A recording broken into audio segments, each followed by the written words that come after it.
First generation of the technological society, we have been acted upon by forces of such power that few, if any, of us can understand. Extensive information gathering on every American, human experiments with drugs and psychosurgery, electronic surveillance, the era of the computer, invasion of privacy, growing government and corporate power over our lives, a people plagued by dehumanization, loneliness, and violence. Dramatic? Perhaps. But we are losing control of our technology and our lives. Not so long ago, people in a similar situation did not awaken to the forces around them. Are we so unwise as to do the same?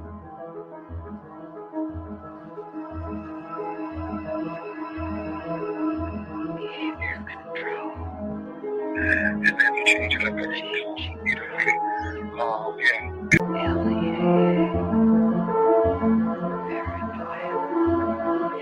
enemy list, wired death, dead backs, dossiers, medical records, social security number, credit record, national security. That was with another agent, Pat Webb. Pat was an explosives agent. So we kind of opened the door just a bit to the cabin. And as we opened the door, we were both pretty much overcome as we looked across the cabin at the shelves that were built on the other side of the door.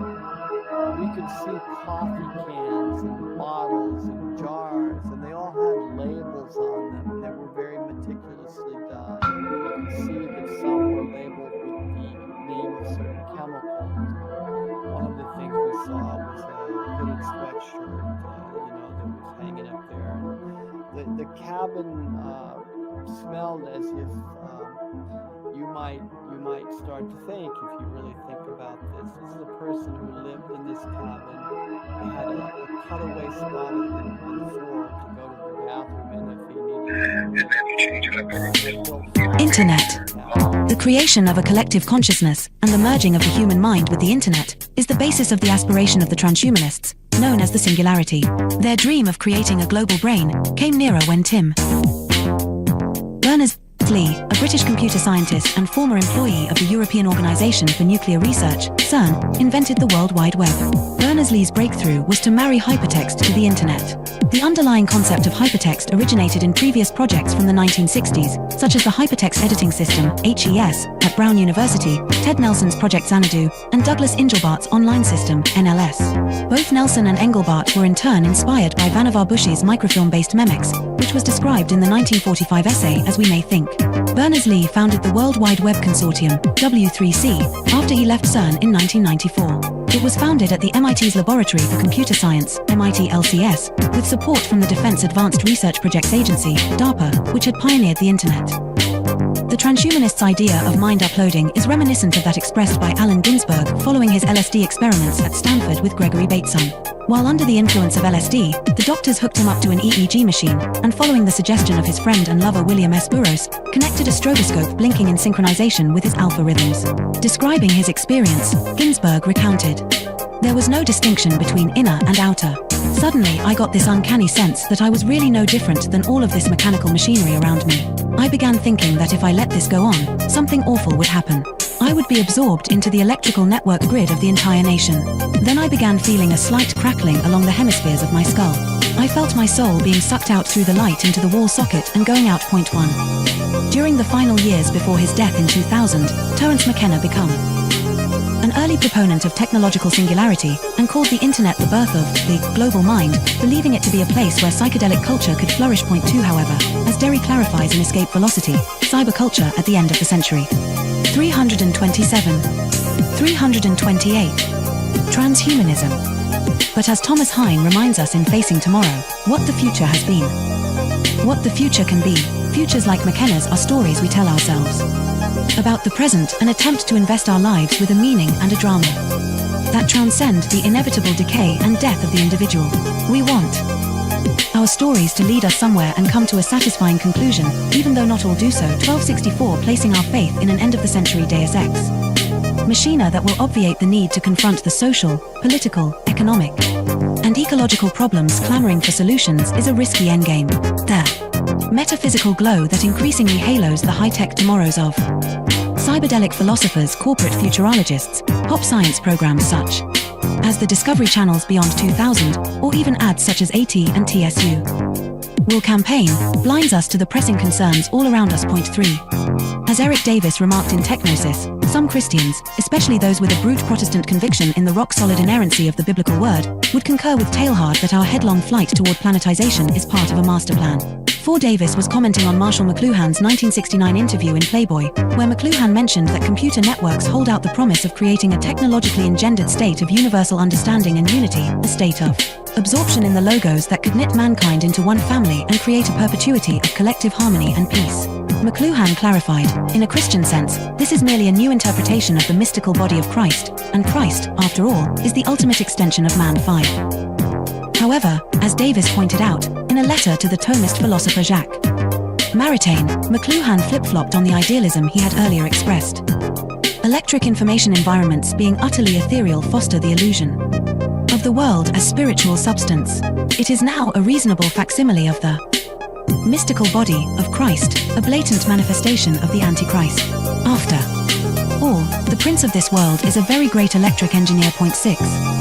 However, for the transhumanists, the internet is not just an agglomeration of inert information, but poses the possibility of humanity creating a collective consciousness of the mystics. Effectively, transhumanism is the hallucination arrived at by computer scientists on drugs.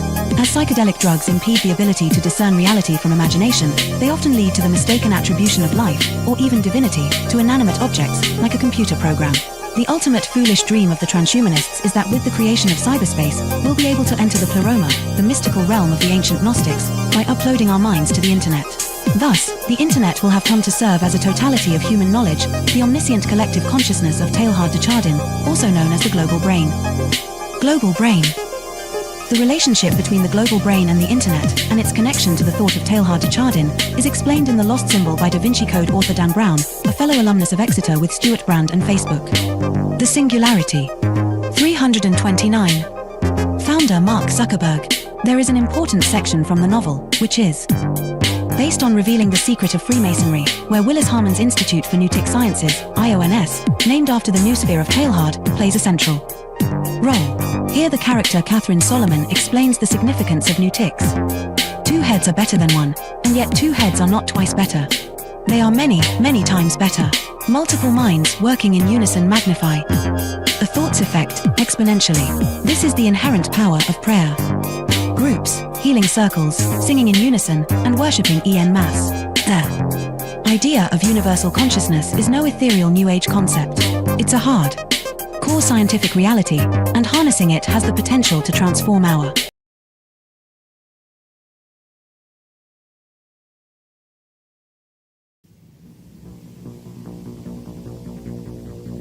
The Technological System by Jacques Ellul.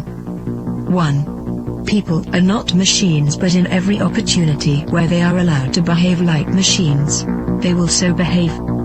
2. 25 years ago, I arrived at the notion of the technological society, but now, that stage is past. 3.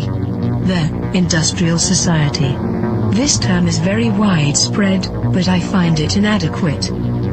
4. Present-day society is still industrial, but that is not its essence.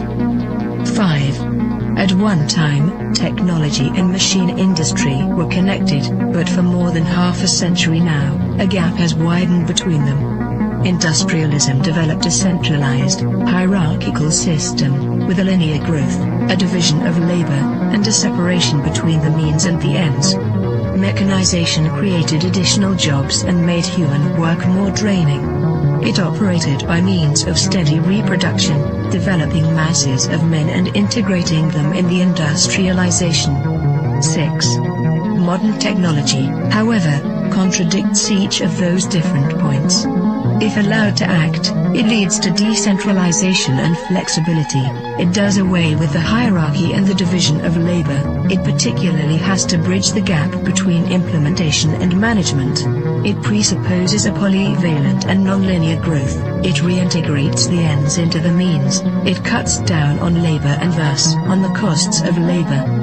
The value factor is no longer human work but scientific invention and technological innovation. Consequently, we can no longer apply Marx's analysis, which states that the economic totality is based on the surplus value produced by the salaried labor of the worker. 7. The industrial system is a closed, repetitive world, with a linear revolution. The technological system is inevitably open, non-repetitive, with a polyvalent evolution. It can proceed only by the universal development of mankind, and that development is absolutely necessary for the development of the technological system. We are thus confronted with an ensemble that is totally different from any that has ever existed before. 8. Technology, conceived in terms of its automation, its chemical transformation of the world, its economy of energy, its cybernation, its data processing, its biological intervention, and its indefinite output of nuclear energy, has little to do with the old industrial mechanization. 9. Technology is power, made up of instruments of power, hence producing phenomena and structures of power, that is of domination. 10. Touraine, in contrast to Bell, hesitates about a qualifying term. Thus, he speaks of a programmed society. In this case, I am far more in agreement. For he thereby joins the overall outlook of those people for whom the new thing about our society is the organization. He sharply distinguishes between the primary, capitalist, era of industrialization and our era. He qualifies this new society in terms of 3 features. 1. The emergence of new social classes, technicians, bureaucrats, efficiency experts. 2. The new trend of business, which is now based on organization and no longer on the relationship between economic power and productive labor. 3. Spare time activities. All 3 characteristics boil down to a reduction and to the necessities of the technological system, which, as Touraine realizes, transforms the social struggles themselves. They are becoming more technological and are no longer subject to a takeover by the proletariat. Touraine adds one more essential feature of post-industrial society: the importance of the student movement with its deep contestation, its challenge, and its political weakness. But, as I have tried to show in my studies on revolution, I regard this feature as episodic and contingent. 11. What triggers consumption? Advertising, that is to say, the technologies of advertising. What is it that demands greater consumption? Mass production, which is possible only because of technology. What are we given to consume? Technological objects, because they are the things that are produced most. Hence, the consumer society, in all its aspects, is primarily characterized by various technologies. 12. Spectacle is a complete way of life. Consumption is a spectacle, so are political activity and leisure and work and family life and revolution. Modern man watches everything as a spectator. Everything is supplied to him as a spectacle, including the things he believes he is most deeply contributing to or participating in. 13. Technological activity is, by nature, spectacular, excluding all internal reality. Technological activity is what waters down all serious things, since no action can be performed any longer unless by way of technologies. 14. Z.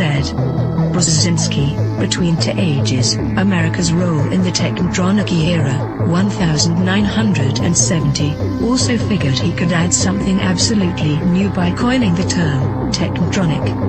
He lists a number of differences between industrial and technotronic society. In industrial society, the machine plays the essential role. The dominant social problems are unemployment and employment. Teaching is done through human relations. The ruling class is plutocratic. The university is an ivory tower isolated from reality. Reading favors a conceptual thinking proper to ideologies. Political conflicts are intrinsic. The masses are organized into trade unions. Economic power is personalized. Wealth is the object of activity. 15. Technotronic is a portmanteau word combining technical and electronic. Come now. Isn't electronics technological? Does the word add anything to the early definitions of technology? Once again, technology equals the machine plus industry. Fine, then there is something new according to the famous definition. In a machine, there are material parts that move. Electronics operates with no moving material parts. Granted. But if the computer is not a machine in the normal sense, then in what way is it not the product of a certain number of technologies? In what way is it not integrated in a technological system? There is no reason to distinguish between technology and electronics. 16. Man can no longer be a subject. 4. The system implies that, at least in regard to itself, man must always be treated as an object. Today, this phenomenon is far more important than the renowned Marxist interpretation of commodity.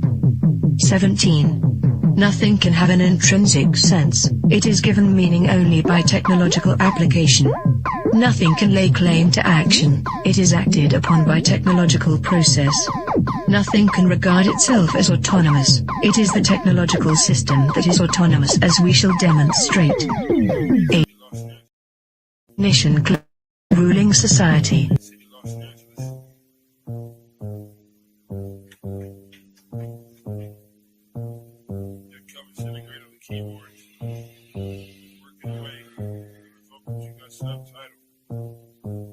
I gotta go to work so I can work it out. Come on, computer, make it work. Come on, satellite, work with me.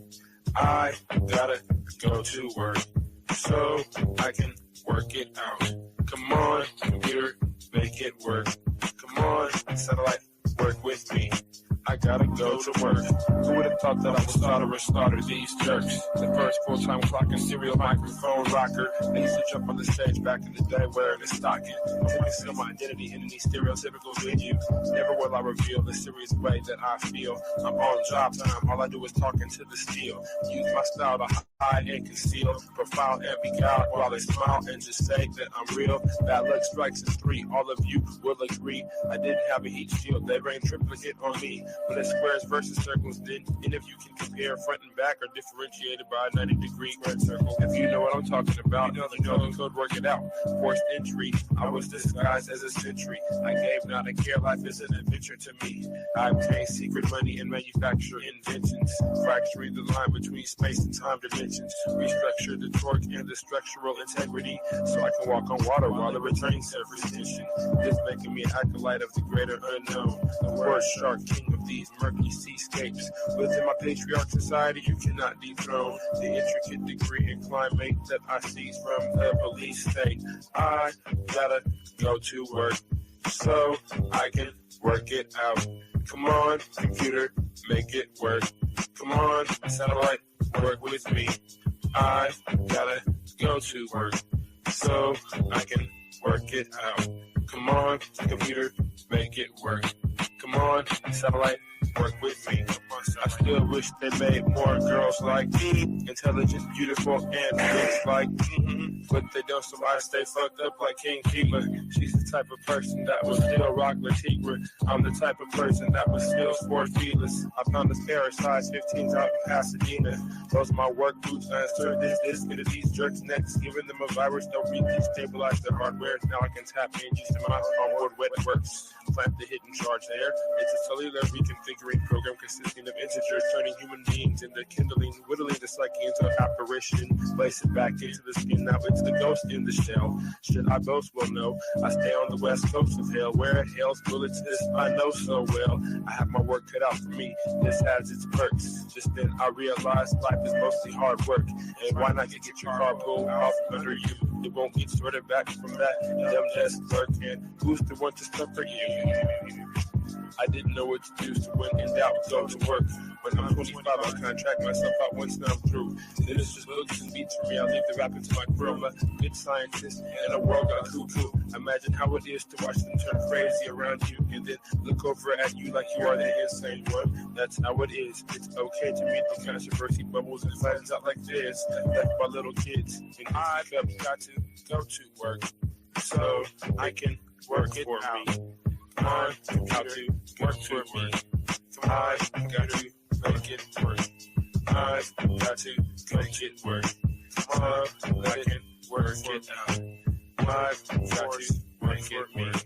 Come on, let it work this way. Come on, let it work it work. Come on, jiggler.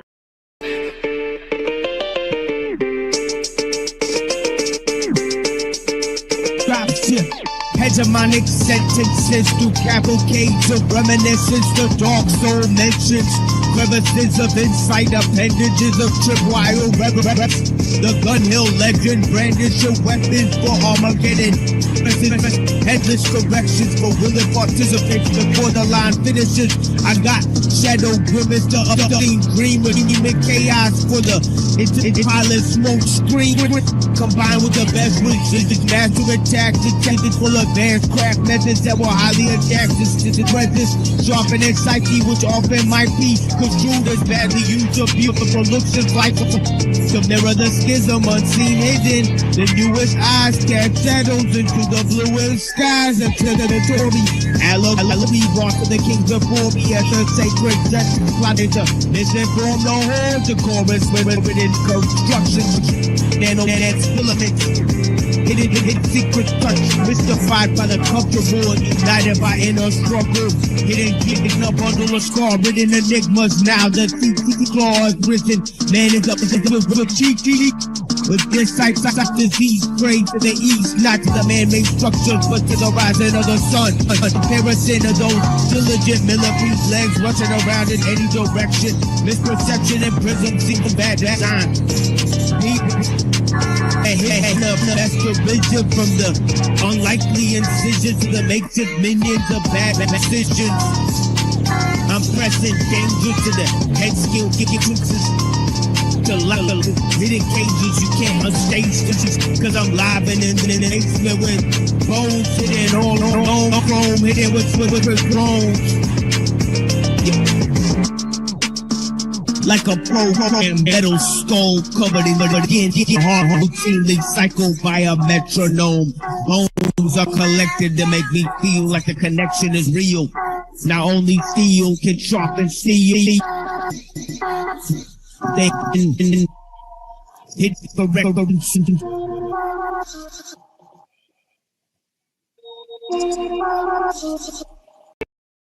Apocalypse. Cartons of the Milky Way with pictures of a missing planet last seen in pursuit of an American dream.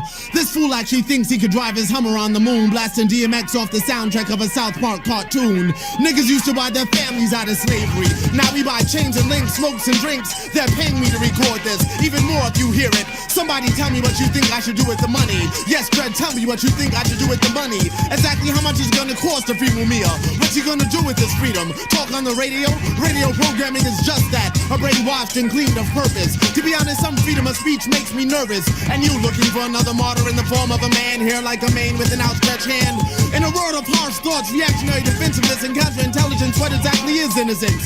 Fuck it, I do believe the existence of police brutality. Who do I make checks payable to? A young child stares at a glowing screen transfixed by tales of violence. His teenage father tells him that that's life, not that Barney shit. A purple dinosaur that speaks of love, a black man that speaks of blood. Which one is keeping it real, son? Who manufactured your steel, son? Hardcore, basing elements after Earth's core. Fuck it, I'ma keep speaking till my throat sores. An MC told a crowd of hundreds to put their hands in the air. An armed robber stepped to a bank and told everyone to put their hands in the air. A Christian minister gives his benediction while the congregation hold their hands in the air. Love the image of the happy Buddha with his hands in the air. Hands up if you're confused to find tomorrow. Your belief system ain't louder than my car system. Nigga walk down my block with his Rottweiler. A subwoofer on a leash, each one teach one. The DJ spins a new philosophy into a barren mind. I can't front it. My head nods as if to clear the last image from an etch-a-sketch. Something like Rakim said, I could quote any MC, but why should I? How would it benefit me? Karmic repercussions. Are your tales of reality worth their sonic lace discussions? Suddenly the ground shivers and quakes. A newborn startles and wakes. Her mother rushes to her bedside to hold her to her breast. Milk of sustenance heals and nourishes. From the dead to creation, life still flourishes. Yet we focus on death and destruction, violence, corruption. My people, let Pharaoh go. What have you bought into? How much will it cost to buy you out? What have you bought into? How much will it cost to buy you out? What have you bought into? How much will it cost to buy you out? How much it gonna cost to buy you out of my mind? Penny for a thought. Y'all niggas is half-stepping, wasting my time. Please, nigga, what? Talking to me? Please, baby, please, can I borrow a nickel, a dime of that quarter? Baby, penny for a thought. How much it gonna cost to buy you out of buying into a reality that originally bought you? Dime a dozen. Yo, niggas a dime a dozen. Penny for a thought, nigga. Come on, penny for a thought. Think fast, come on. Time is money. Time is money, money is time. So I keep 7 o'clock in the bank and gain interest in the hour of God. I'm saving to buy my freedom. God grant me wings. I'm too fly, not too fly. I soar to look at humans without wings, so I soar and find tickling the feathers of my wings. Flying hysterically over land, numerically I am 7 mountains higher than the valley of death. 7 mountains higher than the valley of death. 7 dimensions deeper than dimensions of breath. 7 mountains higher than the valley of death. 7 dimensions deeper than dimensions of breath. We're performing an exorcism and all this, keep it realism, violent sensationalism. In the name of the hip-hop that nurtured me, cultured me, we are ordering all evil entities that exit this body, leave this body.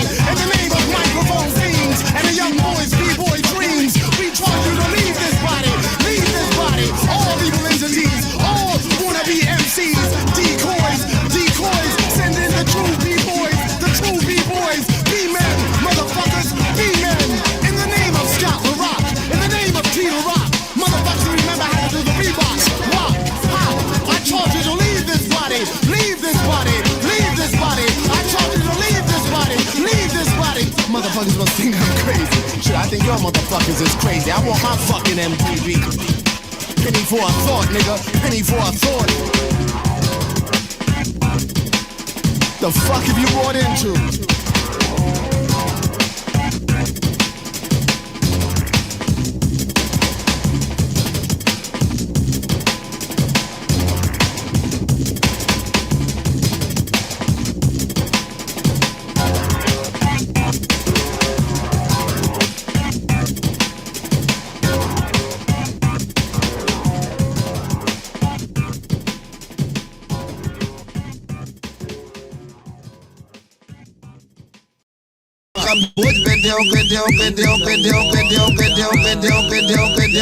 إن الله تعالى جعل عذاب هذه الأمة في الدنيا القتل.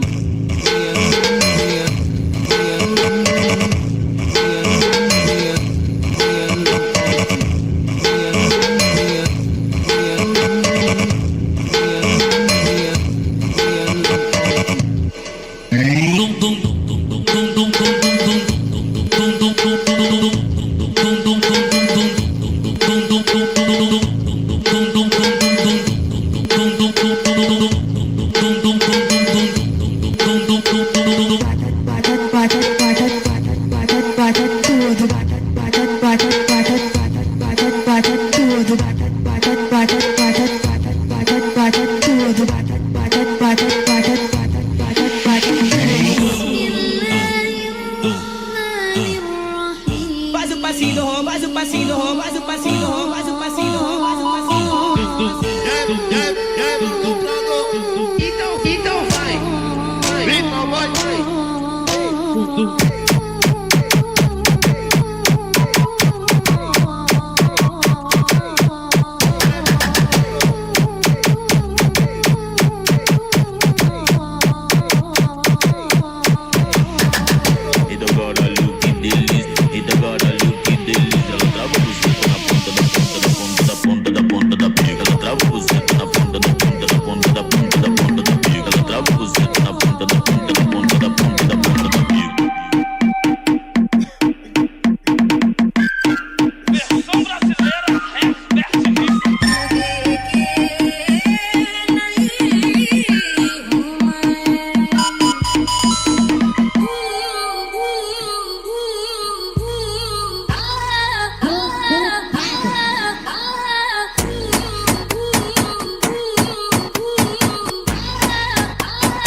Depois do baile que porra de beco, o vão bate ela no meu barraco. Depois do baile que porra de beco, o vão bate ela no meu barraco. Taco que bato de doer o saco, na tua buceta caralho. Taco que bato de doer o saco, na tua buceta caralho. Do Santana eu boladão, fumadão de baseado. Taco que bato de doer o saco, na tua buceta caralho.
Yeah, welcome to The Machine Lies, where we talk about the lies of the machine on the machine that lies.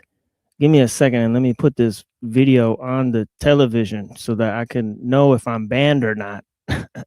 Because in the middle of the stream, they'll just shut down the stream and I won't even know I'm talking to nobody.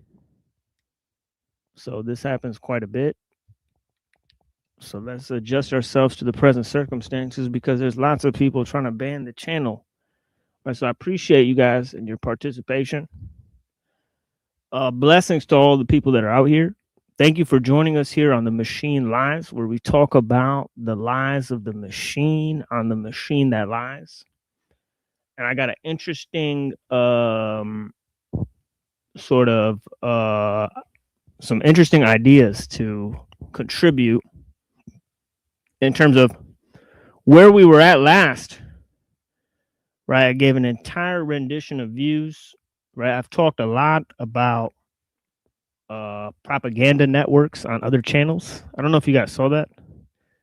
Right, I had a couple of interactions that I've put forward, and of course, we're doing lots of new shows. So I greatly appreciate the participation of the people, right, in the various streams that we've been doing. But yeah, I have a special idea to put forward to you guys, right? And it has to do with a lot of different concepts that we've been going over, right?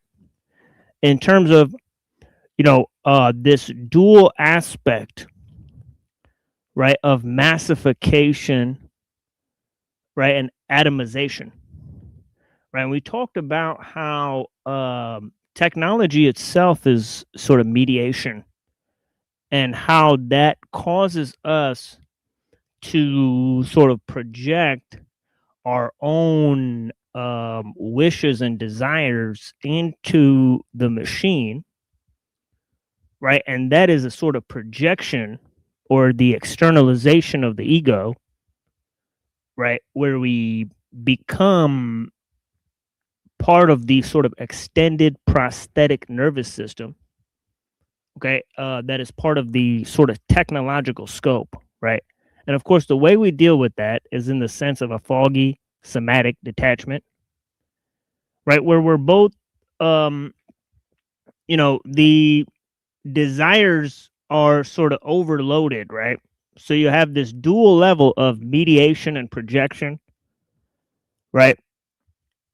Which is really these two ideas that I've been going over: massification and atomization, right? And it also deals with another range of conceptions that I'm talking about, right? Where motion replaces sort of time, right? And a linear time replaces a cyclical sort of time frame, right? So in this sense of this progression, right? And I'm making some coffee right now. That's why I keep looking over there, right? But yeah, I appreciate you guys. But yeah, in terms of the time, you know, time as an ideal, and of course this linear time, and man projecting himself as the end of history.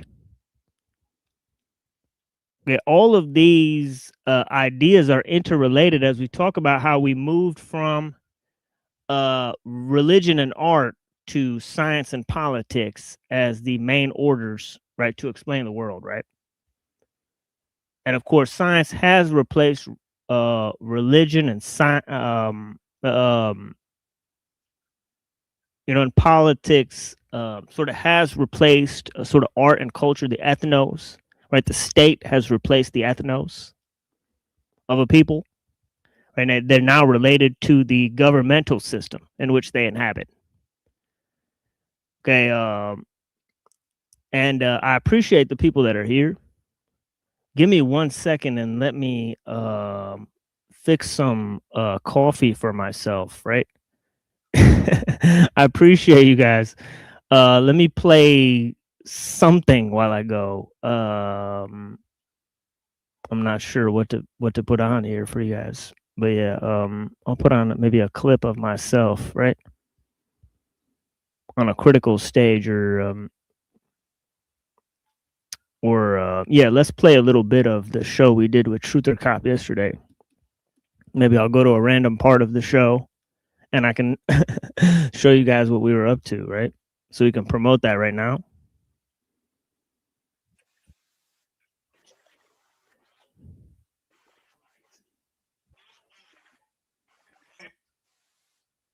Try to find this.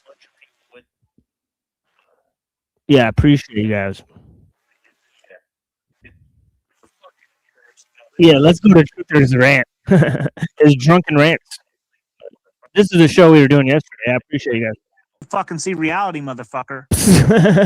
I forgot, it got kind of spicy there, but you guys get the picture. Very spicy show that we did. Obviously, we don't give medical advice, but yeah, it's a more uncensored show, you know, that we're doing over there on Truth or Cop. I appreciate you guys. You know, I put this up earlier, right?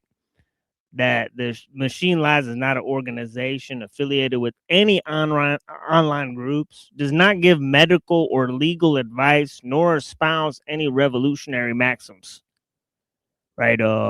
So we are sticking to that, right? And simply exploring ideas. Right? Also, there's this one, right? We really do not condone violence, revolutionary, insurrectionary actions, occult theology, fascist politics, or arcane philosophies, but are using them for discussion, entertainment, right? And if you're not entertained by such things, then I guess you just get out of here, right? Get the fuck out of here, right? But yeah, Truth or Cop had tons of drunken rants yesterday. I appreciate his style, right? It's a different style than me, definitely. But yeah, nonetheless, we give lots of information here. I appreciate you guys. So, in terms of you know, the technological system, right? And as I was describing this dual aspect of mediation and projection, right? By mediation, we talk about how all forms of technology are a form of mediation. Right. And of course, mediation is kind of what we mean when we say media, the mass media. Right. The term itself connotes a massification of man, the creation of the mass man and the creation of the mass society. And then the concept of mediation itself. Right. The concept of mediation itself. Right. Which is extremely important, right? Extremely important concept of mediation. And of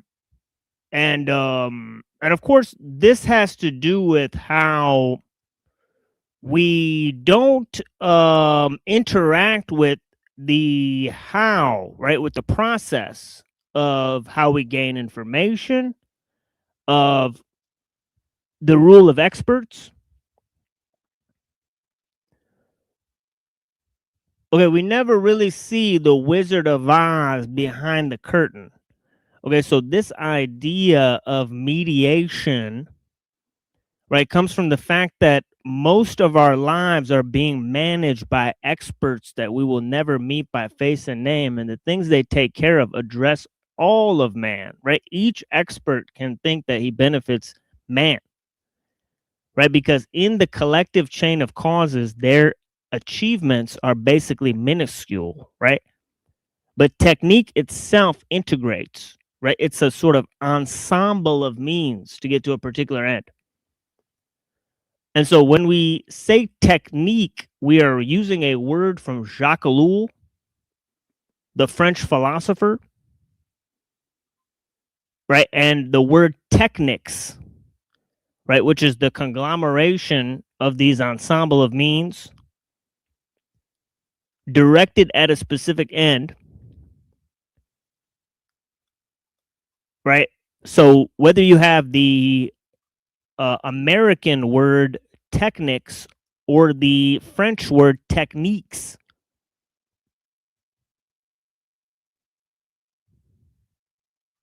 we're talking about mediation, right? And we're talking about you know, also projection. Right now, projection is this idea of the didactic shift, right? When you identify yourself with the character in the movie, right? You identify yourself with the avatar, with the character in the video game, right? That is this idea of sort of projection. And with this, we could look at two more concepts that are very interrelated, right? Which is escapism and voyeurism. Right? With escapism, we're talking about the fact that, you know, that space has been co-opted by technology, right? And this has to do with the virtual space as well, right? The creation of a virtual space. Okay, and this whole whether you look at escapism or voyeurism, they're kind of like mediation and projection, right? In the sense that mediation, right, it filters the world for you, right? Whereas projection, in terms of the externalization of the ego, identifies yourself with the tools you use. So it's like an externalization of the ego, mediation of the person's psyche through the tools or the machine. Right now, the machine is obviously more psychologically demanding than the tool, right?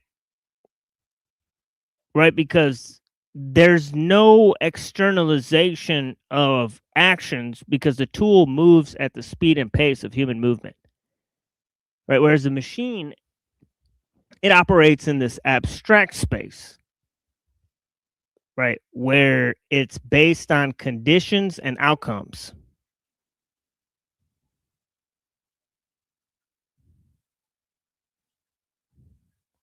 Conditions and outcomes, right? So a lot of this also has to do with conditioning, right? And also the utility of a thing, right? So these are technological values, right?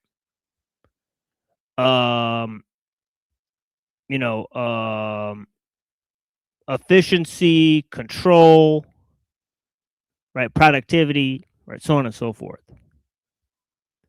And in terms of more, the capacity for more realizations, right? It works on a psychological level, right? As man, as we said last time, man used to know open horizons, right? When you go past the city wall, okay, there's a vast, lawless, open space that's not governed by any laws, not part of any jurisdiction, right? So free and open space was available, right? But now every city or town unfolds into a new city or town inside of a country, inside of a state, enveloped by a system of international trade, right? All of this system that we call the technosphere, right? The technosphere, as we've said, it mediates between human society and nature.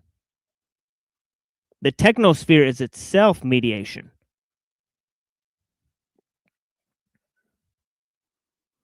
Okay, and of course, this idea of externalization of the ego, the foggy somatic detachment, right, and the extended prosthetic nervous system of the machine, right? That is the sense in which we project ourselves into identifying ourselves with the system itself, right? The movements and behaviors of the system in general. And of course, conformity in our age is nothing more than conformity to the world technological system. Right, this much is very clear. Okay, but in terms of many different aspects, and of course we are taking an experimental approach in terms of thought and in terms of developing a totally new historiography, right, that is expanded on the views of Ellul and Mumford. Obviously, Ellul is very lax when it comes to historical critiques. He only spends I'm not sure how many, not that many pages in the Technological Society, maybe 1/5 of one chapter, right? But of course, a lot of the development of other thinkers who critique scientism and materialism and the development of the world technological system through the guise of liberalism. As we talk about how liberalism gave birth to its own executioner, the world technological system. Right? And this is actually a view from Jacques Ellul, right? That there is a fundamental element. Well, philosophically speaking, we could sort of identify it as this idea of universalism. Right? Universalism is what identifies man with the state, identifies him as a species being, identifies him as a tabula rasa, identifies him as a collective and universal entity, right? And this idea of massification and atomization could not come without this notion of collectivism and individualism, respectively, right? Because massification is nothing more than technique or technology functioning on collectivities of men, right? Functioning on and through collectivities of men.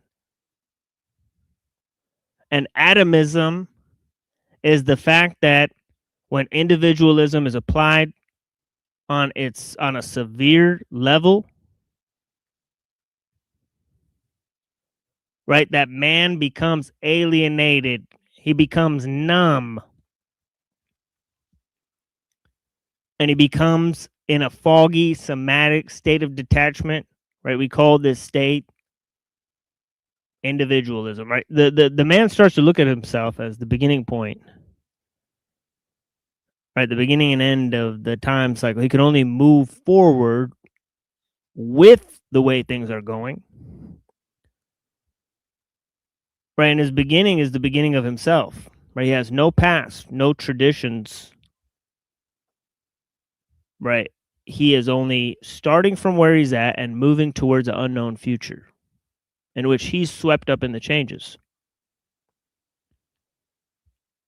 Right? So man himself becomes the intermediary between nature and technique in terms of these sort of transhumanist thinkers, people like Moravec and the post-humanist philosophers.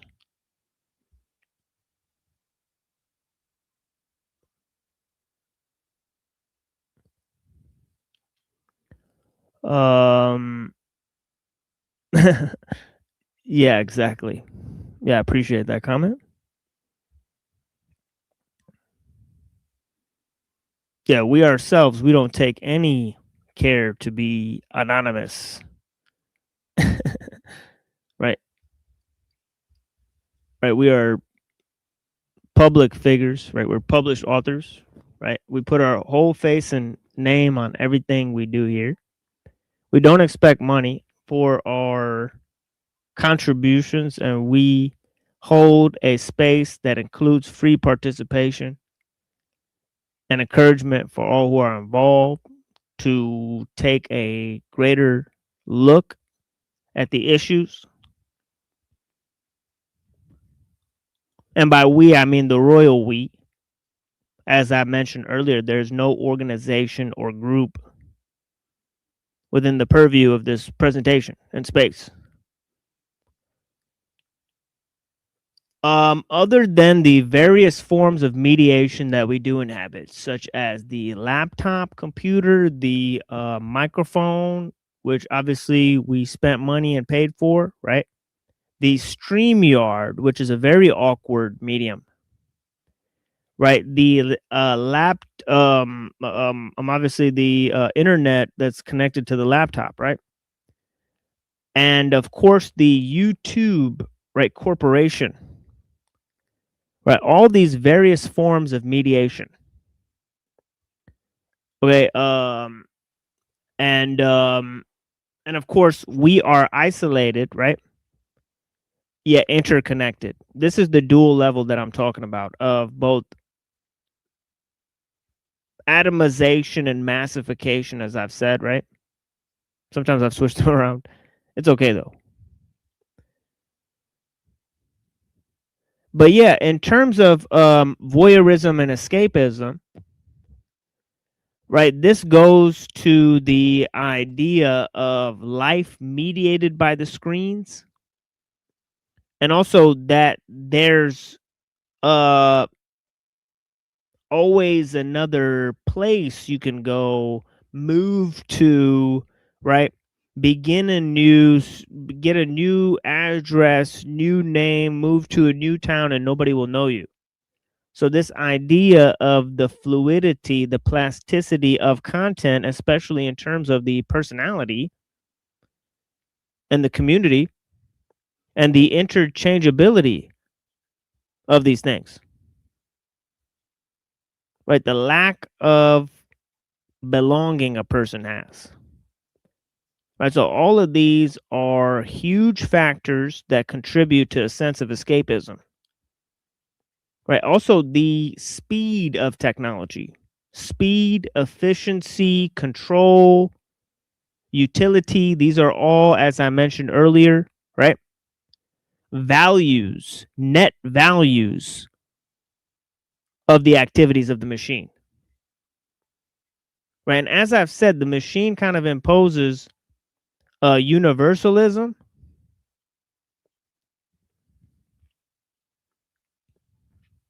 right, in terms of technical universalism.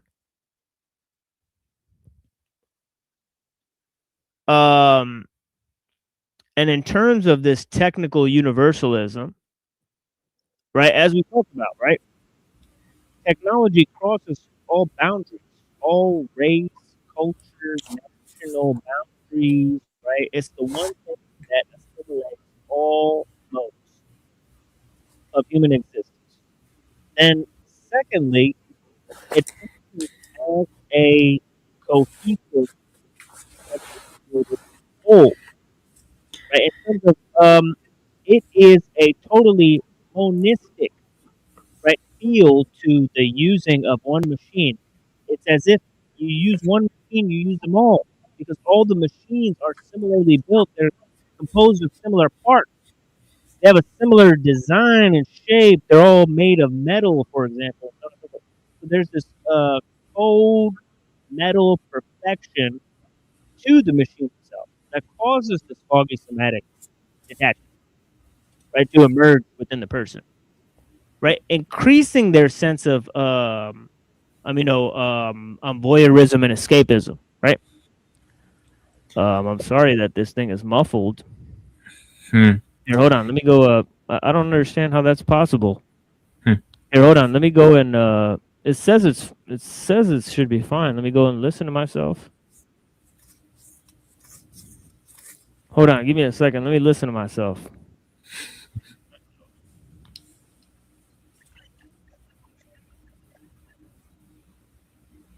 It's better now. Yeah.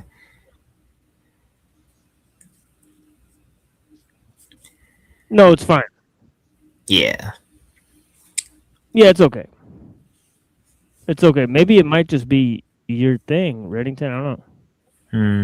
No, like it was kind of like becoming like more awful as it went on, but like towards the end, like it got clear again. Oh yeah, I see it now. Yeah. Okay, here, hold on. Let me see.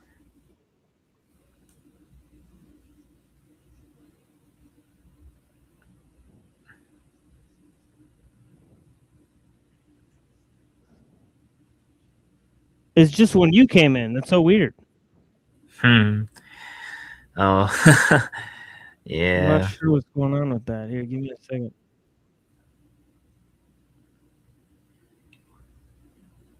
Yeah, let me come back in. All right. Yeah, let me come back in. Give me a second. But yeah, something happened when.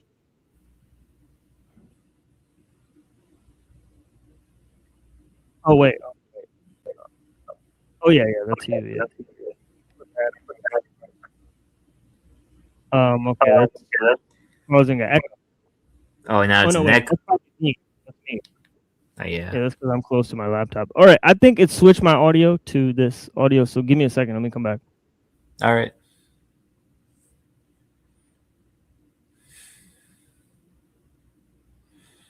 I'm sorry, guys. It's all my fault. I am now the temporary host until TML comes back.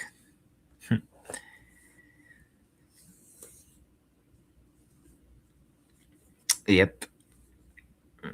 Man, I'm so proud of my profile picture.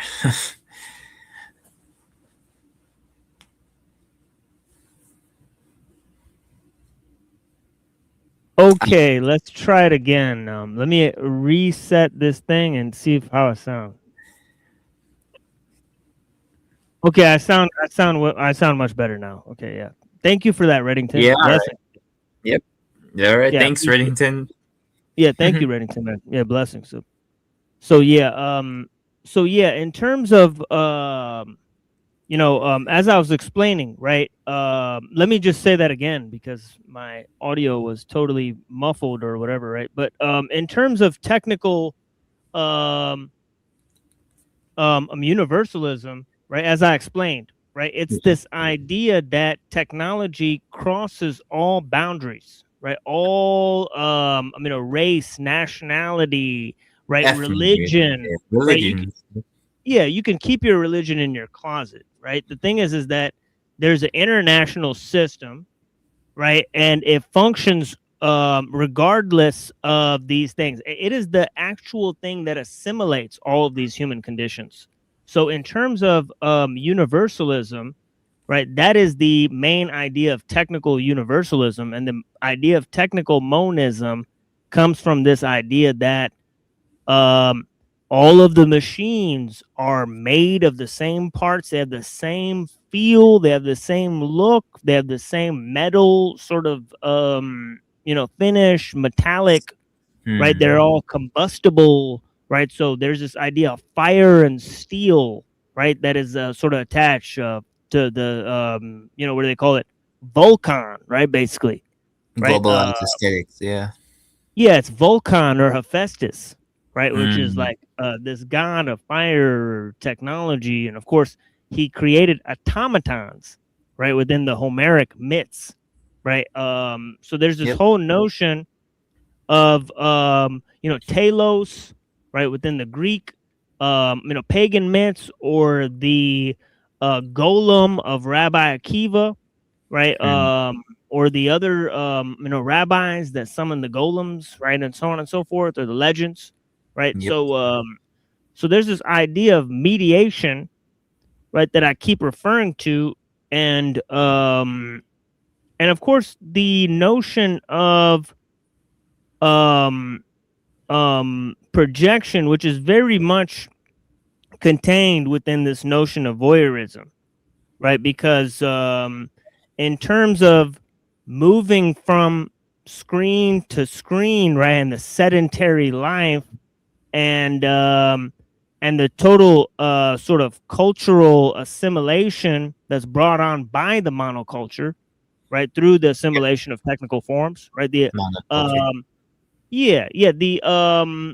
the sort of violation, right, or I guess intrusion of the mechanical into the symbolic realm, right? And one of the effects, final effects of this is the total plasticity of content. Yeah, right? The total plasticity of content, right? And with with content plasticity, right, you get sort of context dependency, right, or whatever, and so on and so forth, and everything becomes pure contextualization, right? And that means that things really escape meaning, right? Yeah, everything is turned into numbers. Numbers are the thing that invades symbols, right? Because numbers are also a language, right? It's a unique thing that is A, a symbol, and B, a language, right? So numbers are the thing that can uniquely be predisposed to invade the symbolic realm through the technical, right? And as Ellul says, technique is what Makes sense. technique is what integrates the machine into human society, right? This is a critical stage, right, of technical advancement in which the symbols are directed by the machine. Culture is directed by technology, right? And so is science. Complete separation between technology and science at this stage, because science, right, scientific advance and even liberal ideals, right, are essentially, not matching technological progress, right? So, liberalism obviously blossoms up in Europe in the 16th century, right, to match the social conditions. Yeah. Right. It's blossomed up before too, right? So the thing is that this idea is just about sort of multiculturalism, universalism, right? Integration of means through technical means. Yeah.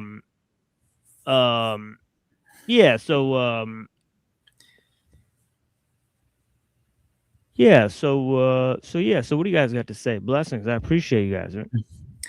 The Well- language you say. Yes, it's very good though. Like I like it. I like to hear him read because like he thinks about the word he's going to say. You know, it shows that he's like processing. You know, the information. That's good. You know.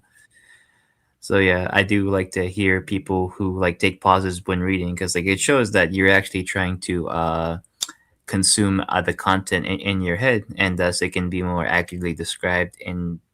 Wait, who's doing that? Oh, you. I'm not reading anything. I'm going off the dome here, right? So this is made up on the spot every show. Yeah, I'm not reading anything yet. Oh wow, I had no idea. Yeah, I'm not reading a single thing. I'm not reading a single thing. That's why I'm stuttering. That's why I'm making it up on the spot, right? So no, if I was reading, obviously when I read the text on the screens, I don't stutter that much. I read very clearly, right? So I'm making this up on the spot, but I'm not making it up on the spot. It's a series of presentations that I've given, right? A whole series of presentations I've given, hundreds of them. Yeah, right? Hundreds of them, right? So yeah, I've gotten interrupted in the middle of my thing thousands of times, right? And then I've spontaneously, regenerated the course of the conversation, right? So I mean, it is all just improvised right now. Now we will be structuring the conversation around the various texts that we'll be presenting in a little bit here, right? But as I was saying, right, there's several things that are integrated into the world technological system, right? Yeah. And, so the first thing that is guiding is culture, right? And the ethnos, right? Because see, technique is what integrates the machine into human society, right? Yeah. So what that means is that human techniques, private techniques, right? Obviously, all techniques begin as private techniques, as Ellul says, right? They're inventions, right? And then they become integrated into the system as a whole. And sometimes innovation is not guided by individual, sort of individuals, but by the, collective progress within the system, right? The speed and pace of innovation is not decided by those human concerns within the system. This is what outpaces the next idea, which is science. Yes. And finally, the idea of liberalism, right? Liberalism creates a universal ideal that technique can parasitize on, right? It's just that simple. It creates a total integration of means, right? It creates a world system through science and liberalism, right? It creates a total universal category for man, right? So liberalism has man poised to be integrated into a technological system because it universalizes man, right? The universalism of man is necessary for the universalism of techniques. This is the bottom line of the situation, right? So as I've said, there's different things that technology is integrating, right? 1 is culture, 2 is science, 3 is liberalism, and really in that order, right? It first invades the symbolic realm, right, through technical means, right? Then it goes and morphs the vision of science, right, and progress, right, by causing scientific innovations to proceed, right, and directing them, right, and conditioning the scientists themselves through technical means, right. Then it goes on to improve liberalism, improve the very idea that gave birth to it, which is humanism and liberalism.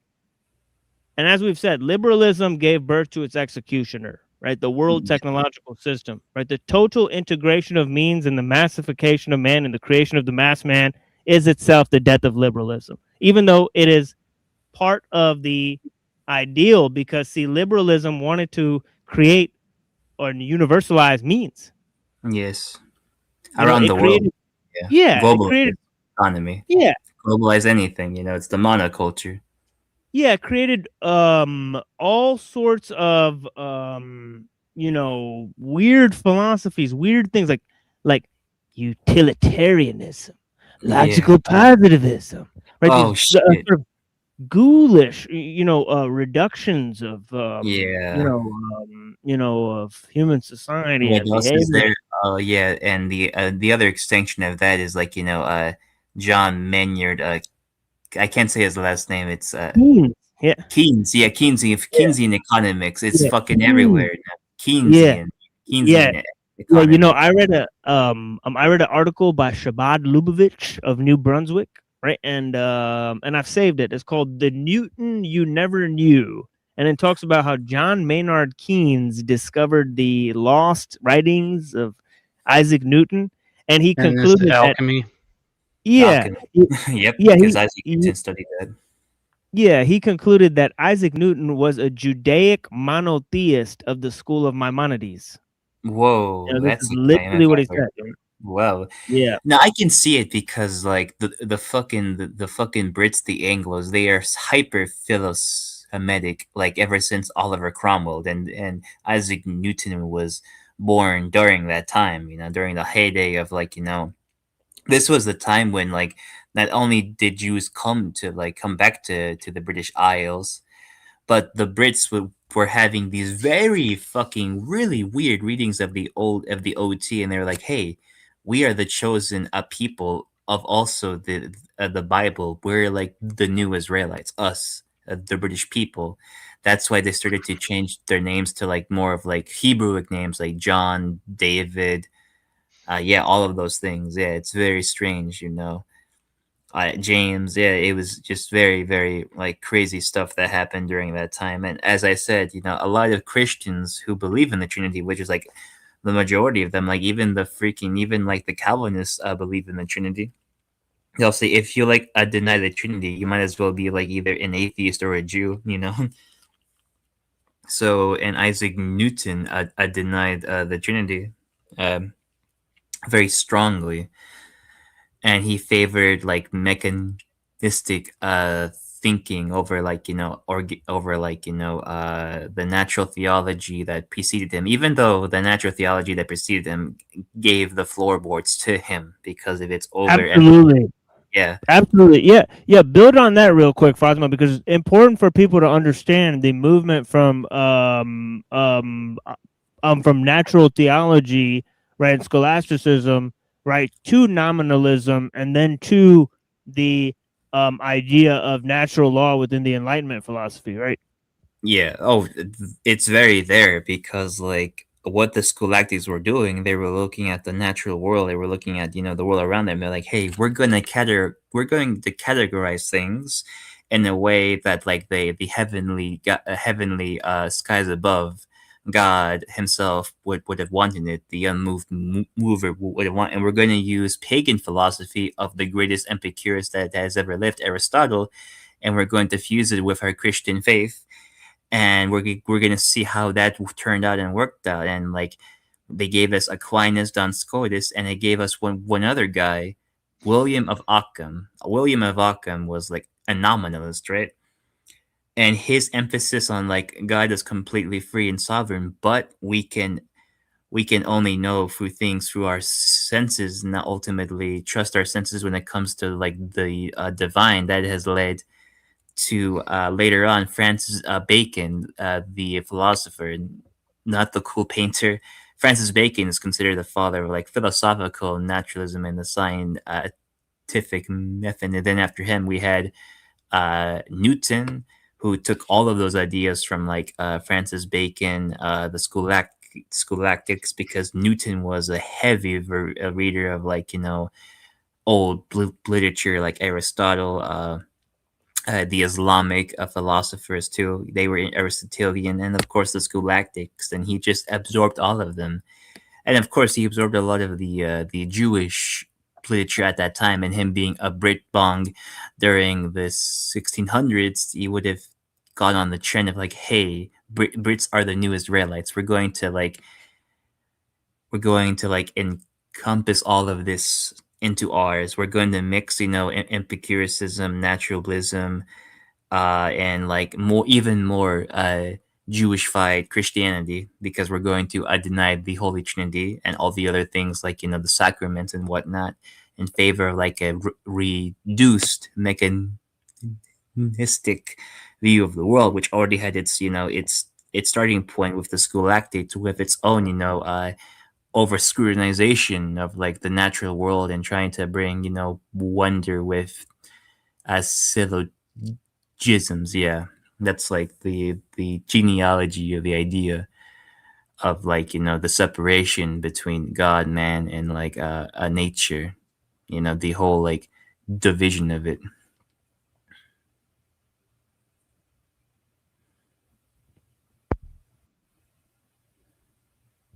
Absolutely. Yeah. Took a bite of cookie right there, but yeah. Oh, it's okay, yeah.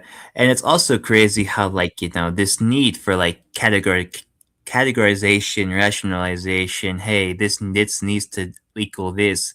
It is a good foreshadowing of the world technique monoculture system that we live in, right? You know, that it's just a foreshadowing. You know, it was something that the West was going to produce, and it just spread everywhere. Like all countries have this type of technique, this type of the monoculture, this type of like universalism, hence universalist. It is a universalist phenomenon around the world. Globalization, you know, we have everything. Like just like a few days ago, Cuba, even more than they did now, they liberalized their economy to be more, you know, capitalistic. You know, it's essentially, it was inevitable that a state communist country would inevitably end up like the predecessors.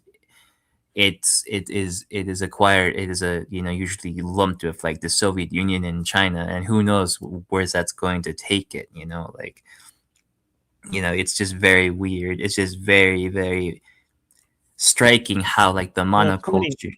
Yeah, it's funny. It's funny that I mean, Che Guevara actually said that the revolution is not an apple that will fall from the tree and land on your head. You have to go actually start the revolution.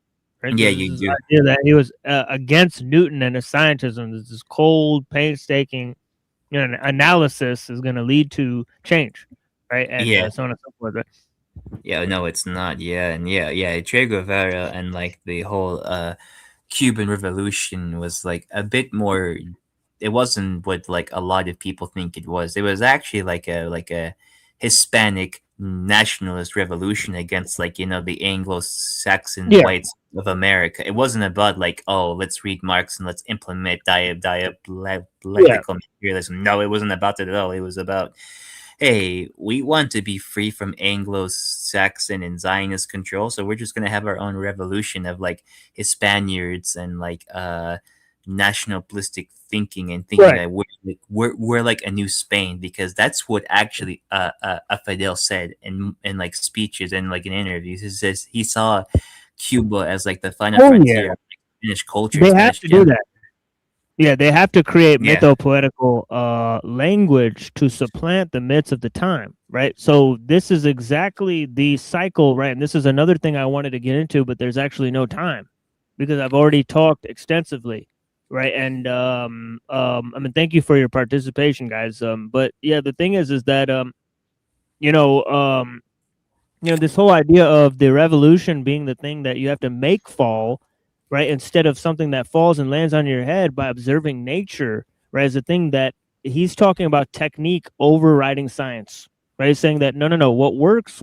You have to get it done, right? It's not about trying to figure things out, right? And this whole idea that how Fatima is saying they supplanted the ancient myths, right? Used a sort of archaic revival to project a sort of futurism, right? So here's this concept again of mediation and projection within the concept of archaic revival and futurism, right? In terms of how it integrates historical myths, right? There's really 6 of them, right? 6, right? Atlantis, right? Shambhala, Agartha, right? Hyperborea, Lemuria, and recently Tartaria, right? And you can, and you can see the bottom. The first 3 I mentioned as being like downward triangle, and then the other ones being like a upward triangle. I'm just kidding. Yeah, I'm gonna get in trouble for that one.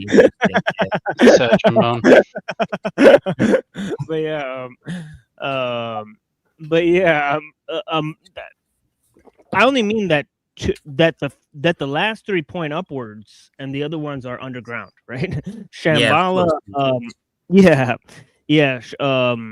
Agartha. Atlantis, Shambhala, Agartha are underground, right? But the other 3 are kind of like, they're more Lemuria is like time wars, right? So it's accelerationism, right?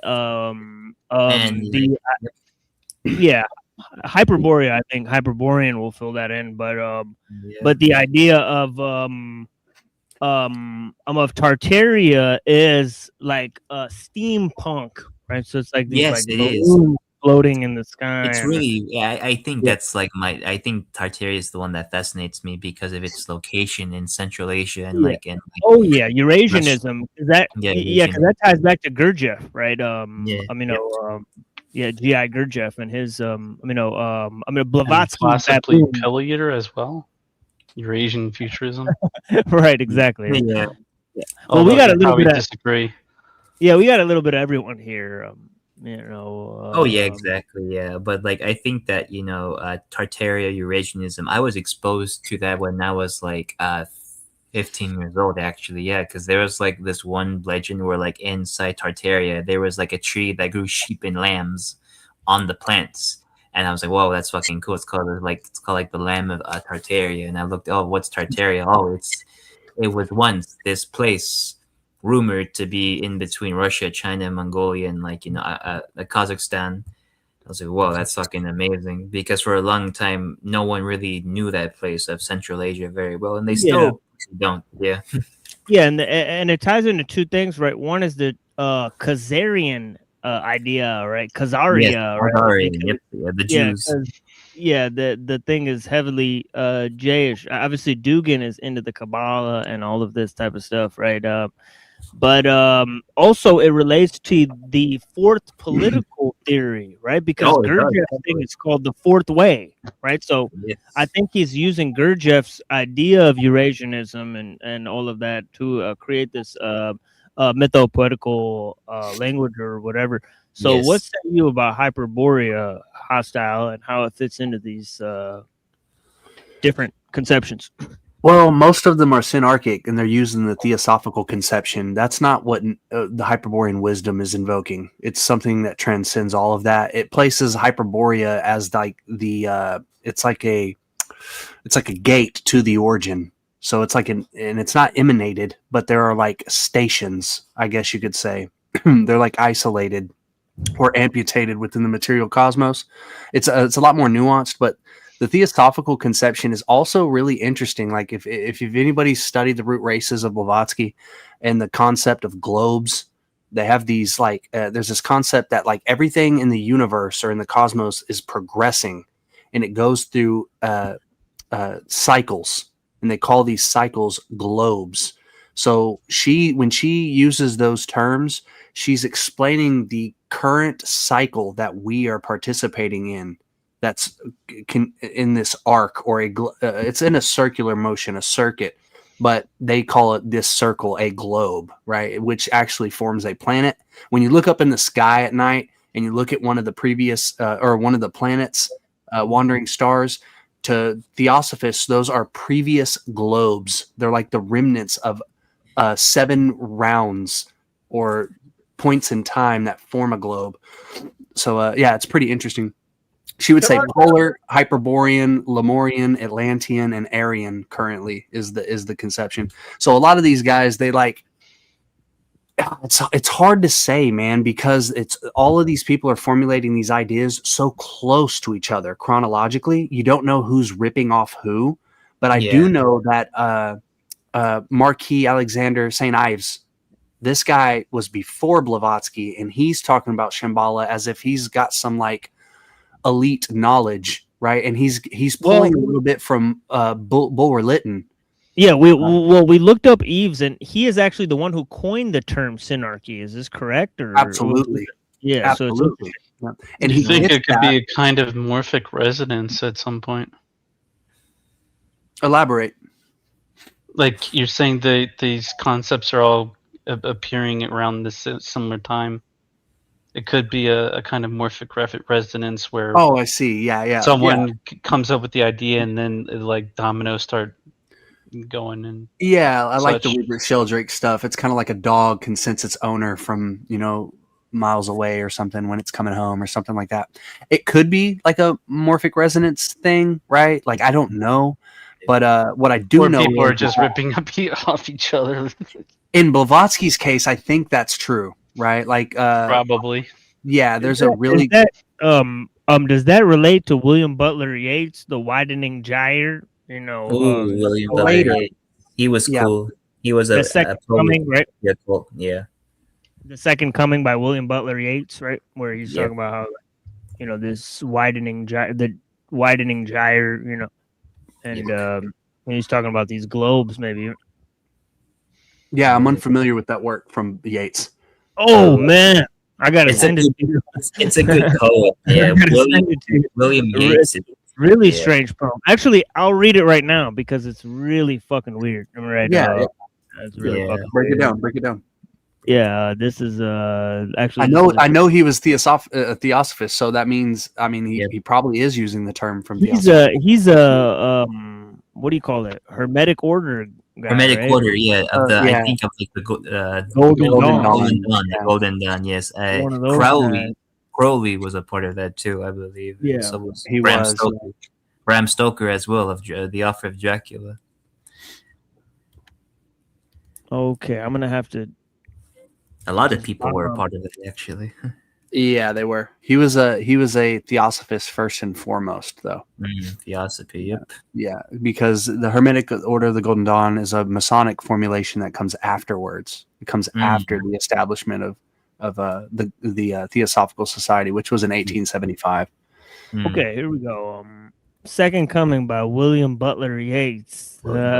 He says, "Turning and turning in the widening gyre, the falcon cannot hear the falconer. Things fall apart. The center cannot hold. Mere anarchy is loosed upon the world. The blood-dimmed tide is loosed, and everywhere the ceremony of innocence is drowned. The best lack all convictions, while the worst are full of passionate intensity. Surely some revelation is at hand. Surely the second coming is at hand." The second coming? Hardly are those words out when a vast image out of Spiritus Mundi troubles my sight. Somewhere in sands of the desert, a shape with lion body and the head of a man, a gaze blank and pitiless as the sun, is moving its slow thighs, while all about it reel shadows of the indignant desert birds. The darkness drops again. But now I know that 20 centuries of stony sleep were vexed to nightmare by a rocking cradle. And what rough beast, its hour come round at last, slouches towards Bethlehem to be born. So yeah, fucking bomb ass poem by William Butler Yeats. I wrote an entire breakdown of it one day. That was, I studied it in a poetry class that I had. A very beautiful poem. I think it's like seminal work for sure. But yeah, I think it's like very anti-Christos elements in there. You know? Yeah. I think yes. I think theosophy, in my view, was a strategic operation for the purpose of strategic confusion to blend in Hyperborea as some sort of blip in history, as if it has no significance in the context of eternity. It's just the this thing. The Hyperboreans think Blavatsky is Jewish.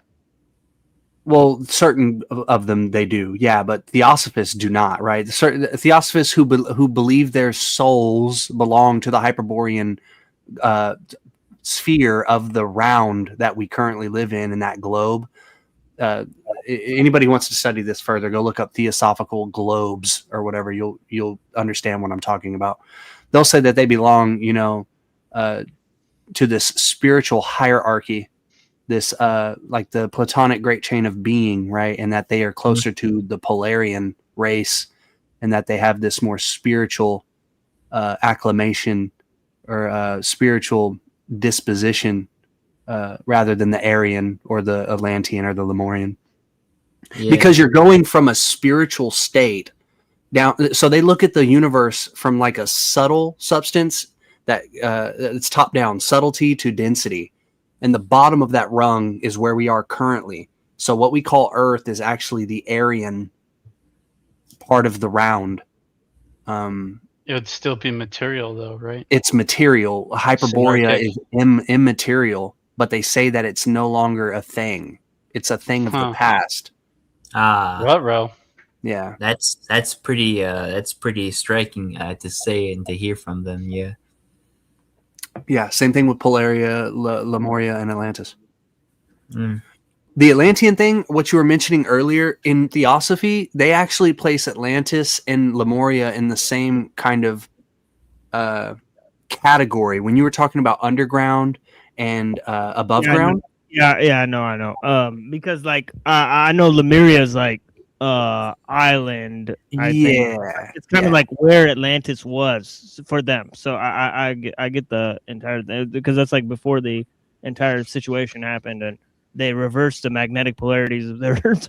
Yeah. So you would say that like the Lemuria was where the Pacific Ocean is currently, and then like Atlantis is where the Atlantic Ocean is currently. Yeah, I'm not that dumb. Come on, man. But that's not what I was getting at, though. I wanted to continue, though, because I find it interesting. I've never heard somebody mention Atlantis as the underground, but it is in a way. I'm saying, like, imagine, like, right? Yeah, imagine like 3 down and 3 up, right? And I don't mean to make a Jewish star with that. I was joking about that, but it is. Oh damn, that's cool. Yeah, that's cool. Yeah, like 3 down and 3 up, and it's like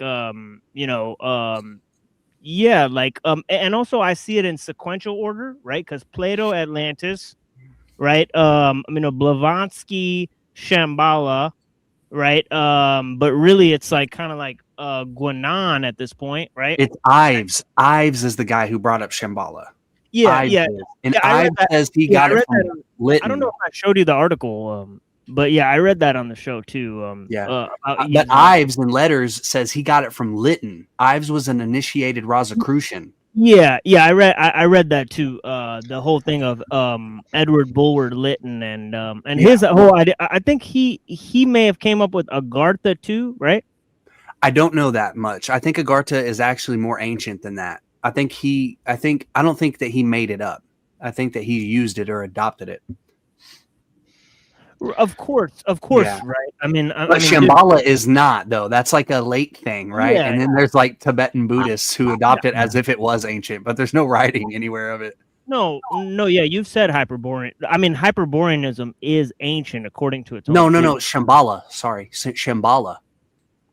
Shambhala is mentioned in the Puranas, but I'm using it in terms of the mythopoetical language, right? So, so when was the mythopoetical language developed to relate it to futurism, right? That's where I'm interested in terms of Atlantis, right? For Plato, it meant like kind of like something to do with politics and technology. Yeah, like the model. Yeah. Yeah. Now for Bacon, it was literally a technological utopia, right? So for Bacon, he moves the goalpost, if you will, right, and goes right to the future, right? I mean, the secret destiny of America and all this stuff, right? So absolutely. Yeah, so Bacon is in the New Atlantis, and then this idea of Shambhala is kind of like going east, right? So it's like Blavatsky is bringing up the Puranas and the Hindu myths and stuff, right? And she's adding those in there. So then Agartha I put in terms of a small mustache man, right? Because he's creating the idea that we have to bring this thing back, right, or whatever, right? So Agartha I put in terms of them, right? Then Hyperborea, it kind of like goes right there, right? It's like Agartha, Hyperborea, right? I think they're kind of like one and one, two peas in a pod, if you will, right? And then peas in a pod. Yeah, I wouldn't say 1-to-1 like a ratio, but yeah, for sure, peas in a pod. Yeah, and then I'd say next up would be Lemuria for the accelerationists, and then Dugan with Tartaria. So it's all about how these figures come up that develop the mytho-poetical language that relates it A to occultism and B to futurism. Right, that's what I'm really interested in. Right. I see. Yeah, I see.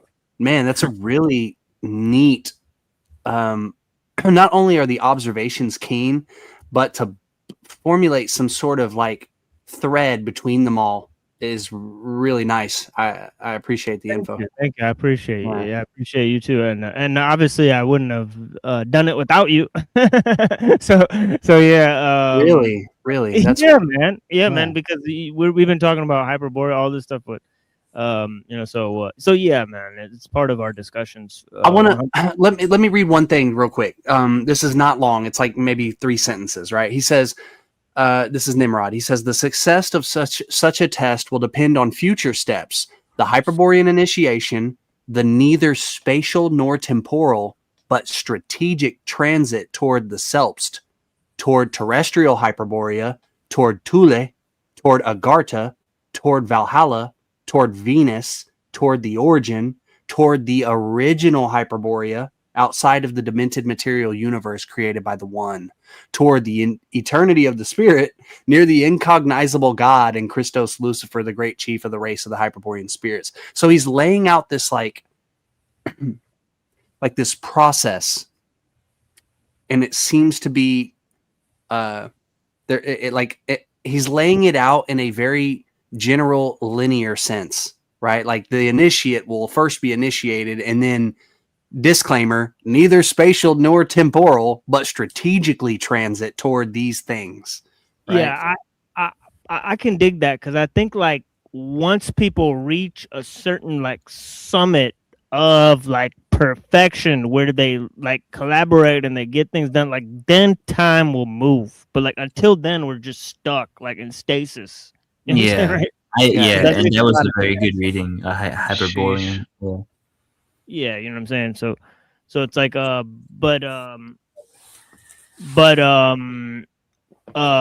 and there's another thing about that I'm very confused of because of the Proclus, right? Because I thought that, well, I made this assumption. You said neither of them are Hyperborean, but I made the assumption that Plato is more Hyperborean than Aristotle, right? Or whatever. So I was I agree with that. It's the idealism.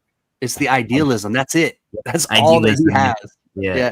So he believes in a metaphysical. That's as far as he goes, as far as Hyperborean, being more Hyperborean than Aristotle. Oh yeah. Because Aristotle gave us like empiricism and like biology and like the natural sciences. He was more preoccupied with that. Yeah. Yeah. Now I thought you would like Proclus because there's no evil. No, I'm saying evil is a real thing. After all the conversations we've had, I thought I made that clear. That evil... I know, because Plotinus includes evil in matter, right? But I'm saying like this whole notion of like Proclus, like just being more like systematic and saying that it doesn't have an ontology along with, because you think, Sorry? Because I mean, Proclus, yeah, go ahead.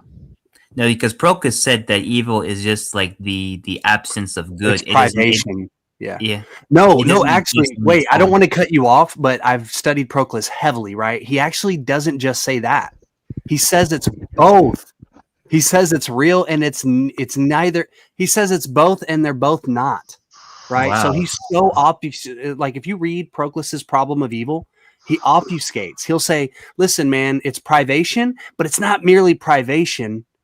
It's like, which is it, man? It's crazy. Like they cannot figure it out. That's gonna be very, very conflicting for thousands of years, because a lot of Christian theologians, when they deal with theodicy and the problem of the evil, they usually go for the Platonists to address those questions, because Plotinus gave a very good, like, a defense of, like, a good theism, like a positive account for, like, a benevolent or like a good optimistic theology with his Neoplatonism. But even they couldn't really figure it out, because with Proclus, he literally said that there is privation, but then it's not really pure privation, it's also X, Y, Z. And I'm like, wow, like, it's very... So that really did set, like, the very confusing bar for, like, Christian and, like, Abrahamic theology and philosophy for now 2,000 years. No, I'm just kind of confused. Actualities and potentialities. Which one is like, both of them exist in the model that you're explaining, right? Well, they're real. Both are real, but one has true existence and its potentiality. Yeah, potentiality. Yeah, actually, potentiality. Yeah. Okay. So I had that totally backwards. So well, that's the problem I'm having, right? Actually, I don't think it's a process going to like a potentiality. Yeah. I don't think you have a problem with it, right? I think the reason you think that is because in your model that works, right? With the mind, your model is different from mind, right? So like yours, I think it makes more sense within your paradigm that potentiality would actually be the more illusory thing, that it's more dependent on actuality. But at the same time, you've said, these things about Aristotle that you don't like, which these things affirm Aristotle's unmoved mover. We're talking about Proposition 77 specifically, which is invoking an unmoved mover. So 77, you say? Yeah, what Proclus is talking about when he mentions potentiality and actuality is actually, you can just replace those words with cause and effect. What he means by actual is the cause of something. And what he means by potential is the effect of something. That puts but in the Platonic, but in the Platonic sensibility, wouldn't it be more like the one and the many? Yeah, this is dealing with both of those concepts. So it's dealing with cause and effect relationships, and it's dealing with the one and the many. The four words here, the four words that we're dealing with that allude to this are partial and whole and potential and actual. But where I know, but here's the thing though, right? In terms of the one and the many, right? You agree that it goes from okay, so the many are the potentialities. Okay, now yes, you got it. There's no such thing as one in my model. One is an illusion. There's only the illusion of whole. The whole only exists as long as it's composed of parts. But you don't really believe that potentialities have real existence, right? No, they do. That's the only real existence, is the potentiality. Is the parts. The parts are the only things. Isn't that just Heraclitus? Huh? Isn't that Heraclitus? No, it's not. I get why you're making that leap, but it's not though. Because look, stillness is the master of movement, right? Or does movement rule over stillness? Well, it's not movement in the sense of space-time. It's not spatial or temporal. It transcends that. It's an odd sort of incognizable movement. I've given an analogy in the past that it falls short because we can't experience it in space and time. But my analogy would be like looking at transparent images.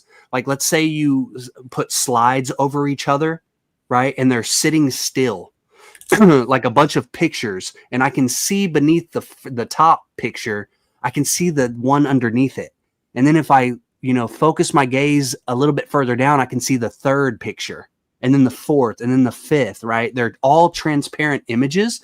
The only way that they move is based on the observer. My gaze, I focus on the top, and then I can move my gaze, which is like it's not really movement. It's just like my attention, my gaze is the thing that's seemingly moving, where I point my attention or my focus.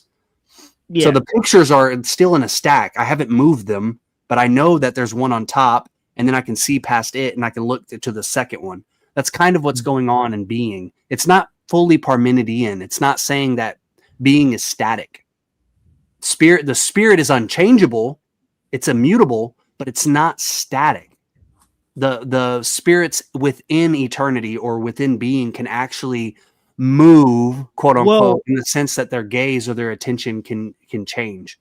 Well, there's also this issue that the one and the many, and as related to the actual and the potential, is actually being and becoming, right? So you're the one and the many. Hold on, real quick. I'm not trying to interrupt you. Yeah, it's fine. That is not the analogy. So the one and the many, that's not the actual and the potential. That's cause and effect. The words in Proclus 77 that deal with one and the many are partial and whole. So partial belongs to the many, whole belongs to the one. Now, when you use the word potentiality and actual, you can replace those words with cause and effect. That doesn't have to deal with the one and the many. No, but let me be clear here, right? Because the actual that moves things into existence, that is the one, right? In Neoplatonism. Yes, in Neoplatonism it is. Yeah. Right. So that's traditionally the one is it's the unmoved mover of Aristotle. In Proclus's model, it's the unmoved mover. But then how would that not be being, right? Well, it is to Proclus, but I'm saying it's an absurdity. Once you think about it, there can be no action without potentiality.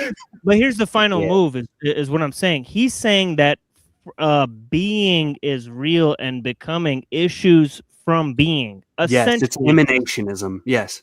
No. Yeah, and I included that when I said this idea of that like the high that the lower emanates from the higher, right? Yes, it's top down. Yeah. So what would be like? You would agree with that, though, right? Not in my model. No, I'm disagreeing with that. But I agree that Proclus is saying that. No, but hold on. There's becoming in your model, right? And being, right? Yes. So the being, so the becoming is the one then? There is no one at all. Both are all of it is parts. The entirety of existence is parts. Yes, there is no one. I think so. The fire and the earth of Parmenides in my model are all parts. But I thought there was the demiurge, though. There is, and he's a part. He's a monad, right? He's irreducible and he's incorruptible and unchangeable. But he is a part of that spiritual race that we would call Hyperborean. But hold on. Is the one demiurge that thinks it's the one monad, right? Well, it knows it's not the one. It's lying and strategically confusing people to believe it's the one. Yeah. Okay. He wants you to believe he's your creator. But is it equated with material existence? No, the demiurge is not material. It's spiritual. He, she, it's spiritual. Okay, yeah. Then I'm lost. So the spirit leaves the organ. The only one. Oh wait, hold on. I'm not because the demiurge is one of the is a disloyal Siddha, so he would. There you go. Okay, I get it. So he's plasmating matter. He's playing with some Play-Doh. Yeah. He's playing with a substrate, right, and making forms out of it. So by what mechanism is it able to use its spiritual power to manipulate physical matter and us here on Earth? Like in the physical world, what would we correspond it to? Is that what you're asking? How can it deceive us if we can't perceive it? No, you can perceive it. You're just misinterpreting. You're defining it or categorizing it wrong. You're calling it God. How is it able? First of all, how do you know that? And second of all, what's your proof that it's able to deceive any us? religious person why they believe in God. How is it able to deceive us? How is it able to deceive us under your model? because it has its own conscious, its What own awareness. what technique or technology does it employ? I don't necessarily think it's employing technology. It does have a techne to it, and I would say that the forms are what mostly misguide us. We look at the forms and we see a designer behind it, and then we equate that intelligent designer to our creator. We say that that thing created us, and that's our daddy, and that's our God. We come from it. That's the big deception, is that we look to forms and we say that God is the thing that forms come from. How do you weigh that? How do you weigh whether you're right or I'm right? How do you weigh that it's good or bad? You know, I think that it boils down to liberation and freedom. So like when I say, when you're asking about a moral connotation, I would say that it boils down to, you know, do you want to be free? And if you do, if then everything in this existence is a deception, are you saying everything not in existence? Wait, hold on. No, that's too exaggerative. Wait a second. Are you saying that everything is an illusion except freedom? No, everything is an illusion except the origin, the eternal the place, source, the primordial soup, essentially. So yeah, not everything. But freedom is an intangible concept in our mind, right? Well, no, I don't think that. I think it's an actual consequent of the origin, like the what happens in the origin. So it's like a form. It's like a form. No, it's not a form. It's like a it's a consequent of. It's like an attribute to the origin. It's an attribute of the origin. That we have to die to get to, right? You don't have to necessarily die to get there. No. Like you can get there in practices while living. There are this idea of Vajra bodies, like diamond bodies. Yeah. There's a whole wild. That sounds a little perennialist to me. It's not. It's actually anti-perennialist. Yeah. It's not the unification of all religions or faiths or traditions. It's not that. It's denying that. It's saying that you do not have to unify, that unification is the problem we have with identifying the whole, quote unquote, with. You notice that Proclus doesn't use the word one. That's another thing I found out that was a problem for me. Yeah. Is that he has to even admit, right, as a Neoplatonist, that he cannot reduce reality to one thing. He has to only. That's why we have hypostases in Platonism. When I say this, I think it goes over people's heads. I don't think they actually understand what I'm saying, right? When I say that, because we still have this conversation today, not you guys specifically, but like people that I've discussed this with in the past. Yeah. They'll ask certain questions and it's like, we've already established this. Like the one, right? If there was the one, we wouldn't have hypostases. Are you saying that the key to freedom is our belief? Not necessarily belief or faith. No, it's like a strategy. The key to your freedom is to properly and correctly strategize and orient yourself towards the origin. Most people don't know that. They don't even are not even aware of the origin. They put the origin, they define the origin as a being, as a person, and they call it God. And then they want to return and unify with its will. So honestly, people don't even want to be spiritually liberated. Right? In the true sense of the term, they actually want to give their will over to the will of their creator, because his will is more. But here's the thing: is if the demiurge is so clever and smart, how could you know that he's not deceiving you into enslaving yourself via the system that you've created? So I haven't created this system. I think this system transcends like earthly like bodies, like what we call human beings. I think it's primordial gnosis or wisdom. It precedes the human body or whatever. But yeah, I think the answer to your question would be discernment. You have to figure that out, right? Like I can give you all the proofs from my end on how I got to that conclusion, but I don't think that's going to get you there, Neuro. Jack, I don't think that's going to actually do it for you. I think what you should do, right? And I don't mean this in any offensive sense, but like you should quit using AI to answer your questions for you. You should read like source documents. You should actually read Nimrod and make these judgments for yourself. because it was poor. Like what you mentioned earlier last time in your assessment by looking up AI, asking AI about Hitler saying that, like, you know, National Socialism was merely a political movement. And then I sent you a quote back that literally Hitler himself said, if you think that National Socialism is merely a political movement, you don't understand shit.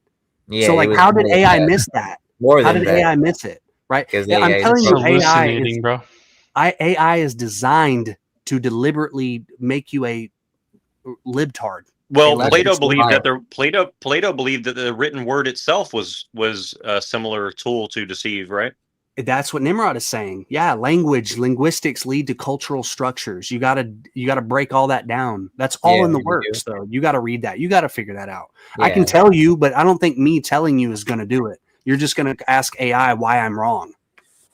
Yeah, there's reading like the works, and then there's like conceptualizing and analyzing and like really like. So are you guys creating a new fallacy called the ask AI fallacy? Like, if I ask AI, I lose or something? Sure, yeah, if you want to call it that. I don't say you lose. I'm just saying they're wrong. I've proven it. They don't know what they're talking More like about. we all lose.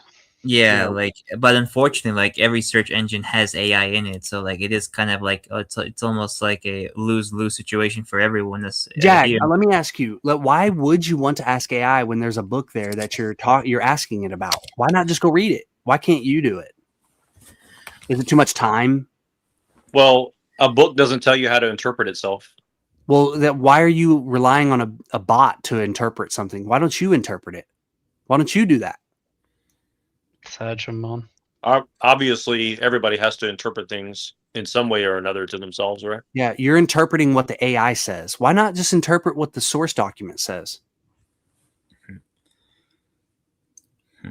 So continue with your explanation. I just wanted to ask a couple questions. I still don't understand, like, how something that's spiritual is interacting with the thing, because you're saying that we're spiritual and we use this body, but the body is a lie. So I'm saying, well, does this demiurge have a body or something, or no? It doesn't have a body. No. It's an infrapsychic parasite at best. Yeah. Yeah, definitely parasitic, just like any traitorous or treasonous spirit, for sure. Yeah. If whoever be but yeah, back to we kind of deviated the Proclus problem, right? I think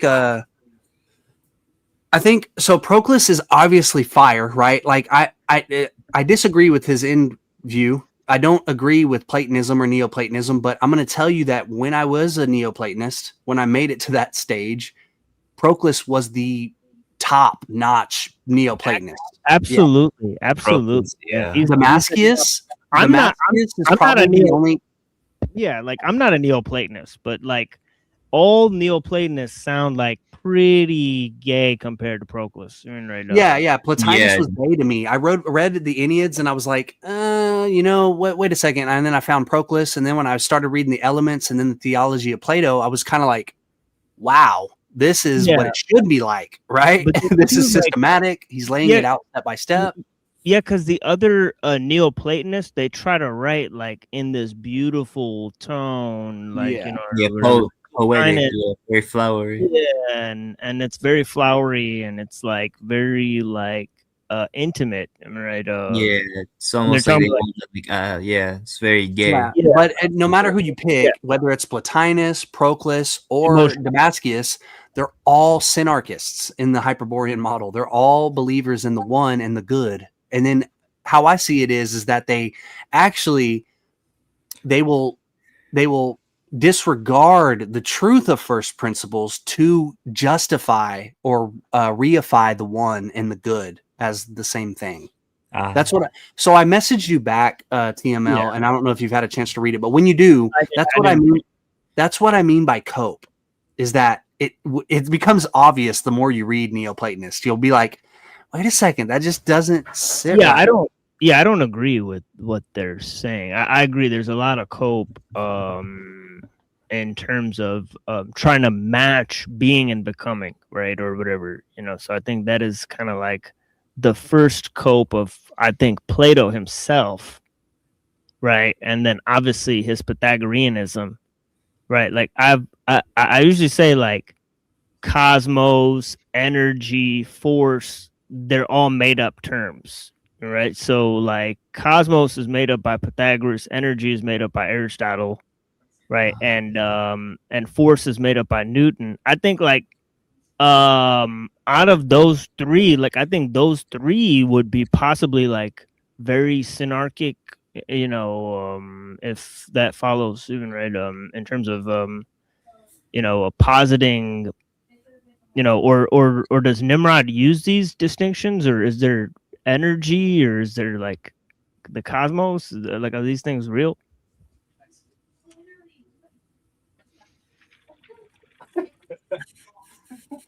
Oh my goodness. Yeah, I think I lost him, but yeah, it's No, okay. no. I'm sorry, guys. I stepped away. I had to let my wife in. No, it's okay. No, I do. I'll come back in there. They made out. No, you did not. I'm just kidding. What? All right, I'll be back in there. Hold on. My daughter came back from an event, and she's at the age now, guys, where she's like, she likes boys and shit. So it's kind of, I don't know. Yeah. Oh, yeah, it's one of those eras. Yeah. Yeah. So my wife's like, "Do you want the tea? Do you want to hear she made out with them?" And I was like, "What the fuck?" And they lied. I guess she didn't make out with them, but who knows? Who knows? Because when I was a kid, I wasn't telling my mom and dad who I fucking made out with. So, anyways, sorry. Yeah, I stepped away to let them in.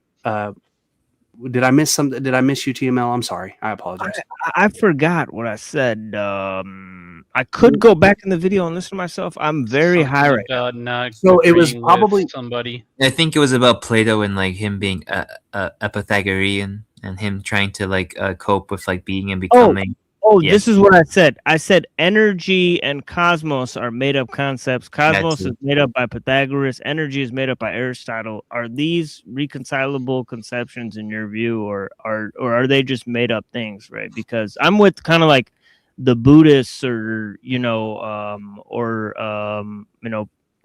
Parmenides, or some of these guys, where these kind of categorizations are totally fake, right? I don't think they're fake, but I don't think that the cosmos is true existence, right? I do believe there is a boundary between being and becoming. I don't think they are. I don't smash them together. I don't think being and becoming are linked together. I don't think becoming like emanates from being or whatever. So, I heard you say that they kind of exist like oil and water in a thing. Flask and so on and so forth, or something like that, right? Yeah. So like becoming is actually like truly non-existent. It actually does not exist. What exists is spirit and matter, and the interaction between the two creates what we perceive as becoming. When spirit and matter are interacting, things start to move, and then space and time is there. But that actually, if you pulled matter and spirit apart, it doesn't even exist. The only thing that exists is matter and spirit, and they eternally exist. So it's dualism. Yeah. So if anybody has some place they want to take this conversation, I think I will play music, right? But if we come back, do you guys have anywhere you want to go with this? Or yeah, Fatima owes me a flag. I noticed that Fatima can find really unique flags. Oh yeah. Yeah, so I'm still trying to find it. Yeah, don't worry. Please, sir, please. Absolutely, no. Finder. Yeah, we'll talk about our sort of, and we can talk about sort of fascist things and all the type of stuff, because I put a banner up at the beginning of the show that I'm discussing it for discussion and or entertainment. So I'm pretty sure we could talk about any type of fascist politics, all sorts of arcane philosophies, all sorts of occult theologies, because it's just for discussion and entertainment, right? So I'm not promoting these things. I don't follow these things. So I'm just a guy who lives in Detroit. So so the fact is that so I'll play a music, and then we'll go to this flag show, and so on and so forth. The flag show. The flag show, yeah. Remove the L, yeah, and then that's what we get. I turned on Truth or Cop. I tried to turn on an excerpt of that while I went and got coffee, and he started talking about all sorts of conspiracies. He dropped the F slur. He did all this stuff just in the like 2 minutes I played it, so I had to go back and edit that. Oh, after the video, I do want to take it somewhere, and it was in your message about the text I sent you, the critiques of Renee Guénon and the Islamification. Oh, okay, yeah. You can. Have you read this work so you could maybe break that down for me? That would be great. No. I want your perspective, so I need to wait on you to read it because I do lack the Islam component, right? I want to talk to you about the Necronomicon comment that you made in Discord. So, yeah. After the video, continue. Yeah, I'm being sent to the principal's office because I got the Necronomicon wrong. You know, is what's happening. But yeah, bless it. Go to the principal's office. I'm just kidding, but yeah, that's a pattern. Yeah, so I made this, but yeah, I made this "Society is Brainwashed" remix. So I mean, hopefully I don't get canceled. I've been like the censorship has been extremely. I don't know what to tell you guys, but yeah, these are AI generated images. All of these images are AI generated. None of these images are real. So I don't understand. Yesterday, somebody tried to flag my video, right? And I know that somebody tried to flag it because it happened on one channel and not the other channel. Usually, if YouTube does it, they'll take it down on both channels, right? So somebody intentionally attempted to flag my video, and then when I peeled it, they gave me back the video because they knew it was fraudulent. So very strange. But yeah, anyways, I hope we don't get canceled, but I'm looking at the television, so I'll know if we get canceled for the people on the stage. I guess that is, but yeah, blessings. Yeah. Freedom!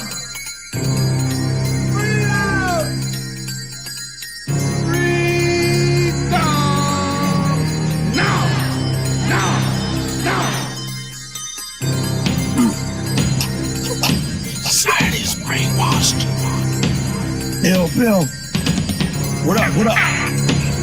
Think you need to let them know what's going on, baby. Time to tell them. When I'm in the streets, I always remain cautious.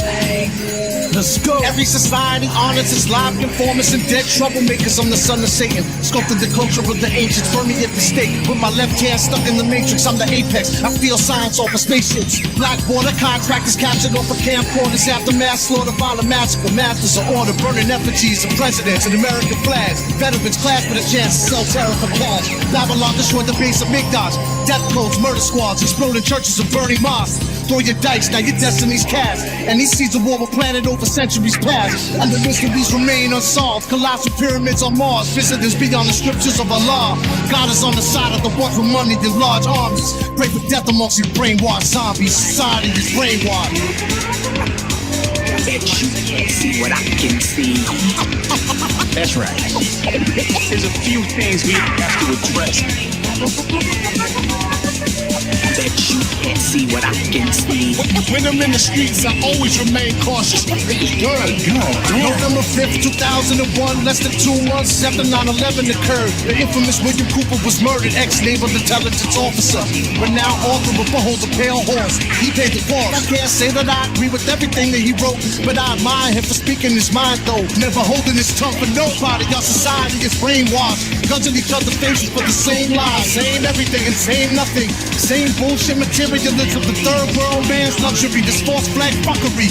An age-affected junkie, your lady, your liberty, can't fuck me, can't touch me. The Black Pope, superior general, Tim Oscar riding like a pyro from Inglewood. Bring the hood up to a hovering mothership. They already made the switch to the one world government. That you can't see what I can see. That's right. There's a few things we have to address. That you can't see what I can see. When I'm in the streets, I always remain cautious. Good. Amongst the ivory tower witch doctors, witness explosion on the Groom Lake landing strip of silicon, sorceress abandoned ship. Famine grip the planet with the gigantic satanic fists. Believed to be linked to Al-Qaeda through the sandals business. I don't advise you to believe these could be camera tricks. All I'm saying is to ask questions damages. But Hollywood tries to pass off as a fantasy. Might have already happened in actuality, and vice versa. If Jesus Christ was a person who was Mithra, who was Krishna, who was the first to be baptized, crucified, resurrected, betrayed and made into a martyr for someone else's redemption. Old men, Star Wars for young dudes that dying. Madison Avenue telling you what you should be buying. Religion and science always profess peace, but in the end, who created the deadly war machine society is? I bet you can't see what I can see.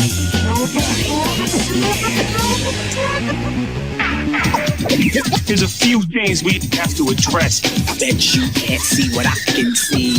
When I'm in the streets, I always remain cautious. That's right. Good. God damn.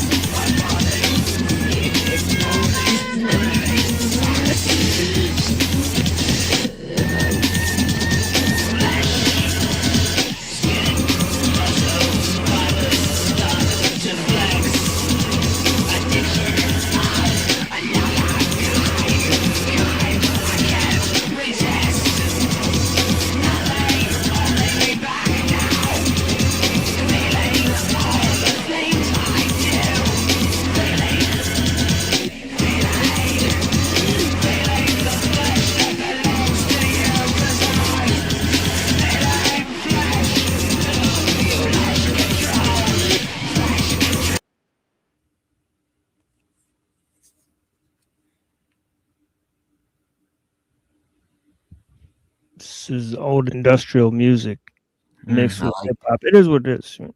But Oh, yeah. yeah. But yeah, blessings. We'll have more music later. But yeah, I appreciate you guys. So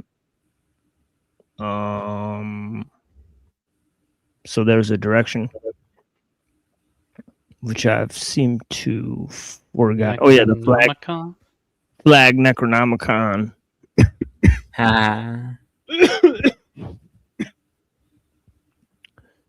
Possible. I appreciate you guys. Absolutely. Yeah. Yeah. So what's this flag situation? Let's pull this up. Oh, I it's appreciate just, it. it's just that, like I do love to collect a lot of like weird and niche things online on my camera roll, or like my the carnival of like the monoculture, as I call it, right? And I just collect things, anything that like fascinates me. And yeah, so like,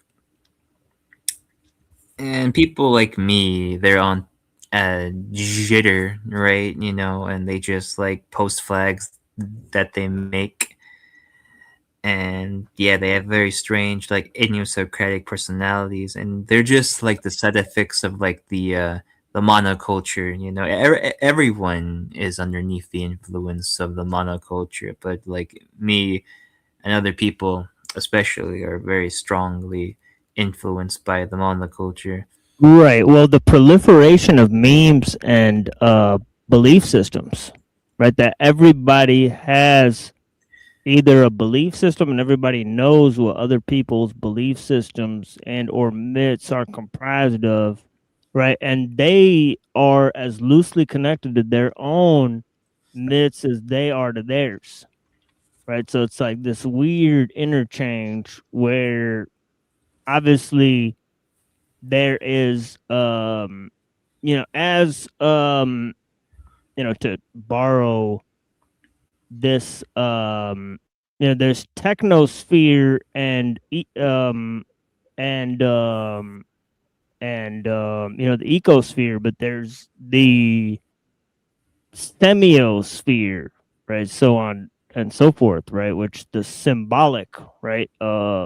Which which, to borrow the term from Buddha, of semiotics, right? Yeah. And the semiosphere can be like maybe the sphere of cultural relationships and symbols that doesn't fully get developed until universalism comes on the scene, right? And also the scientific worldview, right? Because you never have a conception of the uniformity of the laws of nature, right? Until this understanding, right? So Yeah, that's very true. Yeah. Extremely true. Yeah. It's just that everything is like more localized now. I think it was the perfect way to like describe how like these ideas and concepts and symbols and memes become reappropriated and textualized and reclaimed by very strange and unusual niche groups is because they follow, and everyone else follows a type of a guerrilla ontology. I think it was Robert Anton Wilson that like coined that phrase. That's cool. Yeah, guerrilla ontology. That's nice. Yeah, guerrilla ontology. Essentially, like everyone lives in the stratosphere of like we're gonna use ideas for our own means. And you know what it sounds like? Poetic terrorism, right? Poetic, like a temporary autonomous zone, right? Yeah, there you go. Yeah, Robert Anton Wilson was like. Well, he is a Discordian too, right? Hakeem yeah, he was is also a Discordian, and he was how Sorry, go ahead. He was the founder of like a religion based on Discordianism. Yeah, the Pope of it. Yeah. Yeah, well, he founded his. I think he founded his own version of Muirstein's temple or something. Yeah. Oh yeah, he did. Yeah, and he was influenced by like a lot of people. Like he was influenced by like Ezra Pound, James Joyce, H.P. Lovecraft, and like George Gurdjieff. And it shows definitely in his ideas of like guerrilla ontology, his own form of libertarianism and like individualism of Max Stirner. Definitely does show. His real name is Lamborn Wilson, is it? Yeah, Lamborn Wilson. Peter Lamborn Wilson. Yep. Yeah, so a lot of people are aware of the Illuminatus guy. What's his face again? Robert Anton Wilson, but they're not aware of this guy. Right? A Lamborn, and it's weird.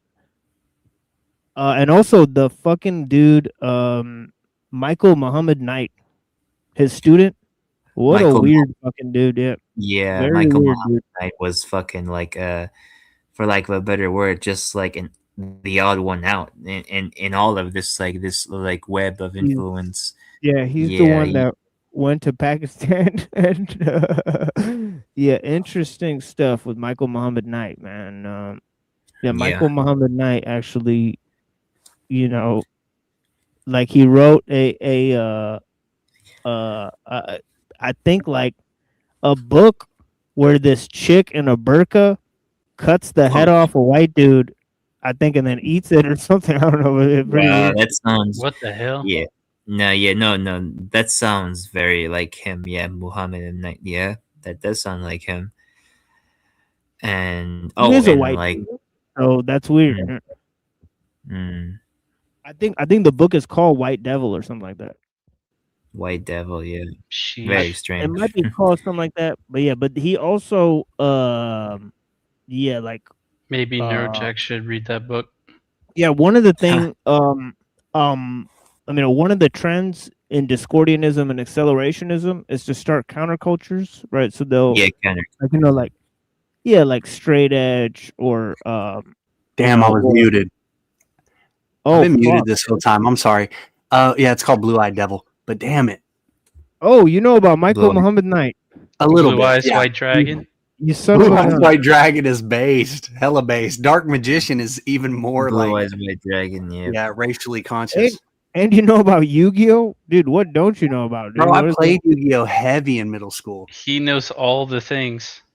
Hyperborean is he's similar to someone I know. He's a jack of all trades. He's kind of a fetishist for the synarchic culture in a way. Sad Jumbo. Fun fact, I even gangbanged when I was younger. Yeah, it was pretty wild shit. Yeah, I've come a long way. What do you mean, like girls or in a gang? No, like in a gang. Like girls. Yeah, that was a bad choice of words. I just found out. We're not about that gang shit, bro. Yeah, I just found out that in Saudi Arabia, right, because I wanted to look up, like, what is the Sharia law punishment for graping somebody? And it said, actually, if you grape people in a gang, you could be punished to death because it's seen as, like, collective violence, like incurring, like, gang violence, right? So it's like, so if you gang rape somebody, like you could end up dead, right? So what about just like one-on-one rape? yeah, you could also end up dead in that instance. Good, but it okay. depends on the case, right? It's a case by case basis. Sometimes you might just get flogged, but a public flogging might be, you know, like a public flogging, like that's pretty bad. But like, yeah, like, but yeah, like a lot of times you get put to death. You know, yeah. Or Yeah, of what course. about Well, the crime for adultery is death. Yeah. So not law, but isn't there like a cultural thing where it's like hero killing? Is that possible? in some- honor killing. Well, that is Wait, an what? extrapolation. Honor That's like when killing. you Oh, go. honor- Yeah, that's when you go outside of like the sheikhs and like the legal situation, like the caliphate, you know, and you just like go ahead and just do it on your own. I guess the context for that would be you live in a Western society and you want to misapply Sharia law without consulting like a professional, right? That understands the law. Yeah, that understands the traditions, right? And then apply the ruling. You wouldn't be applying it in the context of breaking the law of the country that you're in, because that's against Islam, right? So, right, you know, you're not supposed to break the laws of a country, right? Of so, the countries that you inhabit. yeah, the Yeah. country that you inhabit and you pay like, you know, Taxes. to protect. Yeah, because essentially you're paying for the protection of the army, right? So, Yeah. so if you agree to that situation, supposedly, anyways. yeah, it's pretty much agreed. Like That's under a different tangent. yeah, it might be the same under Catholic canon law as Ouch. well. But, you know, because of Romans Romans 11, I think, is it right where he Romans says 13. 13, yeah. Powers that be. Yeah, and I'm the guy who wrote the book. Well, this is a joke, but yeah, yeah. So yeah, Romans 13. Yeah, I need to read my own book again. But yeah, Subject to the powers that, you know, because they basically hold order. yeah. Thank you, Reddington. Yeah, that's exactly what I. That's Yeah, so the I think paraphrase of it. Yeah, I think in Catholic canon law, you might have a similar parallel situation to that. So the honor killing, I think that's extrajudicial killing by Muslims in a non-Muslim land. So I think that would be totally against, in my opinion, Islam and Sharia law. But yeah, it is what it is. Yeah, I kind of derailed with that comment. No, Apologies. there's a dude here in Brownstown, right? His daughter was dating a dude, right? And he told the kid to come to the mall, and he put the kid in the dumpster. Damn. At the mall. Like he bodied him? Yeah. Yeah, he bodied him, and then he threw him in the disposal area at the mall. Dang, dude. Wow. That's crazy. Yeah. No. Oh yeah. Those this guys is don't like play around. this is like 20 minutes away from me, and this was just a normal Pakistani dad. You know, so Sheesh. Damn. Yeah. So, no. That happens. Yeah. Like I it think does like happen, in yeah, like yeah, because their daughters it are does. supposed to obey them. Like in the culture, your daughter's just supposed to listen to you, right? Your daughter's not like going around like you know that might be hard for people to hear because I'm I know hostels it like you know his daughter just went right Yeah. but yeah, you know, so I don't mean to diminish. Obviously I don't have any kids, so it's yet to be determined how I treat my kids. But I think I will treat them more in line with you know, being understanding of the culture. Like you guys know how I'm a pot smoking dude, even right. It is what it is, right? I'm into a lot of different things. It is what it is. Yeah. Yeah, so I think I would be a little more lenient, you know, I suppose, but yeah. But yeah, honor killings. Yeah, woof. You know, dark Oof. subject. Yeah, they're very like prevalent in like the diaspora in Islam and the Ummah. They're very prevalent. They happen. Yeah, they're very prevalent around the world, except for Islamic Spikes up countries. from time Yeah. to time.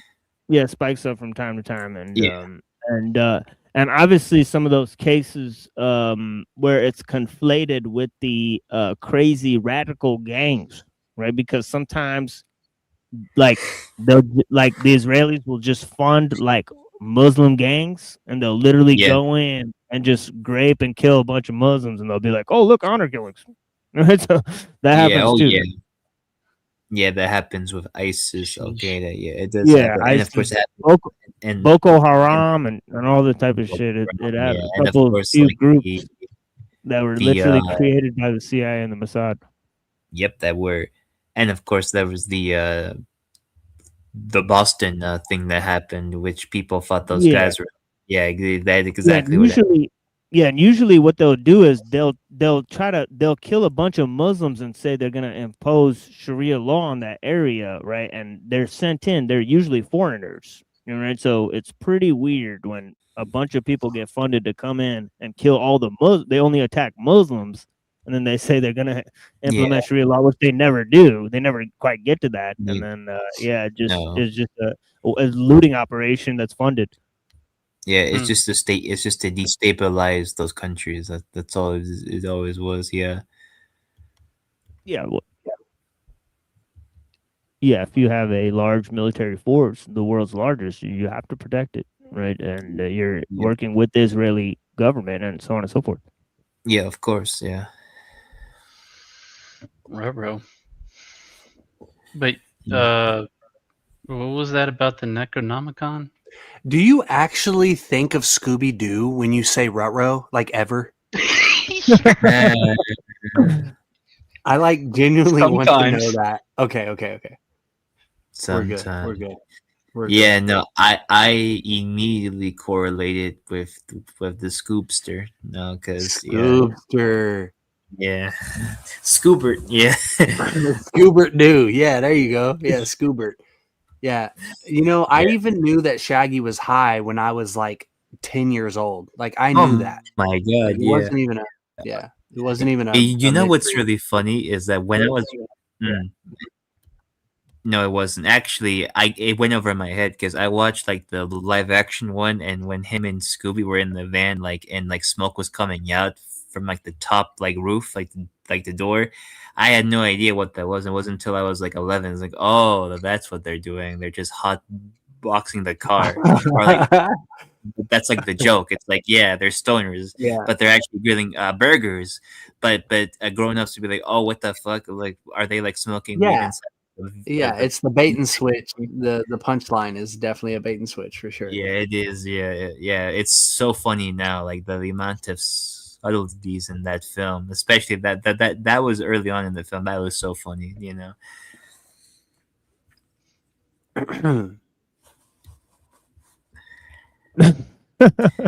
Little Wing, that's funny. Oh, Lil Wayne, I haven't heard of him. Her, Little Wing's her. Yeah. So what's this business with the Necronomicon? I mean, we're all wondering. I was wondering what you were saying about Islam's connection about the book that you found. Well, surely you've heard of this work by Lovecraft, right? Where he mentions this thing where the guy takes the book off the shelf, the Necronomicon, and it's Kanuni Islam. Absolutely, yeah. It is. Yeah, it was written by Abdul Al-Hazar, the in-universe Necronomicon. Yeah, but in the in the work, the Kanuni Islam, it's just like published by a random guy, right? But no, I'm saying, did you actually find a book that corresponded to it? Is that what you're saying? There is a book that corresponds to it. You don't know about this? Yeah, I didn't take it that far. Whoa, really? There's a book. Wow. Yeah, if you look at it, it's got like Masonic imagery in it. Is it the practices of Muslims in India? Yeah, that's what I said. Yeah. Yeah. So, is there anything cool about that you can mention off the top of your head, or is it? There's like diagrams of like how to like summon like jinns and stuff. Gotcha. Yeah, that's Yeah, well, I mean, that's prevalent is in Islam. Here, hold on, Like, hold on. Let me pull this up, and I don't want to. And this is for educational purposes. Obviously, I do not endorse occultism and these practices. This is summoning not that- demons and doing I their. don't think you should try this at home, right? No. That's just my personal opinion. I don't know what this is exactly showing to me. So let me put this very clear. Can you guys hear me? Yeah, I can hear you. Oh yeah. We Oh, can hear you. weird. I'm frozen solid. I got to restart my entire thing because I opened up the Kanuni Islam. It's where it cursed the entire browser. So give me a Oh second. no, it's already starting. Yeah.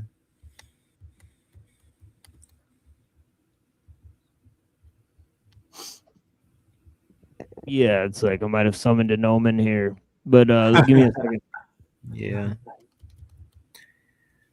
The gin of Bro, smoke. I've been trying for the past, like, I don't know, 10 minutes to find the Thomas Taylor collection of Proclus's works that includes the subsistence of evil, and none of them on archive include it, right? Like the title page will actually say it. Oh, and the seventh book, Subsistence of Evil.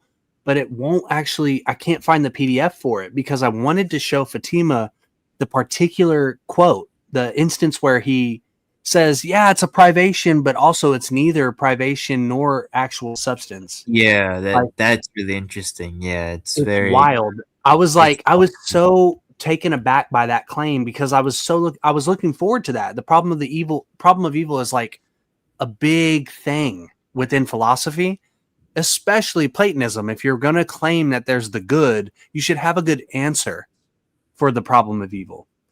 And the answer of privation falls short because true philosophers in the past, they understood that the problem of evil itself was an active thing, not necessarily just some passive thing like a shadow. Yeah. But so I don't know if you can explain these series of images. I don't expect you to, but yeah, magical circle, a magical square, yeah, and then another kind. Camia. So, I mean, I can generally explain this with my ceremonial magical experience, my knowledge of it. But just to be clear, this book, The Kanuni Islam, The Practices of Muslims in India, just to be clear, it is talking about ceremonial magic given these figures, right?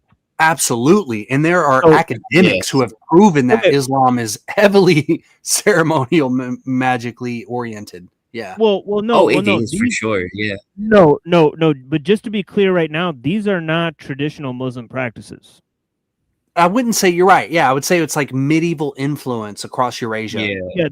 No. This is actually something that I've never seen or heard any Muslim practice. So this is why I'm bringing it up to you because I wouldn't know how to identify these shapes. There's a series of these images, just to let you know. And then because Islam, and by the way, I'm not going to and by the way, I'm not promoting these images. I don't think you guys should look into this and so on and so forth. But yeah, I'm surprised that let me put this in the private. So you have this because this is weird stuff, right? Well, it's not weird. It's actually very common in the past. I know, but I mean from the idea from it being related to the concepts from Lovecraft. Like what? Well, yeah, I think he was influenced by some actual document. I just never dug deep enough to find that actual document. I wasn't that edgy. I didn't really follow Lovecraft that seriously. I wasn't like Well, I'm pretty I really like the idea, right? I think that it's influenced a lot by Islam, right? His entire mythos, right? Yeah. You could tell. Yeah, and Sumerian, Mesopotamian, Sumerian, Babylonian. Yeah, the fact that he put it in the mouth of this Arab figure, right, is pretty interesting. That rejected Islam is highly interesting, right? He could have picked anybody. Yeah, he could have picked anybody, but he picked like a Muslim apostate, right, which is very fascinating, right? Syria, it is. Yeah, but break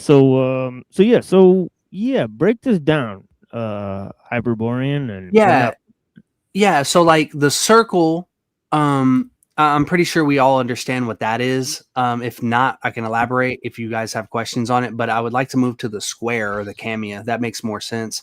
I'll kind of touch on the circle a little bit. You'll notice that the figures on the outside, the little cloud with the 2 dots above them, are the same throughout the circumference or the 4 corners, the cardinal directions.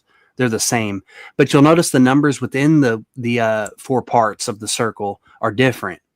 I'm imagining that they assign to the numbers names, right? Like esoterically, they hide names behind the numbers, or even letters. They'll reduce the name to just a letter behind a number, and they represent certain beings, and these beings are like kings or heads of a cardinal point, and these heads or kings have like a wide range of beings behind them that they command.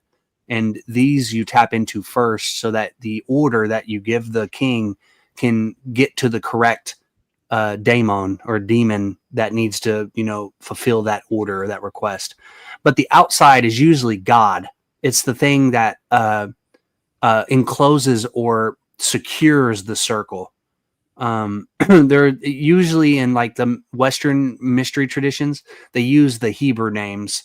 You don't see Greek a lot in the Western mystery tradition, which is a big red flag in my opinion. Now that I know what I know after years of study, but usually it's typically Yod He Vav He.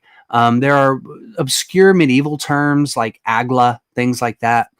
You'll see a mixture of these two on the circumference, but usually you're just trying to first establish with the circle, you're trying to reduce the entirety of the universe in your local area, in your immediate area. Usually it's a hidden place, like a small room, or like a grove where trees enclose you out in the wild or something. Some people, like in their closets, make altars, right? The reason you reduce the area to like a small area is because you need the entire universe in your immediate location, in your immediate perimeter. So yeah, like in Hermeticism, they use the words macrocosm and microcosm. You're trying to reduce the macrocosm in your immediate area so that you can, anywhere that you gaze or anywhere that you focus, you can reach the ends of the universe. That's what the circle represents. But the square is something more precise. The square, traditionally they call it the camea. You're using numbers within a square that are arranged in a specific way to where they are locked. So like if you scroll down and look at the square, and look, I've never seen this magic square, but the principle is the same anywhere you go. Watch. If you scroll down and look at the square, add up the numbers, right? Like can you zoom in, because I can't see it well. Hold on, let's see. Okay. What is that first number? It's 8, 6, 4, and 2. Okay, so we got 14, 18, 20 on that top row. Okay, let's go to the second one. 2, 4, 6, 8, 20. 6, 8, 2, 4, 20. 4, 2, 8, 6, 20. But you'll notice they're arranged in a certain way to where they cannot repeat themselves. Do you notice that? You don't have a line that is the same. 8, 2, 6, 4. But see the first line vertically, it says 8, 2, 6, 4. Now look at all the horizontal lines. None of them are repeated. None of them say 8, 2, 6, 4. So what happens is you can only if you create a square in this manner with numbers, we call it a locked square because it can only be arranged in one way. If I remove one of these numbers, if I moved one, it doesn't work. I disrupt the equaling 20 principle of the square, right? So the square of So that makes it stronger, right? If it's locked. Well, we get locked, meaning now you've bound the names. The numbers represent letters, and Right. this is a cipher, a sort of cipher. The names are hidden behind the numbers, so it's kind of like sigillum. I create a sigillum, and the power lies behind the idea that the observer cannot identify the meaning. He cannot reduce the image semiotically. He doesn't know the meaning of it. It's the same principle within the square. As soon as Rudolf Steiner compares ceremonial magic to cooking. He says that it's analogous to like putting food in an oven. If I sit there and I open the oven, I will never cook the food. I have to keep the oven closed, right? So the magical square is like locking or closing the oven. And when somebody gazes upon it and tries to decipher its meaning, if they were able to, it's like opening the oven. That would hinder the process of cooking the meal or the food in the oven. So the idea behind binding or locking within the kamea is like closing the oven and keeping it closed, so that when somebody walks by and stumbles upon your oven, he isn't going to open it and ruin your meal. You could see the ceremonial, the operation in general. You could see the meal as being analogous to the success of the operation. The more I open the oven, the less it is that meal is going to be properly cooked and actually able to consume. If you don't properly cook the meal, it isn't going to be successfully consumed. The person may be sick and throw it up or whatever. So like you need the oven closed. That's the idea behind the kamea. Now the letters behind these numbers, I don't know. That's the esoteric part of this. I imagine that this doctrine was written for an initiatic group, and the group was given the keys to the cipher. That's usually what happens within the society. They'll say, okay, here's the method, here's the formula, the operation itself, and here's the key to it. Do not give the key away or somebody will open your oven, essentially. And then the bottom, I notice in the left side, I can see the rest of the image. The bottom looks like a zodiacal layout. In the past, they didn't use, in the medieval ages, they didn't use circles. They used rectangles or squares to lay out the tripartite quadrate. So there's a 3 times 4 element here. Yeah. And if you guys are it's really hazy what it says on their names. They're angels. Yeah, it says but on the top 2 it says Michael and Jibrail. So it's Gabriel. Archangels. Yeah. Yeah, exactly. Yeah. That's the thing with the circle as well. Their names like heads of, usually they're archangels in the Solomonic tradition. So I imagine that we've just gleaned, a part of what the names could be for the numbers assigned to the cardinal points. They may even correspond exactly to these. So the top left, the top left corner. It says another kind. So I think it might be like this is like an explanation, the cipher for this or something, right? Damn, that smells really good. So good. Yeah. No, that fourth part, that third part, I'm sorry. The third part is actually that's actually zodiacal. That sticks out like a sore thumb. Somebody who studied Solomonic magic and the medieval astrological traditions. That's what that anything is. On these trident things that are I was gonna those look they look purely decorational. Aesthetic. What about this? Is this aesthetic? No, I don't think that's aesthetic. I think that's also something as well. So you'll notice that each one of those squares I don't know what year this was made. That would be helpful, right? But there was a thing. I think it's like is it post 1500s? Way post 1500s. Then that's probably most likely what this is. So the concept of the Enochian watchtowers was prevalent post 1500. This is in the last 100 years. I'm pretty sure. It's that's the last like 200 years. Yeah, that's absolutely what this is then. Yeah, for sure. Yeah. So this even gets more complex. So I didn't mention earlier that like within that circle, the cardinal points, they represent elements as well. Each head or king represents one of the 4 main elements, discounting the 5th or the substrate that the 4 come from. So I don't know which number or which cardinal point they're assigning their elements to, but in that image that you saw with the 4 squares, each one of those correspond to an element, and each one of those squares correspond to 4 elements within a square. So like it's probably hidden as a cipher for the initiate to know that. He has to be trained in memorizing that, because you don't write that in the actual grimoire. Because if you do, the magical operations that you perform are thwarted. If somebody sees it, their awareness, their humanly consciousness affects the operation.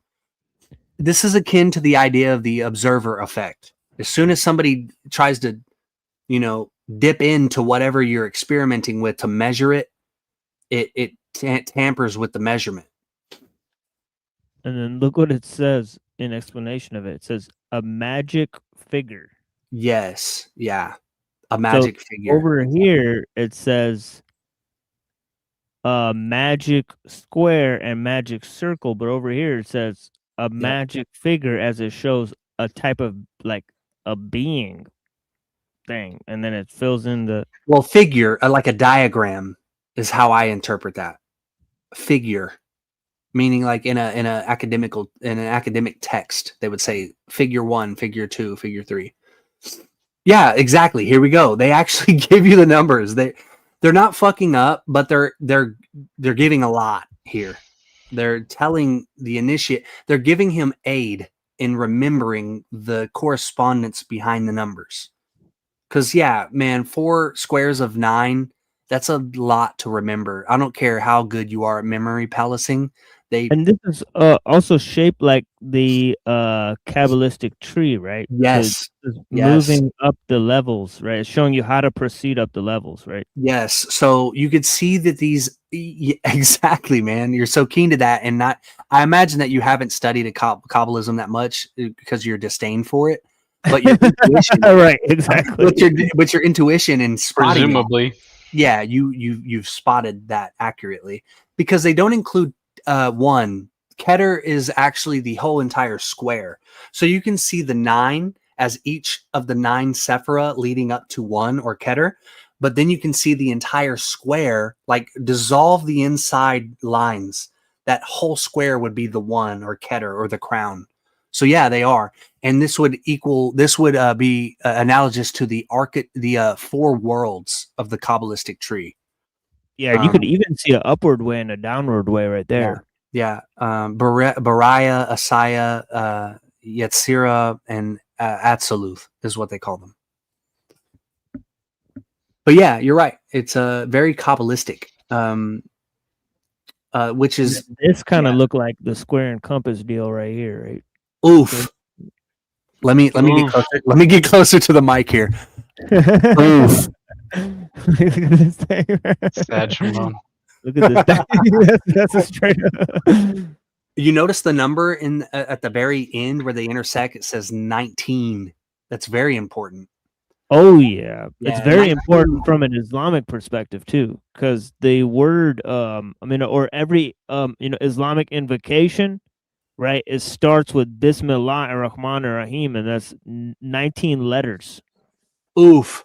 Yeah, 19 is very significant. Yeah, especially to the Masons. And it says there's 19 people watching as I said that. So interesting. Yikes. Yeah, 19 is equivalent to the 33. If you draw out the New Age term for it is a flower of life. If you create a square out of circles, it ends in 19 circles. But if you put that, if you project it 3-dimensionally, there are 33 spheres within a flower of life consisting of 19 circles. So yeah. Does that have to do with 14 at all? I don't know that connection. Sorry. Because if you add 14 to 19, it's 33. I don't know. Oh, I see. Yeah. I see. Yeah. Interesting. Yeah. Sheesh. Yeah, I thought it might be related. I don't know what. Yeah. But yeah, so that's the watchtowers. If anybody, watching, I respect you, TML, right? Like, I'm not trying to go against you, right? I'm not trying to argue. No worries. Just speak freely, dude. Don't yeah. So occultism, right? Like, when you said, hey, I'm not recommending people, to look into this stuff or whatever. I think there's this big stigma with occultism where people fear it and they give it more power than it actually deserves. Yeah, you're allowed. You're allowed to promote it. I just won't. Well, I don't promote it because in the end, it's synarchic. But I think studying it gives you the tools to spot it, to be aware of the system of occultism. Yeah, I'm kind of doing spoiler alert here, so I want to pull back. Yeah, I'm kind of wondering what the hell that is. That's another type of gin that we'll unveil in a minute. Yeah. So, in my opinion, read whatever, man. Like, do not let the fucking, the Inquisition tell you can't read a book. Like, read all the books, right? And practice fortitude.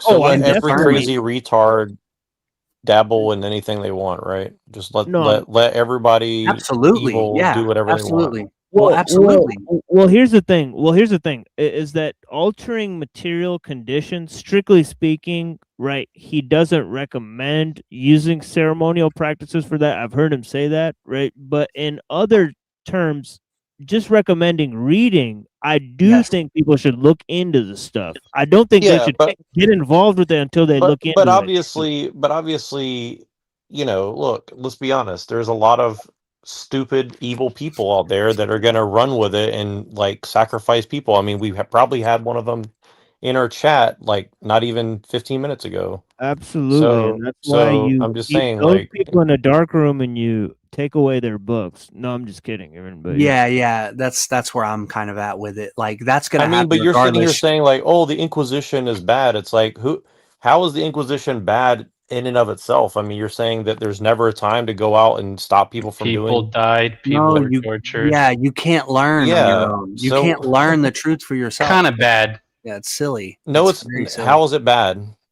You're saying that all killing. You're saying why is the Inquisition bad? So it's wild. Wait, well, you're saying murder, but you're saying you're conflating all murder and all killing. That's not true. Well, no, Lone Wolf said that. I'm more so talking about the restriction of learning on your own. Why should everybody have free access to knowledge? That was the main point of the Inquisition. Why should everybody have free access to knowledge? Because that's what I think your spiritual right is. So I should go to every town and every person, and if they want access to nuclear technology, just give it to them, right? Not a person. If there's literature on it, that literature should not be restricted from you. If they have literature, that's totally absurd. That's absolutely absurd. I don't think it's absurd. I don't. You're just you're just being 100% absurdist at that point. It's not absurd. Like, if you know that it's that dangerous, then why are you creating the literature? Well, you could ask that of the last, 3,000 years of recorded history. No, my point is that the guy who's creating that literature for a reason, right? All ideas are dangerous. He's gonna make it. All idea. You think that Christianity is bad and evil, right? You're saying you don't want it restricted. You're equating the reading of literature with acting on reading the literature, and I'm saying those are two different things. Because guess what? Everything you interact with affects you, of course. How could it not? That's sometimes, like, I really think that, man, I don't mean this. I don't want to be offensive, man. I really don't. But I think you're really simple. Like, you generalize things. It's shocking almost that because I know you're smarter than that. Like, are you trolling me? Like, are you trolling me? The example isn't that great, because even if you read stuff to be able to build anything of that nature, they will detect you and they will get you. So that's not even really a problem. But it's an extreme example. The fact that he doesn't understand that reading something you guys and don't acting like on what you read right? are different. You guys don't like Christianity, and Christianity took over the world, and you guys probably would prefer if it got wiped off the face of the earth because it's a bad idea, right? Wow, that's an emotional claim. It's making a lot of assumptions. Yeah. Well, I think Nimrod says that Catholicism is good. So maybe we can discuss that angle, because he doesn't say it's good. He says that the religion has elements that are not synarchic. No, yeah, but that's to amount to the same thing, right? No system is safe, even Hyperboreanism, right? But it's just like, you know what I'm saying? Yeah, you're right. In your anything, view. Anything. It's like nuclear codes, what Neurojack was just talking about. Yeah. The person who is going to it's use just an nuclear extreme codes example, to destroy but look, nations. and any idea can be used for evil or good. Well, And just look, man, giving I free hate to access to reduce all this. ideas is I hate to infinitely. reduce this and like stump you in your own paradigm, but like in your world, like history is written already. So like, why are you even putting up this kind of argument? If a guy wants to read, It nuclear still matters code, what we do. It still matters what we do while we're it doesn't though. You live in a predetermined. Yeah, you live in a predetermined universe. Like you don't have an argument to put up. So nothing we. So if I go and I do Jeffrey Dahmer stuff, it's absolutely inconsequential in the scheme of things. Is that what you're saying? Yeah, in your scheme of things, yes, yeah, because God, he decides that happens and that it leads to the end goal. Yeah, so I'm not trying to be a dick, but like your model is say that again now. Say that again. Your God allows Jeffrey Dahmer to do the things he does to lead to his end goal.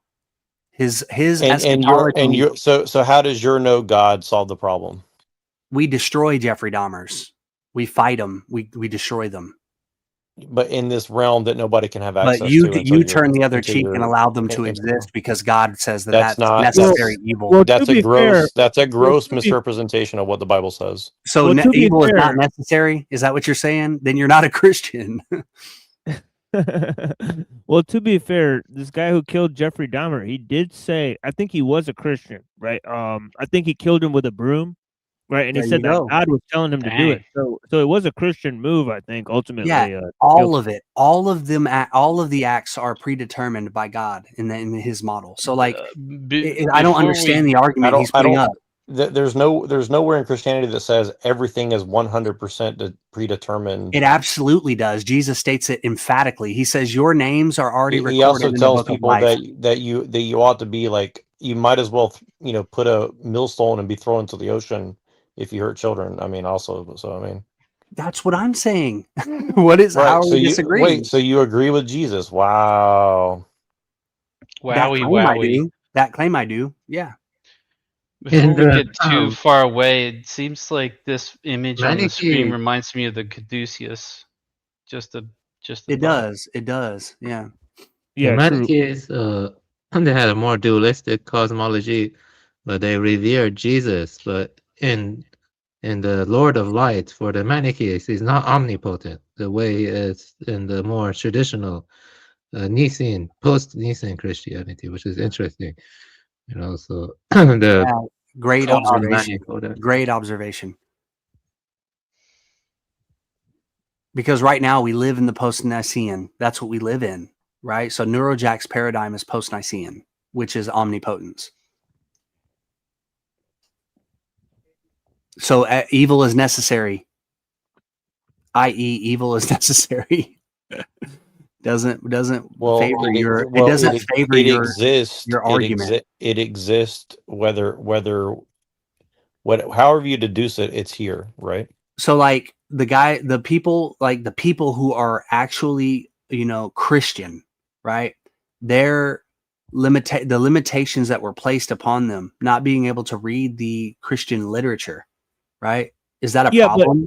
But here's the thing, though, Hyperborean. The problem doesn't just go away if you don't accept a Christian paradigm, right? Like the problem of free will doesn't just up and vanish if you reject. I'm not saying that. I'm not saying that at all. I'm specifically targeting his claim about but you're arguing that people should have free access to all literature ever written. That's what I'm responding to. And I think that there's no way that you actually would believe that. Why? I'm telling you that. I'm telling you that's my claim. Why would I not believe that? So there's nothing that you would wipe out of history if you had a chance. If I had a chance personally, yeah. If nobody could stop me, so then you don't actually believe what you're saying then. No, I do. And what you're saying is information, right? That's not what I agree with. You said something. Wiping something, right? Yeah, I would. Right. And what do you think the Inquisition? And again, I'm not defending the Inquisition in and of itself, but what I'm saying is that the idea that you would wipe out, let's go back to the example that we're actually talking about, right? Like occult books, right? I would absolutely not wipe them out, and I would make them public for everyone to read, and I would interpret it in my light. I would say, this is what I think about occultism, and this is what it can do. This is what people are using it for. Make your decisions. Most people, when they see it, they would be repulsed. So is that like some sort of like, you know, pathological altruism that you have or something? Not necessarily. I wouldn't equate it to altruism. No, I'm not trying to necessarily. So then why is it a value that you're pushing forth then? Because I think it's important to me. It's important that everybody has free access to all literature ever written. Yeah. I think that the spiritual war doesn't go away. So how is that? How is that not an altruistic? Hold on. How is that not an altruistic ideal? Because I'm not helping the enemy. The enemy does what they do regardless, right? The altruist actually invites the enemy into his world, and then he dies to the enemy. I'm not an altruist. I'm somebody who allows information so that the lost, who can be an ally, can awaken to that information. You know, align with the information. The spiritual war doesn't go away just by making information available. If Epstein wrote a little book about how he goes and does his little deeds, absolutely. Are you saying we shouldn't? Are you saying we should? We should make sure that every boy and girl gets a copy of that book under their tree every year, right? Absolutely. Well, not every boy and girl. Yeah, I would say that. Yeah, age. Oh, definitely so there's a limit. Yeah. Oh, okay. So there's a limit to what you're. Okay. I'm saying don't ban it. Don't like make it unavailable to people. Yeah. Well, if my child tries to go to the library and pick up the book and I stop them, I'm now. It's like pornography or something, right? Like I don't want some kid watching pornography. That's abhorrent. Why not? Why do you want to limit their freedom? Because they're a child. They don't know really what's going on in the world. But there's no such thing as children because all of existence isn't real, though. I don't think that generalization is so wild. It's like playing chess with a pigeon. This is wild. Sometimes I think you're really trolling. That's why I say that, right? But then again, I'm like, man, he does it so often that it's like, do you really think this way? Do you really, like, when you have debates with people, that you like reduce your points to like absolute generalizations? You totally. I mean, you just said that you want everybody to have complete access to everything ever about written, the worldview. So. And then you say you're the one who said that you want people to have complete access to everything ever written. Okay, yeah. Then if you need explanations for everything, I guess. So you wouldn't ban the Zohar and you wouldn't ban the Kabbalah? Absolutely not. No, read it. Read the Talmud. Read the Zohar. We need to read it. The problem is people haven't read it. So you wouldn't collect them all and throw them in a fire and make sure nobody could read it again. Nope. Because the enemy needs to be identified for the people. The enemy of that enemy, right? My ally needs to see that. But if you burn them all and then they didn't have access to it, how would they be your enemy anymore? Because the enemy still operates under that system. They remember the system. It's an oral tradition. The elite of that system remember it and they pass it on. So their writing of it is. So you're saying if you burn them all today, let me finish. Now, let me finish. The writing of that is actually an expose, right? Do you know what that means? The word expose. So you're telling me they can remember 2 million words of the Talmud or whatever? Yeah, they can. Absolutely. I know Masons that know millions of words. Literally, they have A cards. They're certified to remember millions of words. And so have what? They're called A cards. And so hypothetically, there's no way that you would erase people's oral tradition or. No, I need, because the race is there, right? I haven't eliminated the race, right? We need their ideas to be exposed, i.e. expose, right? Them writing it does us a favor. It shows their ideas instead of them withholding it in their minds. But you just me and you disagree on this point. I think we can move on. We're kind of droning on it, right? Well, no, I think that we need to read things. You think that people don't need to read things. Let's not move on because look, we're looking at a book here that's full of symbology, just like the Talmud is, right? Symbology. So if I'm looking at this thing, this is nothing like the Talmud. The Talmud is words. Well, it's encrypt. All language is encryption, and this is encryption as well. A grimoire is nothing like the Talmud, but continue. Sure, but they're all encrypted, right? This image is encrypted. No, the Talmud is not encrypted. No, it's literal, straightforward. Why don't you ask a Jew if it's encrypted? They don't say the Talmud is encrypted. Show me a Jew. How do you know? Are you Jewish? It's literal. It's commentary. None of it is esoteric. It's commentary. How about the Zohar? That is encrypted. Yes. Okay, so okay, so you understand what I'm saying though, right? Like all the Yeah. stuff is, all language can be encrypted, all occultism can be encrypted, all symbols can be encrypted, right? Yeah, that's what occultism be, is. Yeah, doesn't that's mean what it everything is. is. It's called that occultism for that reason. Yeah. Right. So again, you're saying that, oh well, they did us a favor by writing it down. Well, reading the language for itself is not enough, is it? No, it's It the still has to be systems. interpreted. No, it doesn't have to be interpreted. We don't care about the names behind these numbers you're staring at in these squares right now. Me telling you the system is the expose. It's the formula that's the expose. What does the formula lead to? It leads to the change of material existence by the operator. That's the problem, right? Remember what I just said about the oven? Me showing you this is opening the oven. You're stopping them from cooking the food. You're stopping the operation by being exposed to it. That's how it works. You're supporting the occultist by saying, don't read it. Don't look into the sigillum, man. No, I'm saying show people what the sigillum means. And now all power behind that sigillum So if there's that's a the spell, principle of occultism is you not knowing it. right? So there's a spell that Mr. Epstein knows how to harm children with, and we should just Yep. proliferate that out in the world and not stop it. To right? adults, yes. To responsible adults, yes. But so we may not know that some of those adults are responsible, right? We may put an age limit on it, just like drinking and Right, driving. but then let's say that you know it, but then this person just copies it down and adds their own twist to it. Now you don't know You it. can't what I mean? stop that, just like you couldn't stop Epstein doing it. But what I will say is that I think that the minority of people are doing that. So it's better to show. I and mean, have you expose opened up them. an Instagram and seen the demon possessed people on there that are doing absolutely Yeah, horrible I still things to think they're the themselves? minority. Yeah, I think it's still the minority of the world. But and I'm talking Well, about a minority will actual still be ceremonial magicians. a minority of people could still be millions of people, though, right? Or Yeah, billions. even. absolutely. Yeah, absolutely. Right, like a billion people is still like a minority, right? Yeah, I would say so.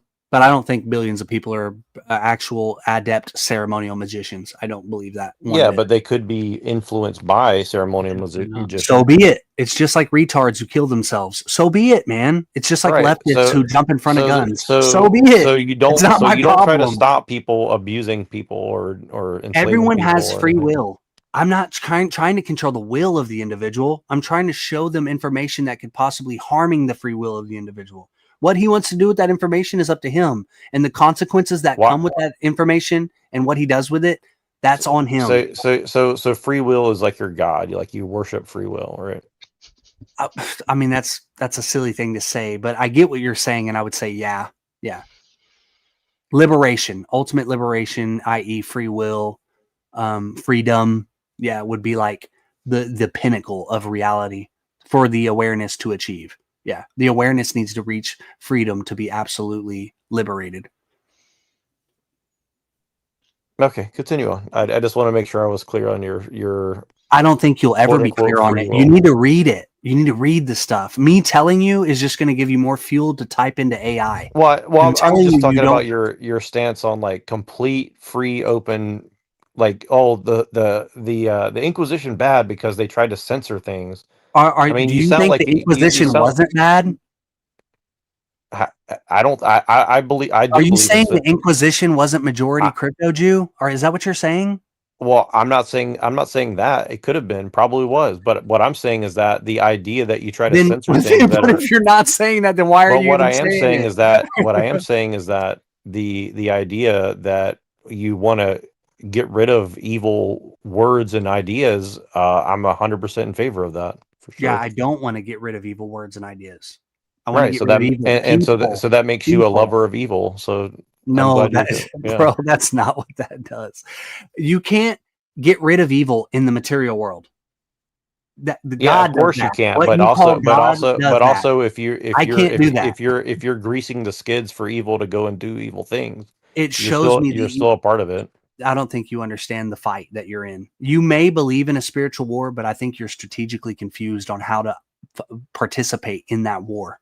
Maybe don't. maybe the demiurge, sent me a ghost telegram to confuse me. Demiurge or not, what you're saying is proving that you don't know how to fight the spiritual war. You think that you need to keep magic hidden. That's Well, not the I'm not proper necessarily approach. saying keep it hidden, but I'm also not saying like we'll just print 1 million copies and give one to everybody either. So, Well, which one is it, It's like man? T-Mail is having technical issues. Which one, man? Don't Oh, print there it it or is. not print it or not print it, man. Which one?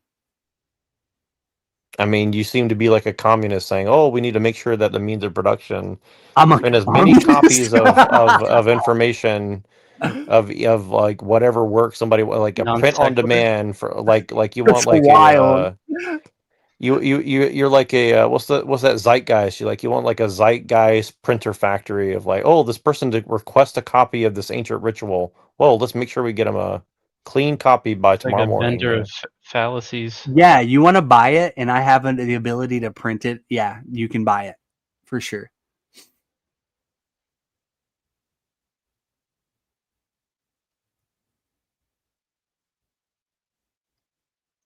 Yeah, can I ask Hyperborean something? So I've been thinking recently, you know, so basically the one in your worldview enchains the spirits from the origin. The substrate of the origin is eternal, and it enchained it to the pasu and stuff. But how do you know that? Like you say, all animals have souls, but how do you know they don't have spirit? Like in a less intense or expressed manner or something like. Yeah, they don't express it. So like we only make that decision based on our observation of the collective. So like there are races of animals essentially, right? For a lack of better word. The species within a genus, these groups act gregariously. They seem to be operating under some sort of like template, like that's why we call it the animal soul or the group soul. Even occultists have called it this for, I mean, hundreds of years. I think it's just it's based off an observation. Now there may come a time where we realize that some animals actually, what we call animals might not be animals at all. They might be like higher forms of biology that we don't properly categorize. I'm open to that, like certain deep sea creatures that look highly individualized. So I'll give you another example of kind of where this goes. Rudolf Steiner mentioned that, like, if you look at the human species, certain races tend to have, are we on YouTube? Yep. I don't think we should go there. I may like DM you on this. I'll DM you on this. But yeah, let's just say that like the animal groups display characteristics that tend towards like a gregarious or a group more than an individuality. In human species, certain groups of humanity, what I would like to call races, display characteristics that are more individual, not only mentally, but even physically. There are like biological traits. Yeah, there's a word for it called the animal man, right? There's something there's a dude, right? What is he called? Pasu? Yeah, Pasu. Yeah, exactly. Yeah, sorry. Yeah, I would say that for sure. You said it already, but I wanted to connect the two concepts there. Yeah. I would say that the animal kingdom is a lot more varied. Like there's a lot of diversity in the temperaments, and not all of them are gregarious. It depends on the species. Eagles or wolves are actually very fiercely independent, and they can be very tough and stuff. So some animals can have a warrior spirit. I don't mean independent as far as operating alone. I mean like as far as behavior and habitual behavior, right? They follow a template. Rudolph the Long-Nosed Steiner. Oh, based. Okay, like I'll kind of allude to where I was going. Steiner says there are groups of people, human beings, that are indistinguishable from each other, like a litter of puppies. or a litter of cats or a litter of calves or something, right? Like you have groups of human beings who, if you named them, if you returned and woke up in the morning and tried to distinguish them by their names, you couldn't, because of their physical characteristics or their traits. It's like having a bunch of purely black dogs with no indicators in their fur, right? That they're all pure black, no spots or nothing, right? All same color eyes, all, you know, very similar physiognomy. If you come back in the morning after they all slept and rearranged their positions, it's hard to spot Timmy from Jimmy, from Sam to Tom. You can't distinguish them from each other.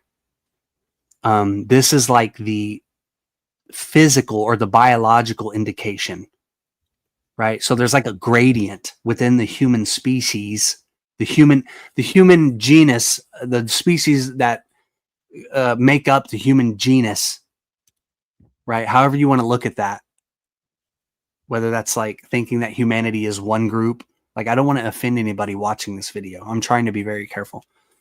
But like, if you believe that there are different types of human beings, right? Like, you'll notice there's like a gradient, and that the higher up you go, the more distinguished the individual is biologically. And then that also carries over into their mental. They have more, their thoughts and their habits are more varying. But if there's a racial hierarchy, then there must be a racial teleology. I'm sorry, I'm very blunt. You know, I don't care what people think. Yeah. Yeah. No, that is the case in the material cosmos. There is a racial teleology. Yeah. Okay. Yeah. But I don't agree with that. I think that ultimately we are reduced to the spirit, which is a one race. That is one group of people, of one family. It doesn't have a skin color. Including the Pasu and all. Well, not the Pasu. The Pasu is spiritless, right? But today we don't really have Pasu. We don't have that. We've miscegenated throughout the years to where mostly everyone is intermingled with Virya. So there are a bunch of lost Virya in the world today. Yeah, I would say personally that's my biggest issue with your philosophy. I still respect it greatly. It's just that I do think that, you know, all animals and all things have spirits. Yeah, no, I don't think ants have spirit. There are animals that I think we are miscategorizing. Elephants, maybe dolphins, maybe. There are like deep sea squids that are just like. You ever seen A Bug's Life? No, I'm just kidding. I'm just kidding. But yeah, no, I think like collectively, like look at the mind of an ant colony, right? Like me and Buddha have talked about this. It displays characteristics of mind, right? Like a ant colony or a beehive, right? It's almost like each of the individual like bees are like neurons in like a brain. Yeah. It's a hive mind. Yeah. And we would say that mind is ultimately the demiurge. The demiurge is. Oh, the demiurge is the mind. He's fashioning the soul. He's the thing that's charging and directing the soul. So even human beings who have spirit, Virya, have a soul. And the problem is that they suppress their spirit and they identify with their soul, which is completely deterministic. They think that they're their soul. And they're absorbing all these ideas from the world and living within the world. And they're just reacting. It's kind of like the Spinozan idea of like, you know, we're just like, it's a bunch of effects all the way down. We're just like responding to certain phenomena and then making decisions based on what we are observing and perceiving from the outside.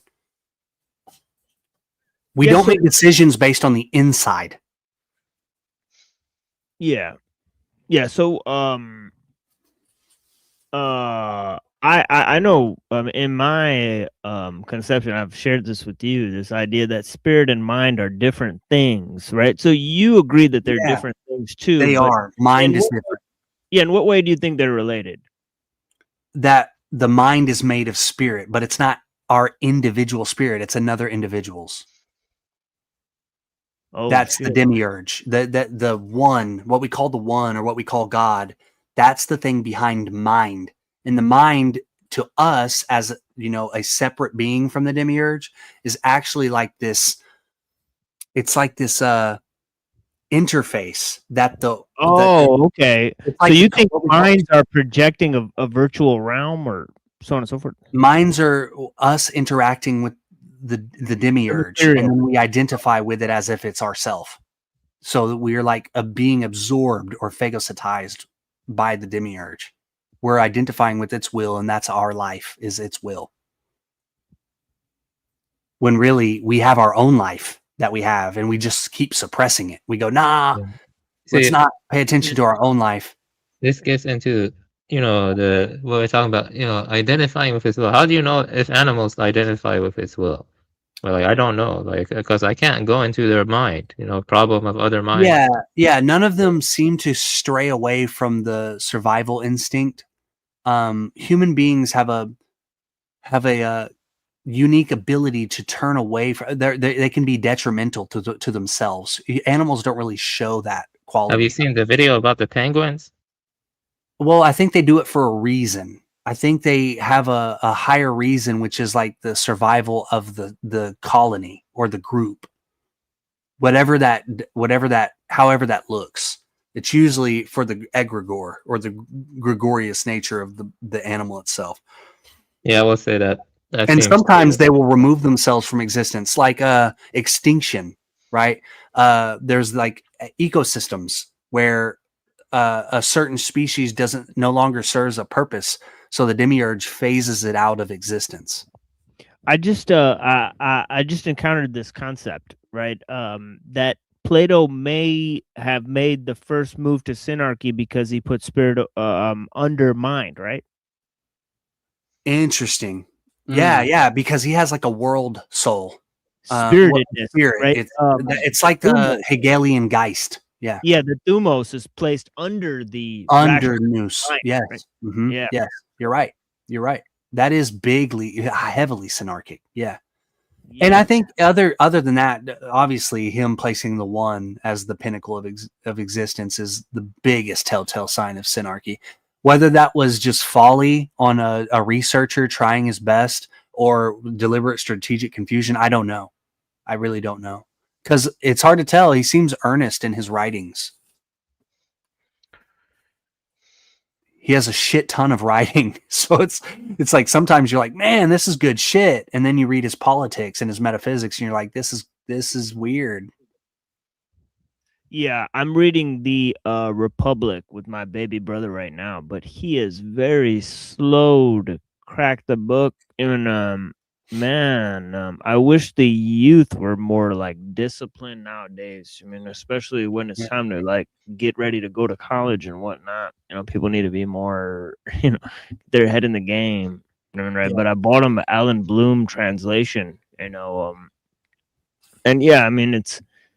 I think it's a pretty important book as like an introduction to different types of political theories because it runs through so many types of political systems, right? And just even in book one, it presents Locke's argument, Hobbes' argument, Machiavelli's argument. So you really get this idea that Plato was an expansive thinker, right? He didn't just compare ideas, right? He compared whole systems of ideas, right? That would later emerge. That is a unique trait that he had. So yeah, he's definitely a strange type of thinker, right?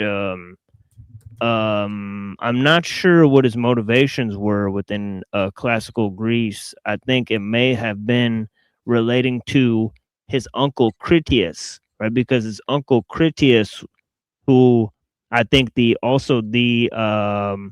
Critias is the namesake for his dialogue that's incomplete that contains the Atlantis myth, right? So his uncle Critias, or I believe it was his uncle, right, actually supported a non-democratic Athens, and I think he was like I think he got in like jail for it or something like that, or he was considered like a radical or some shit for supporting the Lacedaemonians or something like that. Makes sense. Yeah. Yeah, so Plato wanted to like bring it in line with this warrior ethos, right? So that's why the Socrates is kind of like always telling the people of Athens to be more like the Lacedaemonians, right? And then he had a Spartan student as well, right? So it's funny because like the philosophers, as bad as their philosophy is, they're usually on the right side of history. You know, it's kind of weird, right? You know, some of them, right? And definitely like for example, right? Like Miletus, I'm sorry, Milesus, right? He fucking fought with Pericles. Isn't that interesting? It is, yeah. Yeah, like one of the major pre-Socratic philosophers, one of the major Eleatics, right? He fought with Pericles, right? Like in a war, like pretty interesting stuff, right? And then Pericles is also linked to Plato's family, right? Because I think his mother married a statesman who was like in line with Pericles or something like that. So I don't know. I mean, so Yeah, that's wild. Yeah, it's weird stuff if you read the history. It's like all these people are like that end up being like these major historical figures. They're all interrelated. I was really tripped out when I found out that like the lady who requested for John the Baptist's head in the Gospels is the same lady who was the mistress of Flavian. So this Jewish lady was literally the mistress of Flavian. Can you believe that? Yeah, that's wild. I didn't know that. Weird, right? And like she had so much power that she'd be like, yeah, just go ahead and just kill John the Baptist. You know, just go ahead and just give me his head, right? And he'll go and collect it. You know, this is some stuff that people have extrapolated, like Eisenman. You know, I don't know. I think Eisenman is pretty interesting. That guy, Southern Israelite. Have you ever looked at Southern Israelite? Briefly, I don't know much about him. Yeah, he's radically against Plato. You know, yeah, he's like a guy radically against Plato. You know, that seems solid. Yeah, he's a weird sort of thinker. He's a character for he's sure. A character. Yeah, he's like extreme Protestant guy that like supports, you know, anti-Platonism. It's a really strange mix of ideas, but yeah, I had him on the show one day. I'll send you that later. But yeah, he's a very strange dude.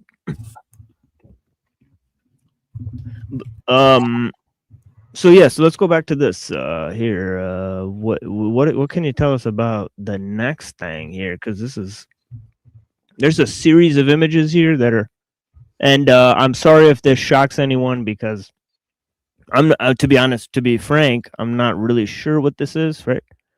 And our friend is kind of explaining to us. Now here's another species of jinn, I guess, and there is how you.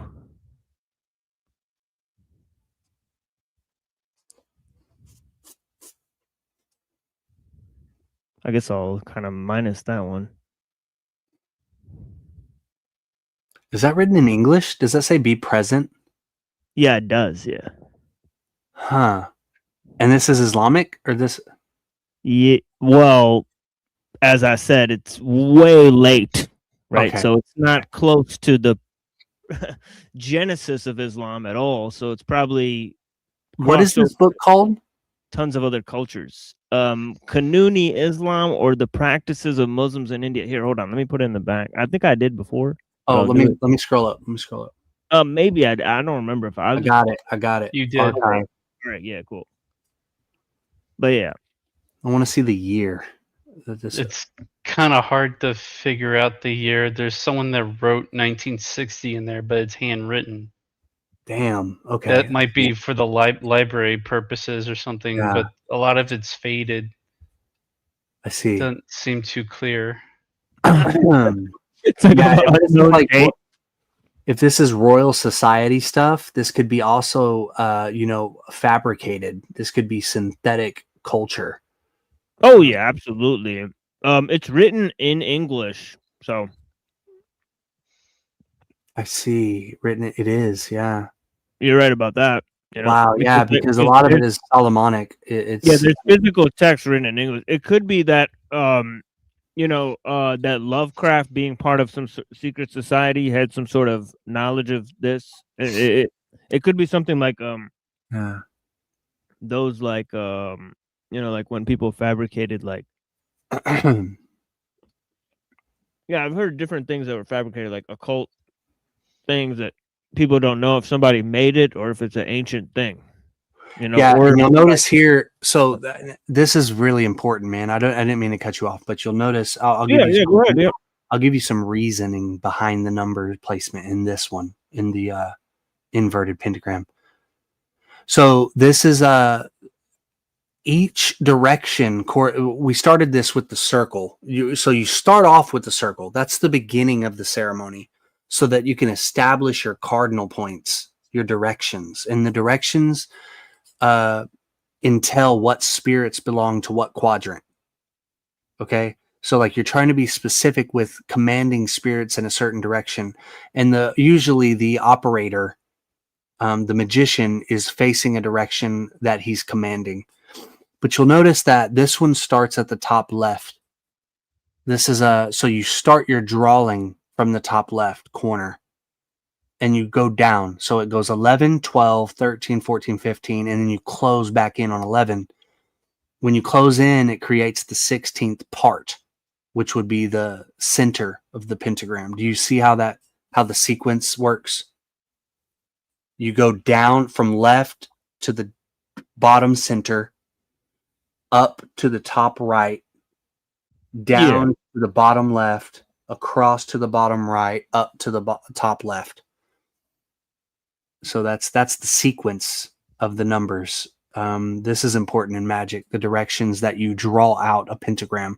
Usually these are drawn in the air. So the circle is drawn physically on the ground, but you stand within the circle and you'll project these pentagrams in the air with like a tool, with certain magical paraphernalia, like a dagger or a wand. You'll draw this character in that manner, from top left, starting from top left to bottom center. So yeah. It's Did you looking say like drawing? Did you say drawing? yeah, you could say like you could project it in your mind's eye. Yeah, but you are carving it in the air with a wand physically. Yeah, you're making a gesture with a wand in the air in the form of a pentagram. It kind of reminds me of the sign of the cross a little bit. Yeah, it's very relative. Yeah. it's looking like this might be from 1832. Is what I've found so far. Interesting. So and it's most recent, maybe. So this we already kind of like established this thing, but does that say Israel? Does that say Israel in the middle of the what combines? No, it says Israfil. That's another archangel. That's the archangel that plays the trumpet when the Day of Judgment happens. So gotcha. That might be summoning destruction of. Those look like camel scissors. Oh my goodness.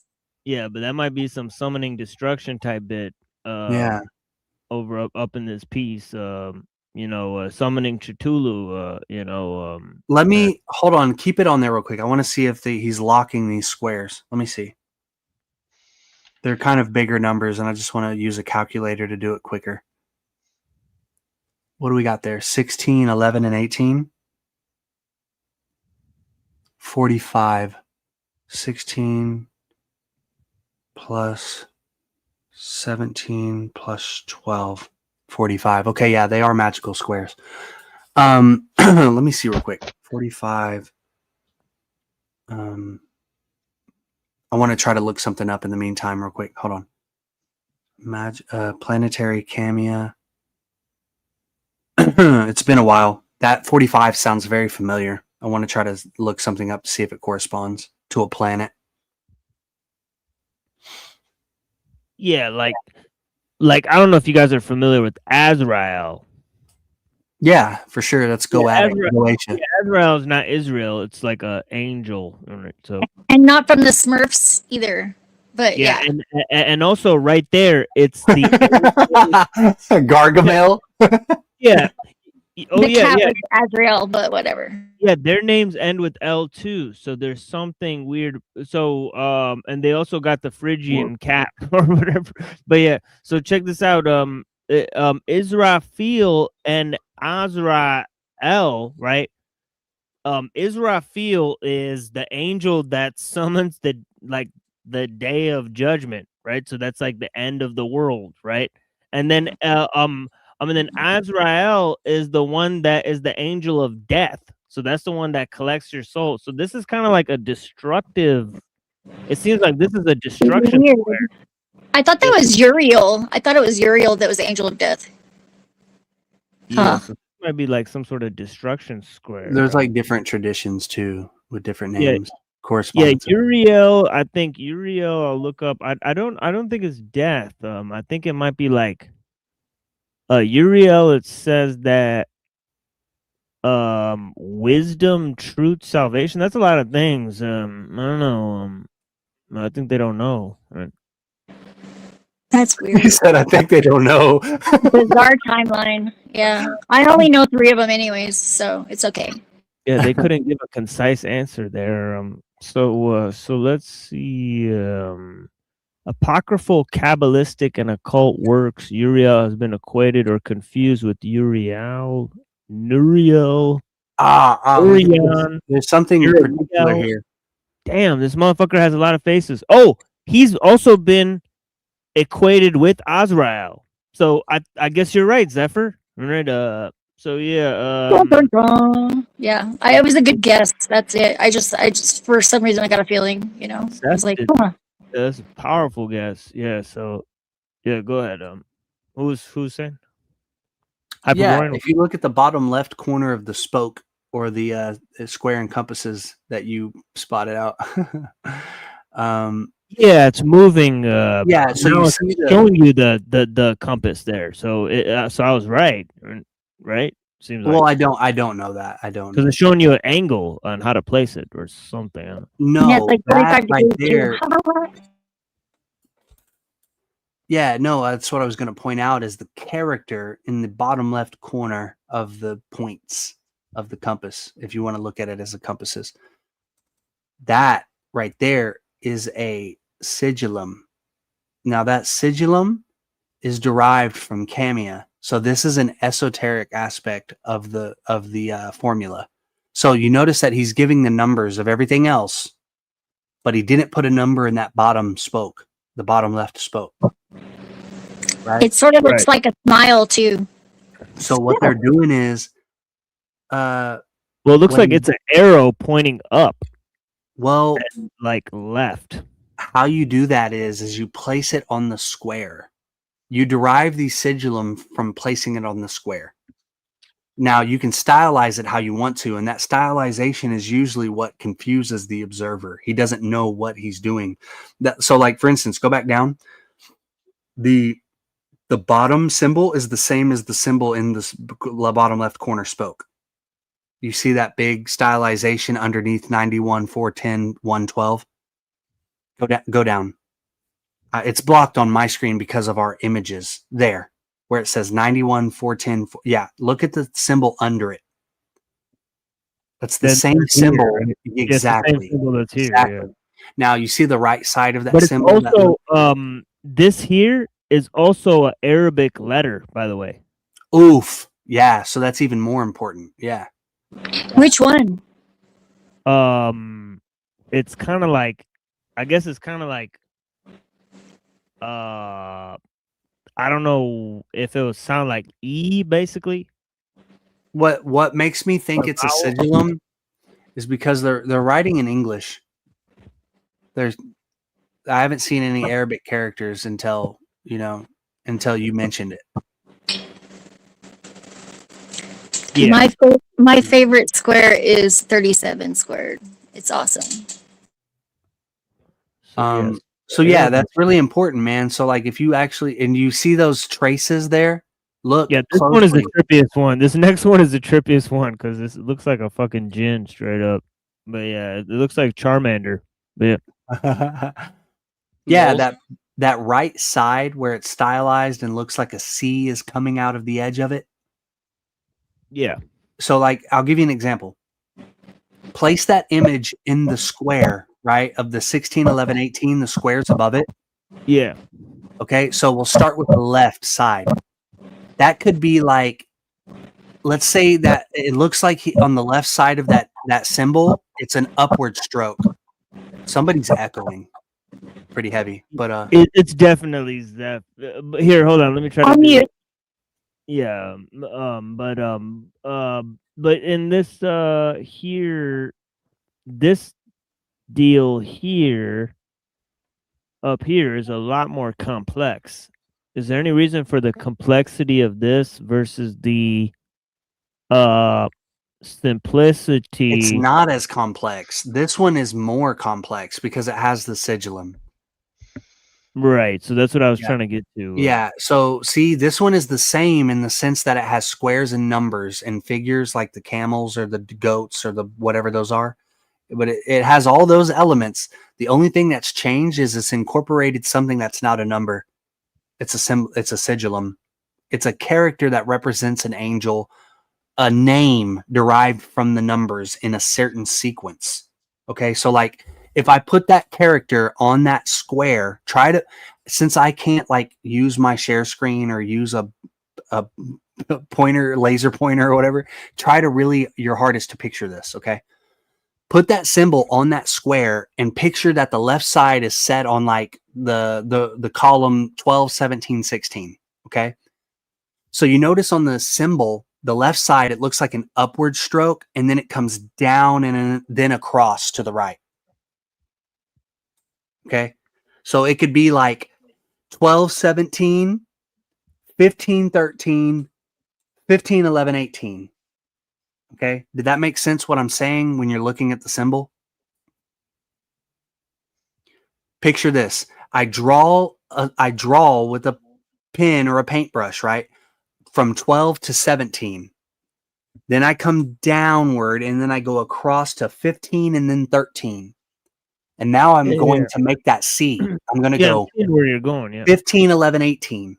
Okay. So now I've made that image, that symbol or that sigillum, using those numbers in a certain sequence.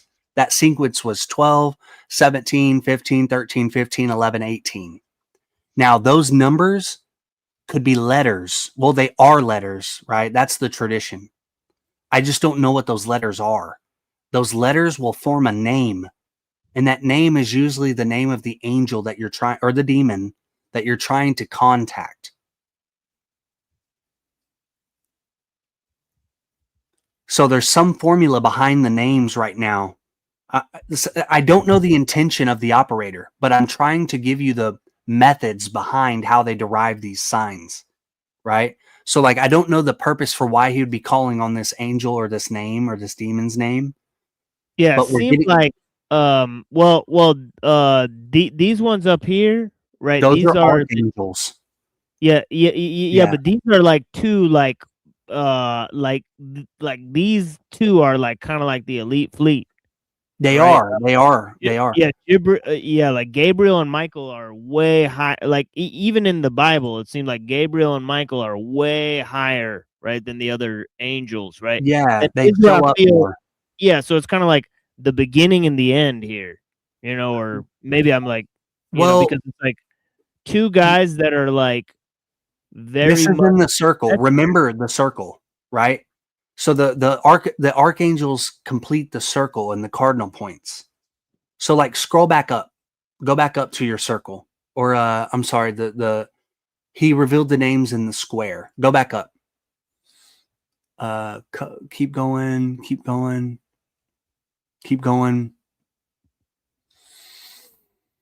Right. Keep going.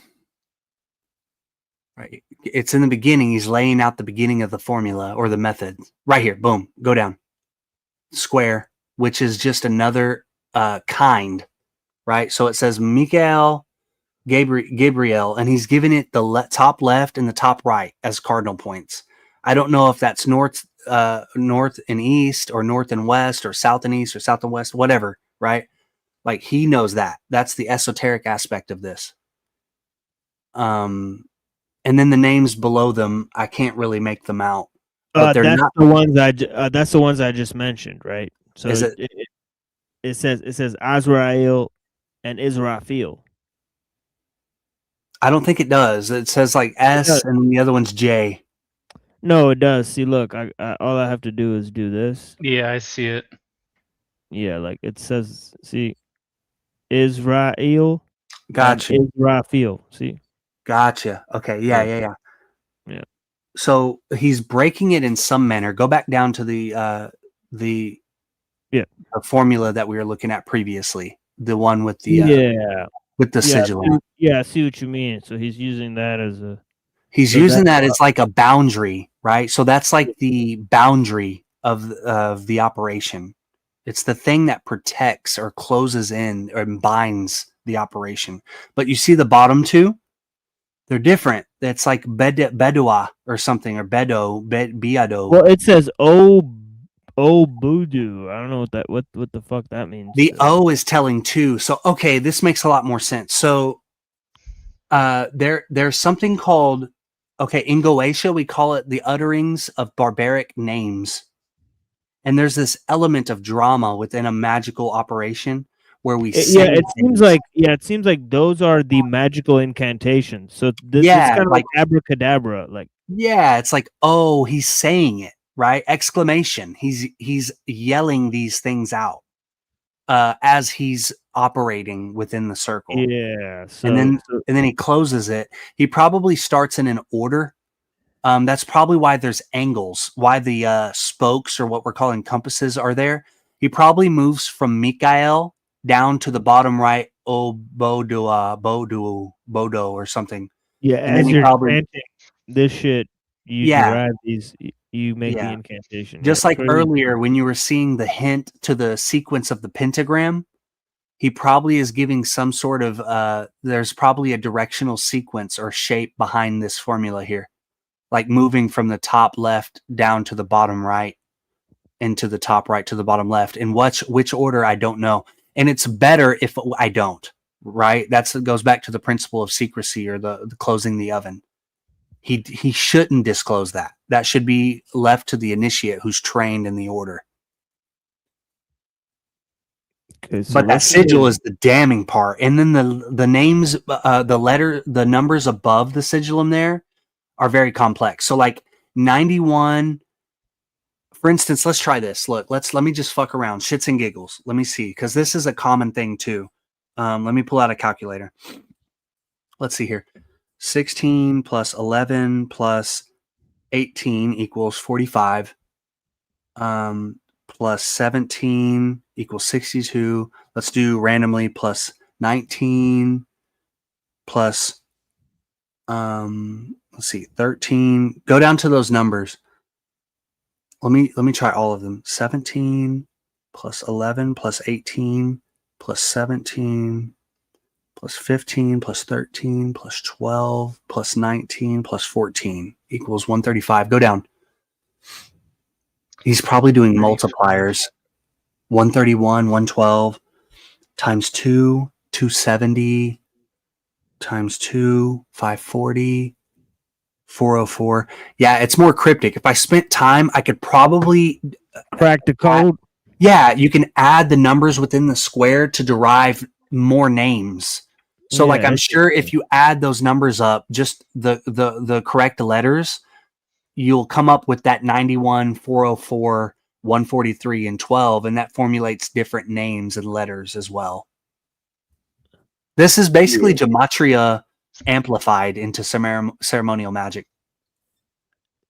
Yeah, it's alphanumeric. Yeah, so we're doing that. Zachary Hubbard. Here we go. Yeah, here's our boy Charmander Char. Charmander, magical figure. See, look, Charmander. he's got the flame tail. You know? Yeah, damn, look at that number, bro. This dude is, I don't know if you guys noticed, but this dude is pretty interesting. Yeah, man. He's got a flame tail. Actually, you know what? Let me actually zoom out real quick because you get to see his whole Yeah. thing. And he's got like a floating bow and arrow there, which Yeah. so this dude he's packing heat. There's a lot going on here. Right. Packing heat. Yeah, like there's a lot going on. Get like a face tattoo and numbers. He's got a house on his head type of deal. Right, Yeah. like like he's a full house. Yeah, it's probably like astral. They probably seen this astrally when they're observing the entity. It's probably like hair that looks like an upward pointing flame or something. Yeah, it's like this. Yeah, but what a dog shit drawing. It looks like a 9-year-old drew this shit. Yeah, all of them do in the past. Yeah, they do. Most of it is formulaic, though. Even the characters, the tridents this time, I would say, are sigillum. Yeah, like did Steve from Blue's Clues draw this? Like this is crazy. I mean, right, like, this is what it looks like. Literally. Do you kids know the meaning behind the ceremonial magic formula? Let me get out my notebook and my giant crayon and draw a gin on this fucking thing. Fucking magic square. Oh shit! Yeah, the numbers are getting more complex. I imagine because this is a grimoire, he's giving you the keys ahead of time, the ones that precede this image. So you're probably going to derive these higher numbers out of certain letters that are previously given. Yeah. Damn. Yeah, it's getting more complex. The grimoires that do this are the more legit ones. They're the more tried and true. He's got the one on the jaw is crazy. Numbers on his goddamn face, man. Yeah, that's hundreds of thousands, bro. That's a million. No, you know what it reminds me of? It is of? a million. Oh shit.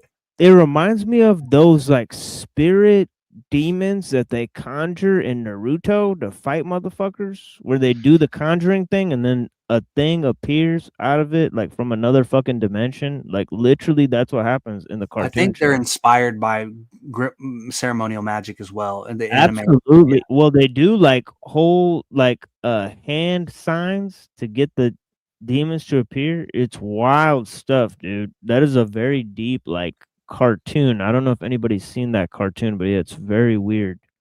I haven't. That character on the bottom left is really interesting.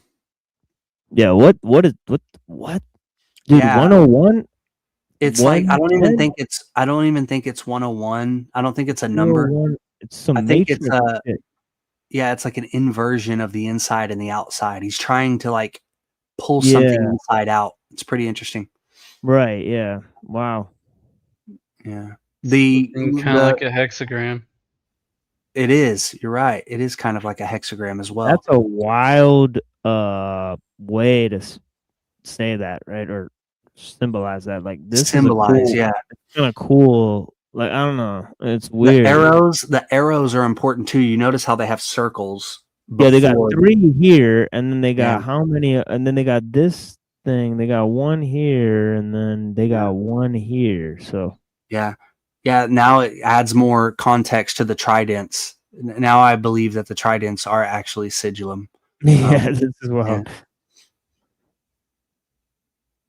Yeah. The man, I wish that he was. Maybe he does in this book. He might disclose where he's getting these figures from, because either you're involved in an initiatic order and you're making this up off of your knowledge that you have from it, or this is from an actual order. Because the esotericism behind this is obviously exclusive to people who understand it. There's a cipher here, which happens with most grimoires. It's closed to a group of individuals. Yeah, and then look like they Picasso'd homeboy's ear over here. I can't believe it. Oh man, have y'all ever seen Bear in the Big Blue House? Y'all ever heard of that cartoon? Or that it's not a cartoon, it's like a puppet show. Oh, but check this out. To Jim Henson contextualize. did the puppetry for it. Yeah, I've seen it. I watch it with my kids a lot. Yeah, there's like Like shadow, where is yeah, shadow? you got it. That's what I was Mhm. thinking of. Yep. Yeah. Ta-da! It's talking about incantations for causing the devil to enter a person's body. And then it says the circumstances of the devil catching a person is in reality nothing. Its seat is merely in the fancy and imagination of the vulgar. Holy smokes. You dude. noticed that?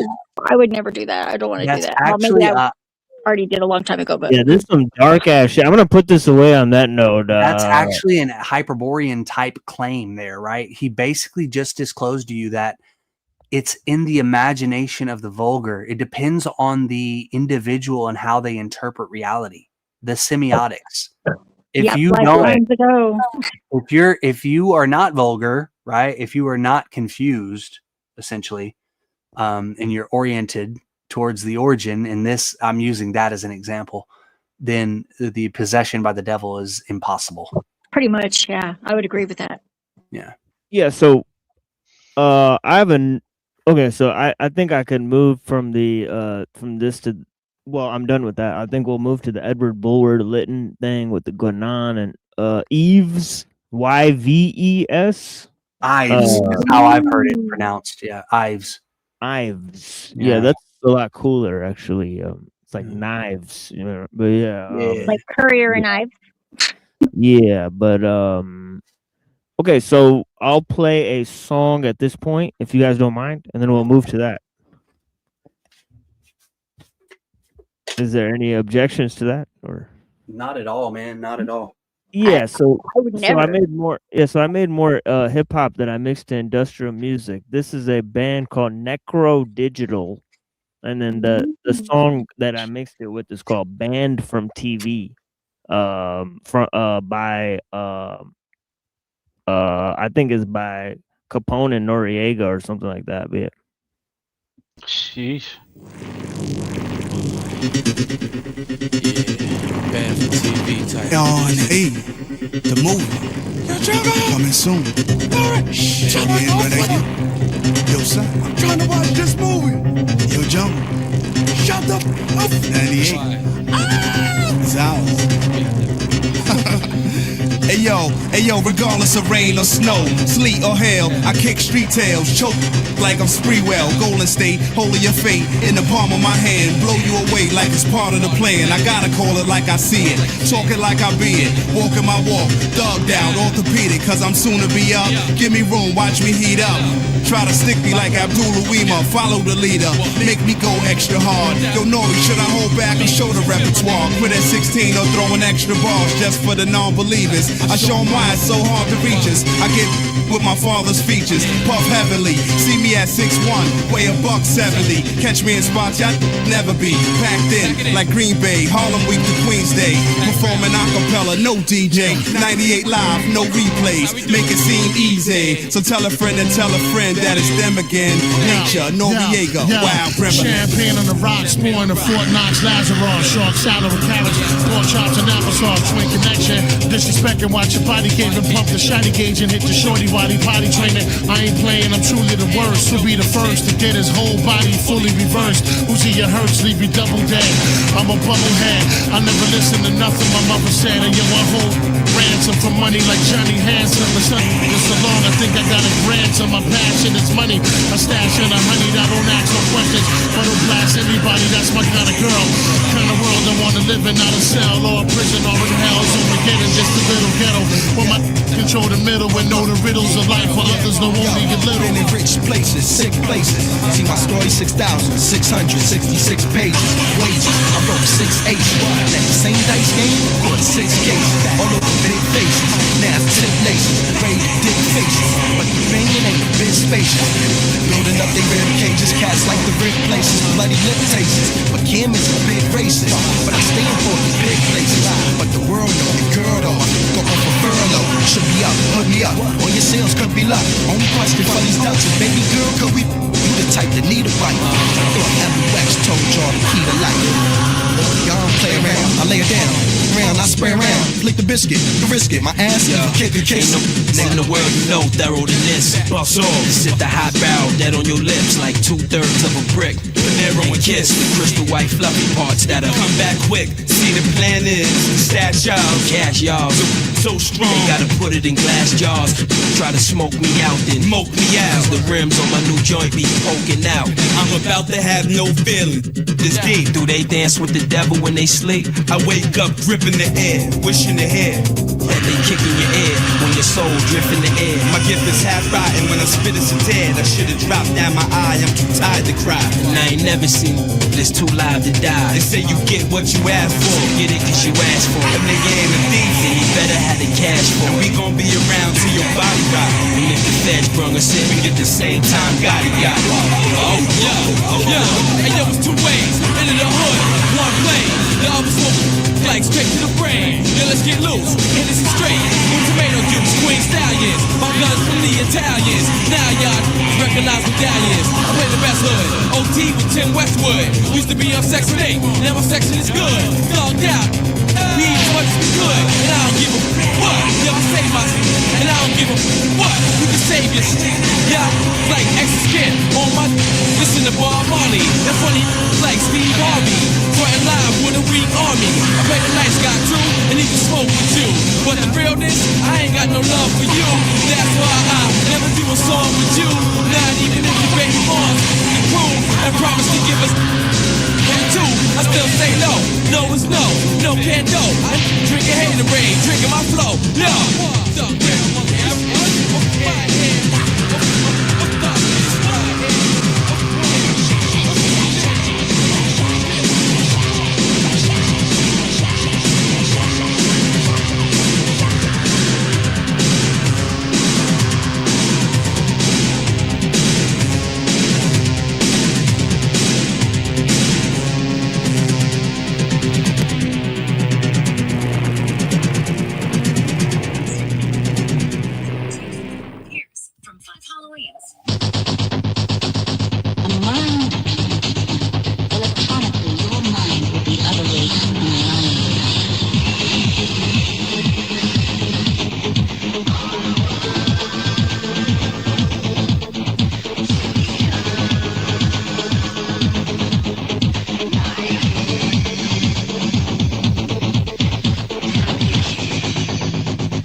Okay, so I may not be able to load this, so it may crash my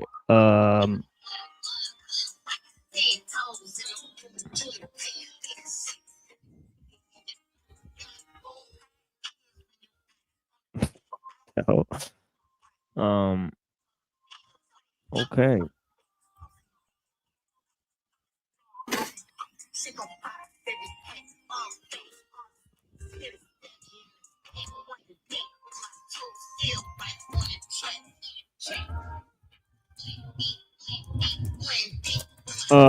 Here, hold on a second. I'm getting a little bit of like noise here.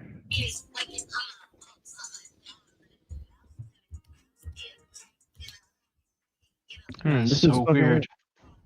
Can you guys hear that? Yeah, it's like something in the back. Oh, I thought that was only me.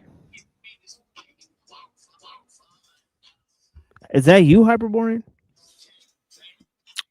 It might be, bro. Let me fix that. How is that? Is that better? Yeah, dude. It's like What the hell? Yeah, are you listening to R&B or what is going on? No, it was actually like some pretty gangster ass rap. It's pretty weird. I'm like, all right. Yeah, this is crazy. Yeah, Yeah, that was weird. Yeah, so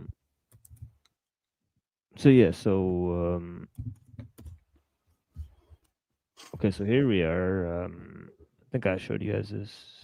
I sent you this, right? Hyperborean. Which one? I'm sorry, I'm on a different tab. Let me look. I have no idea what this is. It's No, just a- on Bullward Lytton. No, pretty sure What? not. Dude, okay. So let me send Let you. me check. Let me check. Was it a long time ago or recently? If it was a long time. I'll just put it again in the private. So Oh, I'll send it to you on the Discord too, just in case. But yeah. I read part of this already, but I'm just gonna read it again. All right. I don't know. It's kind of like long as fuck, and I'm not really like going to read all of them. I'm gonna read like maybe like the first 2 chapters here, and then I'll read the rest on my own. But yeah. So it says some time ago he started reading Zanoni, and it says about Plato. It says he read the following passage about Plato. Plato here expresses 4 kinds of mania by which I desire to understand enthusiasm and the inspiration of the gods. Firstly, the musical. Secondly, the telestic. The telestic. Ruh-roh. We may summon a certain creature of the night, as we mentioned that term, or mystic. Thirdly, the prophetic. And fourthly, which belongs to love. So interesting. Well, I did not recall anything about Plato's 4 manias, so I did a quick search on the internet and came up with the following paragraph. And he found this article called "A Tumpen Drummers and the Marsyas Flute," exploring parallels between African and Greek conceptions of state. It says, quote, "In the Phaedrus, we read the following ironic words from the Western world's first great rational philosopher. Our great blessings come to us by way of madness, mania." Oh yeah, it's Spooky Saturday indeed. Right, with this talk of mania, right? Which indeed is a divine gift. Now that sounds pretty Lovecraftian, actually. it does. It does. Yeah. It's full disclosure. That's very Hyperborean as far as Nimrod's Hyperborean wisdom is concerned as well. He fits that in there. The mania. Yes, the madness to the logical and the reasonable, the rational man, the civilized man. The Hyperborean seems mad. He's a barbarian. He's uncivilized. He needs to be institutionalized, essentially. So it's a little different, but it's there. He's like taking it from the Lovecraftian, I believe.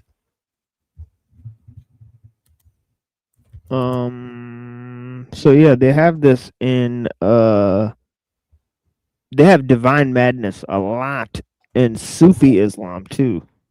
There's a lot of that divine madness thing. It was like where like people who are like really religious, they go like kind of crazy. Yeah. But everybody still respects them. They're not like they don't fall out of touch. They're just not here with us. Yeah. It's pretty weird. Absolutely.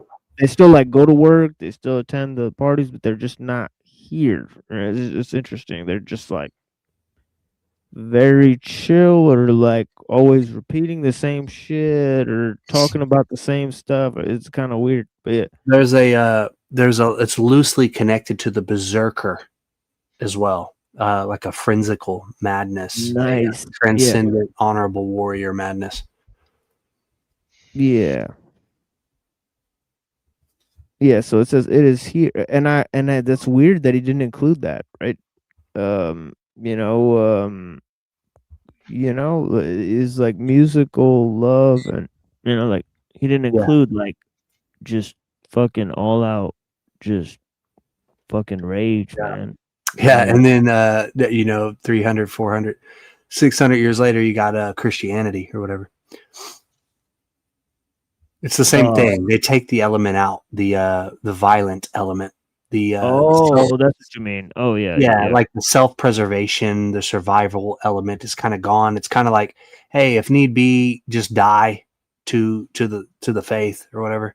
Yeah, but arguably, like, even though like Muslims have like a warrior thing, you know, like it's still like the Christians were still like more violent, I guess. Isn't that weird? 'Cause, Yeah, like, I would they- say that those guys were posers. They weren't real Christians, right? It's for me, not thee. Or yeah, whatever.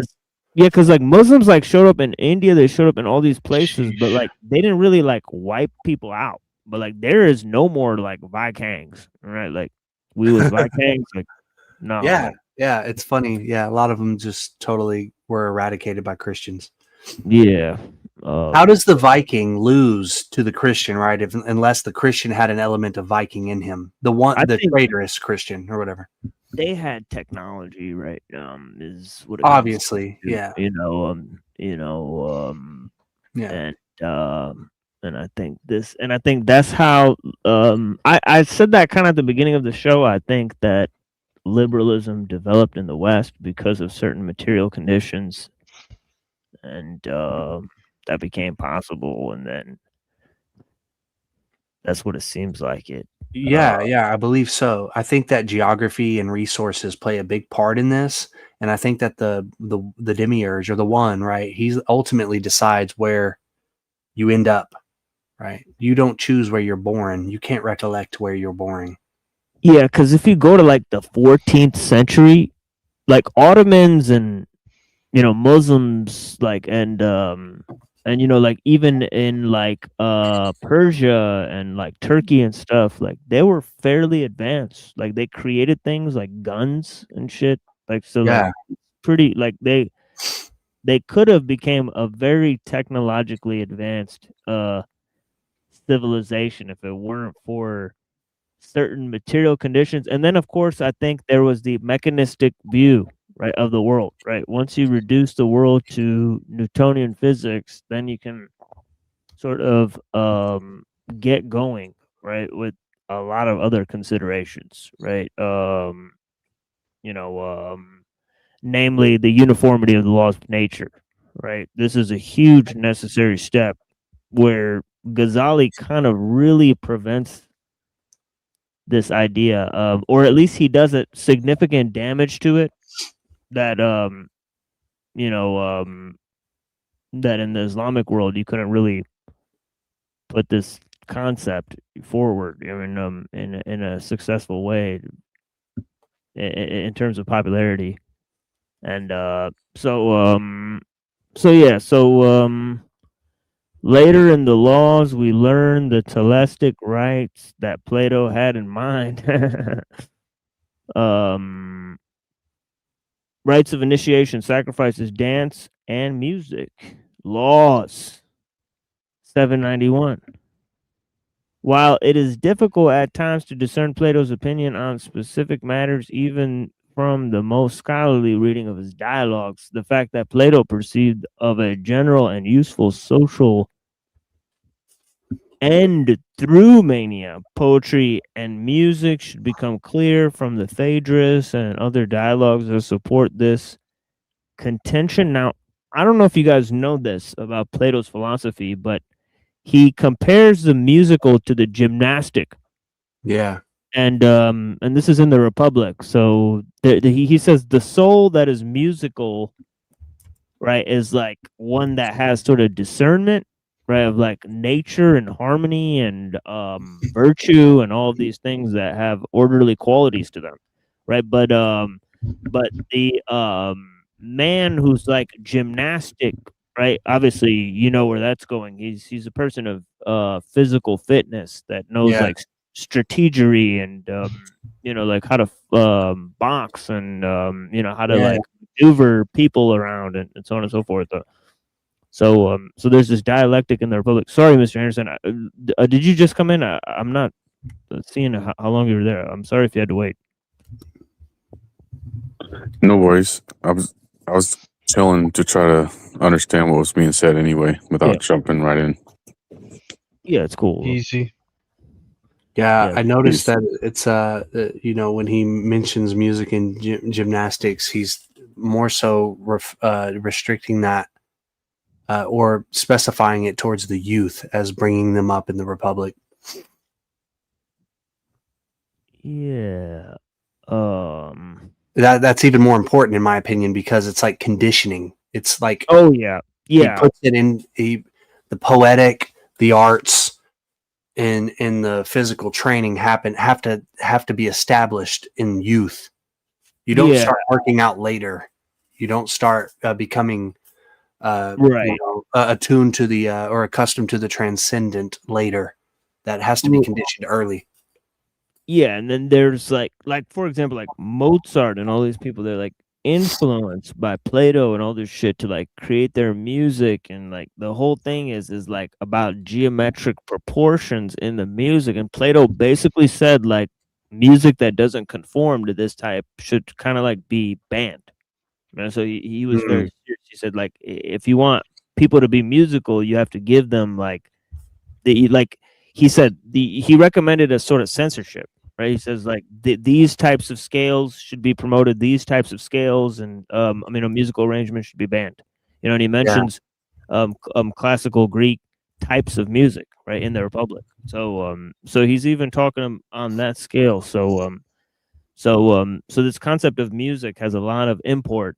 It's kind of like cultural intelligence or something like that for Plato, and so on. So once subverted, right, this mania is kind of like, I don't know, it's interesting. Like, it's like mania that pertains to ritualistic rites, as this guy's trying to connect these two things. He says, it is clear from a continued reading of the Phaedrus that the telestic kind of mania, which we shall take to be essentially a form of trance possession, consists of both good and bad kinds. The crisis kind of mania, associated with human disease attributed to the weakness of the soul, for which Plato saw the need to purge from his state by various means. By Plato's account, whoa, this is weird, because that's kind of like what that book was talking about, like possession by demons and stuff. So by Plato's account, the diseased individual can be delivered from ordeal by those accomplished in achieving divinatory trances. Here he is speaking of the mantic variety.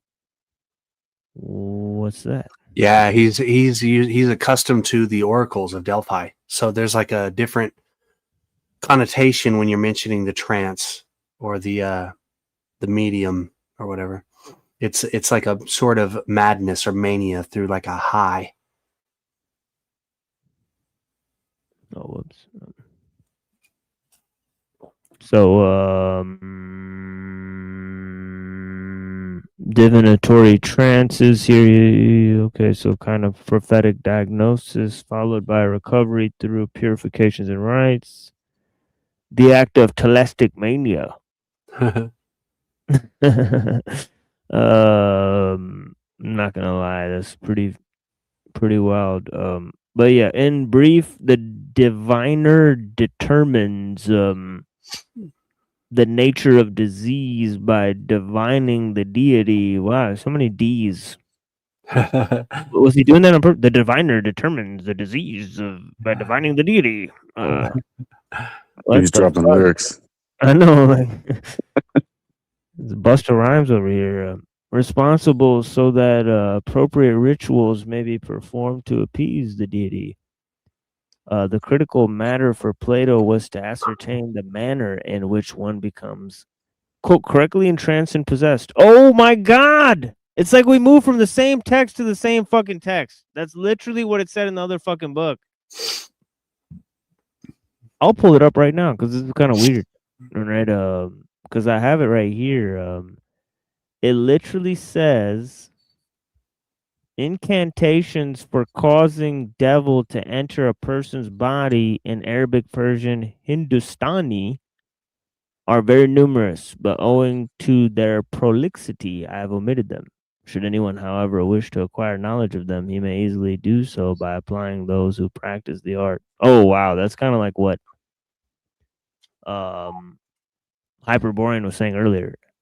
And it says some devils, when they seize a person, do not let him go for 2 or 4 weeks. It's gonna be a rough 4 weeks. But yeah, nay, for as much as many months. Oh shit! And the demoniac then never speaks, and though the devil be present in him, he does not move or walk. To prevent certain devils from escaping, they tie a knot in the hair of the demoniac after having read the following verse of the Quran in Arabic 3 times and blown upon it. Yeah, I heard about that. But yeah, it's interesting because the Quran itself mentions people who blow on knots as like practicing witchcraft. Yeah. So it's pretty, so this is interesting. Like this is weird stuff here. But it's not so weird. I think that this is the pinnacle of art and science. Those two things were separated once upon a time, and now we don't know how to unify them. But the further you go back, when you're tracing, tracing history through history, and you're finding these intellectuals, all of a sudden they start to become obsessed with magic and occultism, and then it doesn't stop the further you go back into history. Because they didn't have TV back then. It's like a devolution of understanding of these arts. It's like they didn't have TV back then, though. So how do you know if they're using the technology of doing these incantations and saying, hey, in some examples there's divine stuff, and in some examples you're taken over by demons? Who are they to say what is demons and not? Wouldn't a demon be able to present itself as an angel of light? So isn't it just the eye of the beholder who's just making claims of what's a demon and what's not? Go back to the other text real quick. TML. The page that you had up. Yeah, let's go back to the top paragraph right here in this section, I think.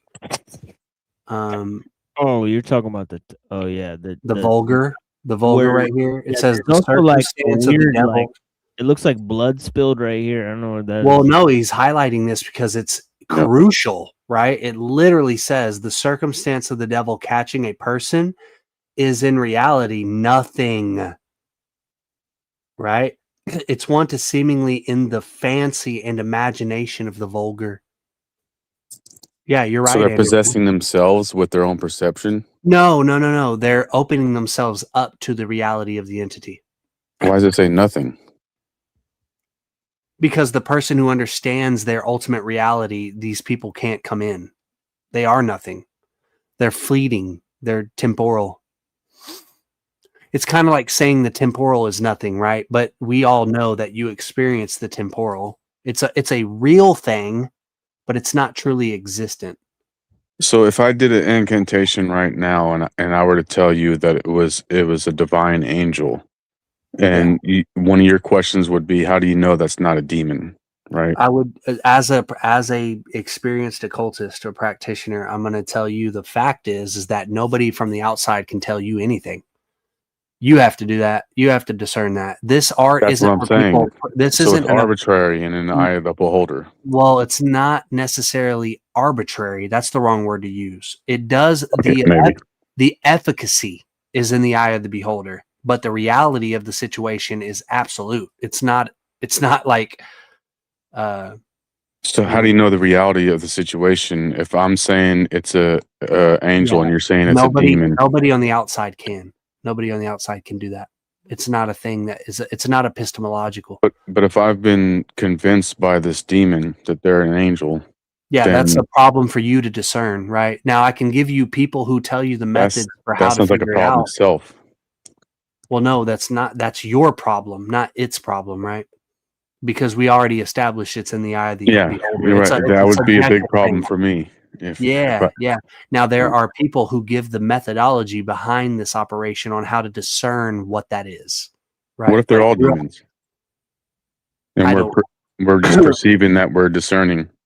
Yeah, I don't think all of them are necessary. They don't belong to one moral connotation, one category of moral connotation. I can't say that all of these entities belong to the bad category or that they belong to the good category. That's something you're saying daemon is not is morally neutral. No, I'm saying they belong to both categories, and you have to figure that out through discernment, what entity you're in contact with.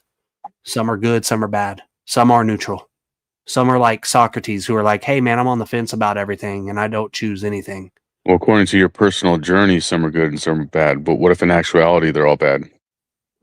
Yeah, no, I'm saying they're not. I'm saying that that can't be the case. If it's subjective, it can't be all one thing. So that's a kind of a false dichotomy. What if angels don't use incantations like this? Yeah, I don't think it's a false dichotomy. I just think you. I need to watch what I say. You just need to study it more. And No, you I'm not recommending it. I'm not right? going to be offended. Yeah, I just told you that like the more you study this, you'll learn the art, you'll learn the science itself and how to discern these things. It's a very personal process. It's an intuitional thing that I can't really relate to you in words, right? Like I can't tell you this is how, right? You can do it because they said this or because they look like this. It's not like that. It's more about feelings and not even like emotional feelings. So but subjective.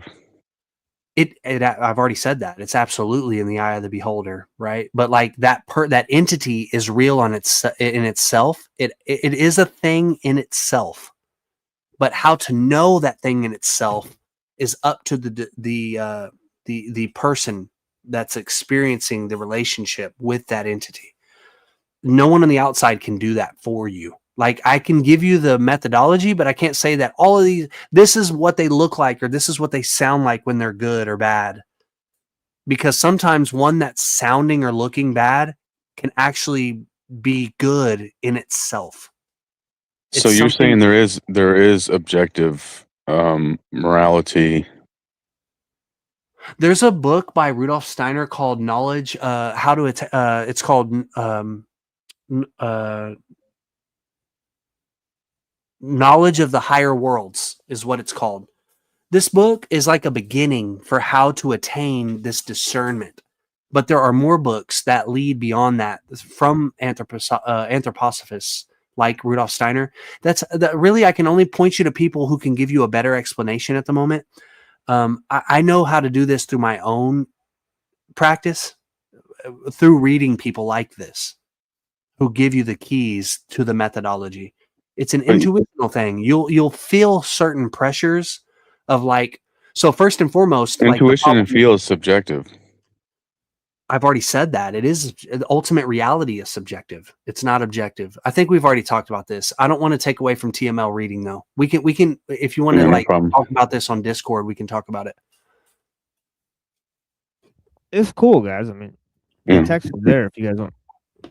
We've actually had the same discussion on your channel already, on your show already. Yeah, we've said a similar thing about subjective versus objective. I got a little lost in the sauce because you're saying there's an actual objective reality where there's actually objective. No, you're saying there's actually objectively angels and demons, basically. Good and bad. Objective beings. Right? There are objective parts. Actually, but we don't know. And whether they're good or bad is subjective, you're saying. Yeah, exactly. Yeah, good. So and they're bad not actually in nature. They're not actually ontologically good or bad. It's just in the eye of the beholder whether they're good or bad. Yes. Yeah. So like the pedophile who meets a demon who's like, pedophilia is so good, man. He's like, yeah, we're on the same page. Yeah. So which part was objective about the scenario you just said? The being, the entity is an objective thing. It's ontologically existent. The being is real. But when they jived together and said, yeah, that's good. That's subjective. What they morally... That's not objectively wrong. That just happens to be two subjective beings that agreed. So to the good person, it's objectively wrong. To the bad person, it's objectively good. Right? But so we call that subjective. You say a good person, that's an objective I'm statement. trying to give you the key, right? I'm trying to show you why it's subjective, right? To me, as a moral individual, it's objectively wrong, right? But to the good person, to the pedophile, pedophilia is objectively good. Yeah, you're saying it's subjective that the pedophile demon is wrong. To me, he is, right? When But you to say himself, key, are you meaning like a key, KEY key, or?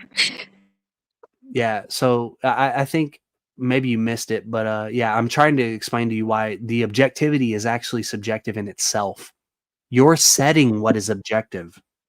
The Yeah. objective is moving. It's moving. Okay, It's now not we're back fixed. to the being versus becoming shit.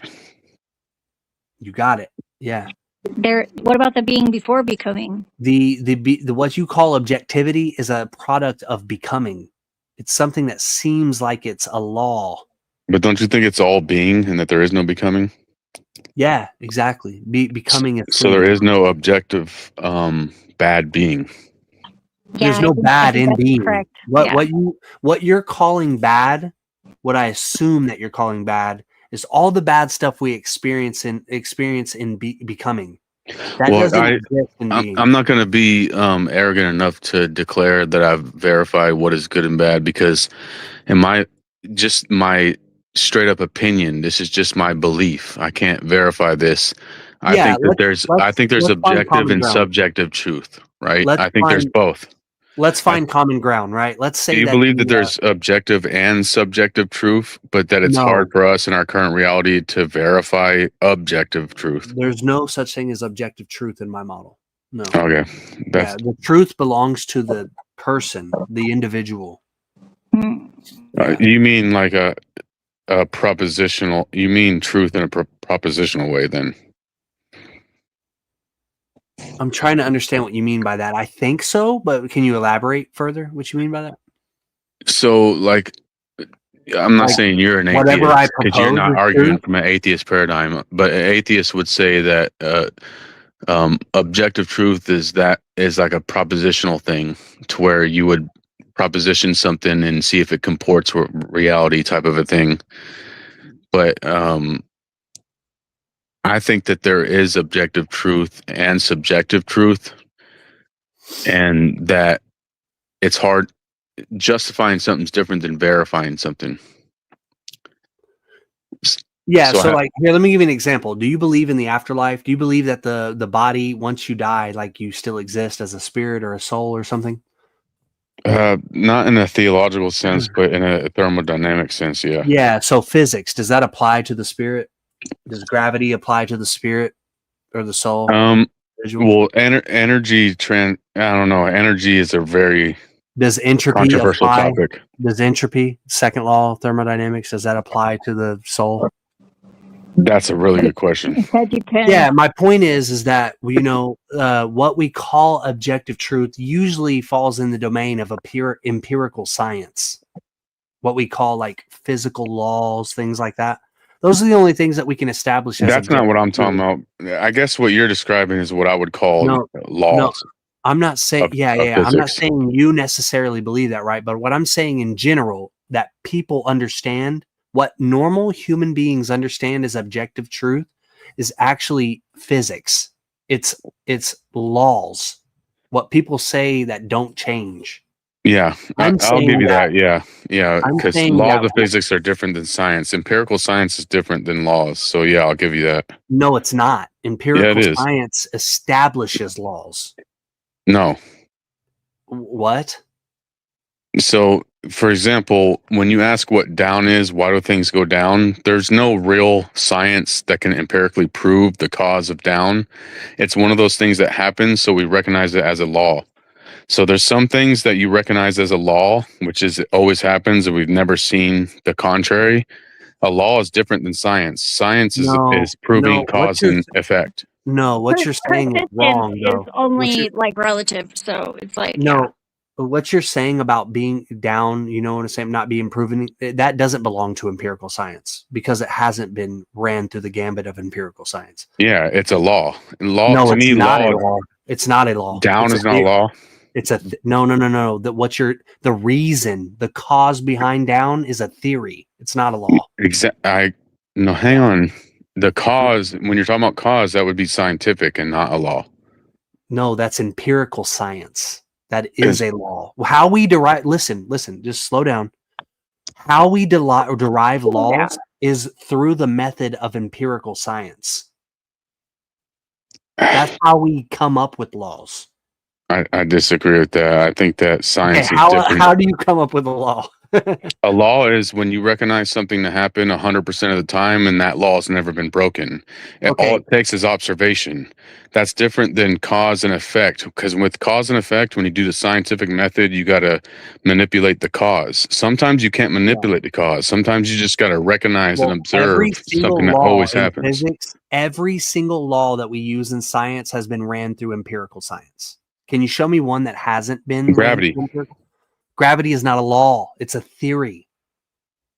That it's a measurement of speed. But down There's is no a law. cause. Do No, denser no. things go? Do Yeah, denser things go down? I think you're confused. Okay, so listen, G in physics is a measurement of speed. No, It's that's an not the- average. That's just the average measurement. It's I not agree. an average. It is an average. No, it's not an average. Actually, what they do is they take the measurement of the Earth and they establish a constant.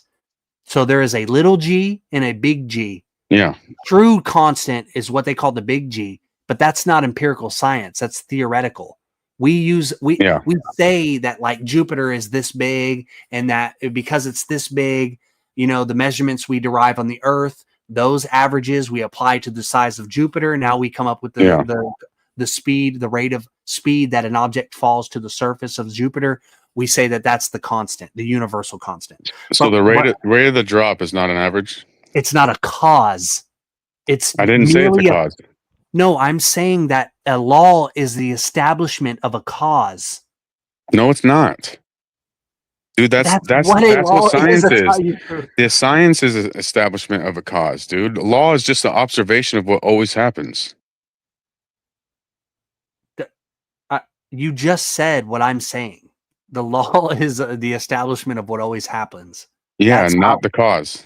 It's the effect. It's the establishment of an effect, not a cause. Science deals with the cause. I disagree. We just have to agree to disagree. We can move on. Okay. But yeah. So when you say objective truth, I'm thinking laws. When people are living, normal people that experience laws like the laws of physics, they think that's objective truth. I'm saying none of that exists. Truly, it's real. You experience it. That you experience the illusion of it, but the real thing is the pinnacle of existence. The real truth is a subjective thing. It's a personal thing. There's a potentiality that's the ground of existence, and it depends on the observer to express or actuate that potentiality. And that can be different. Objectivity be a personal experience? I'm not saying objectivity is. I'm saying you just said subjectivity. No, I didn't. I said that. I did not say that. You need to rewind this when you watch this again. Okay, so I misheard you. I thought you said... no, I said truth is. Truth is, and truth is not objective. Truth is subjective. It's personal. Okay. Yeah, truth is a potential thing that is actuated by each individual. There's an infinite potentiality as the ground, and then an individual who's gazing, right, as a part of that potentiality. So like quantum physics. Sort of, but no. But like yeah, the ultimate observer who is taking potentiality and putting it into actuality. Yeah, exactly. But not exactly what you said there as a description, but not necessarily exactly what quantum physics is describing. Like if you're talking about like QED and Feynman, it's not exactly that. But yeah, what you just said as a description is pretty accurate. It's this infinite ground of potentiality that is expressed and actuated by an individual observer. So it'd be like a realm of a video game where I decide where to go in that video game. Yeah. The video game is a poor analogy, but yeah, for the lack of a better analogy. Yeah. Not a video game, but maybe a platform where I could create my own video game. Yeah. You could say the ground is like an infinite substrate of potential. It's like a putty. A substrate that's like a putty or formable or malleable, and there's an infinite potentiality of forms that you can express and make out of that putty. So do you believe in the ether then? Absolutely, yeah. I don't think is the ether the substrate that you can enact this potentiality on? No, the ether is the substrate of the demiurge or the one interacting with the material cosmos. It's the plasmation from the will of the one. What we So call it's the ether, bridge between the immaterial and material. no, it's the bridge between the material and the demiurge. So Well, the demiurge is immaterial or material. he's immaterial, but he's one individual. You are separate from the demiurge. So the ether is separate from you, but it's not separate from the demiurge. The demiurge is the thing that's plasmating the universe into its forms. The material cosmos is what Hyperborean wisdom calls it. But the ether's permeating through Matter. Yeah. And my physical body's matter, but you mean by me, you're But saying the my ether immortal spirit. specifically is outside of you as an individual. You cannot manipulate the ether. The ether belongs to the demiurge who's plasmating and upholding the forms of the world. Like I can't dissolve a tree by looking at it. I can't change the form of a cheetah by looking at it. I can't sit here and concentrate and dissolve the Amazonian forest. He's holding it up. He's the ether behind the will of the demiurge or the one. What Christians or religious people call God is the will of the ether is the will of God. That's something I've never heard said before. Yeah, it's different than you. You're separate from it. Your body. Let me be more specific. Your body is not separate from that. Your soul is not separate from that. But the kernel, the spirit, the eternal part of yourself is its own thing. It's separate from the ether. It's outside of it. It transcends the ether.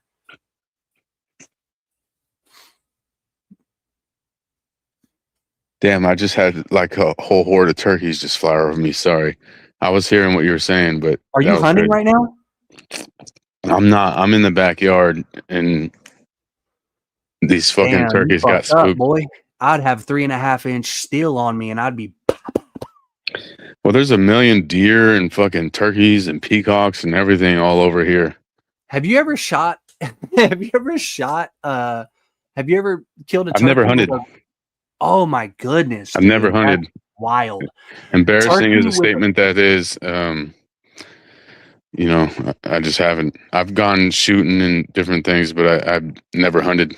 So if you hunt with a bow, right? They have these heads, these arrows. There's something called a broadhead, and it's fixed. And then they have these heads that open up, they fold, right? And they're closed at first, but when you release them from the bow, they open up and they're about like 2.5 inches. They're huge, right? And they lop turkeys' heads off. It's wild, bro. If you've ever seen anything like this, I would look up a video of it. It's wild. No, but turkeys are really fun to hunt. They're strong. They're like feathers are very impermeable. It's almost like the shell of a turtle. It's really weird. I've shot turkeys in the body with 3.5-inch shotgun shells, and they won't die. It's pretty wild. It is crazy. Yeah. You got to shoot them in the head. Yeah.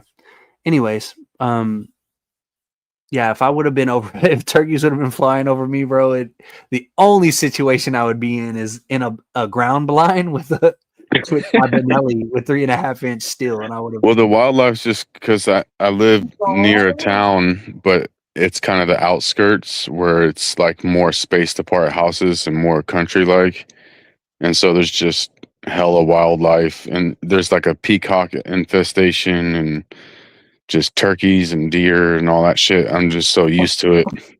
I do a decent turkey call. Let me get it. Let me hear that gobble. That was actually pretty good. That was pretty I good. can do a crow too. It's like, oh, oh.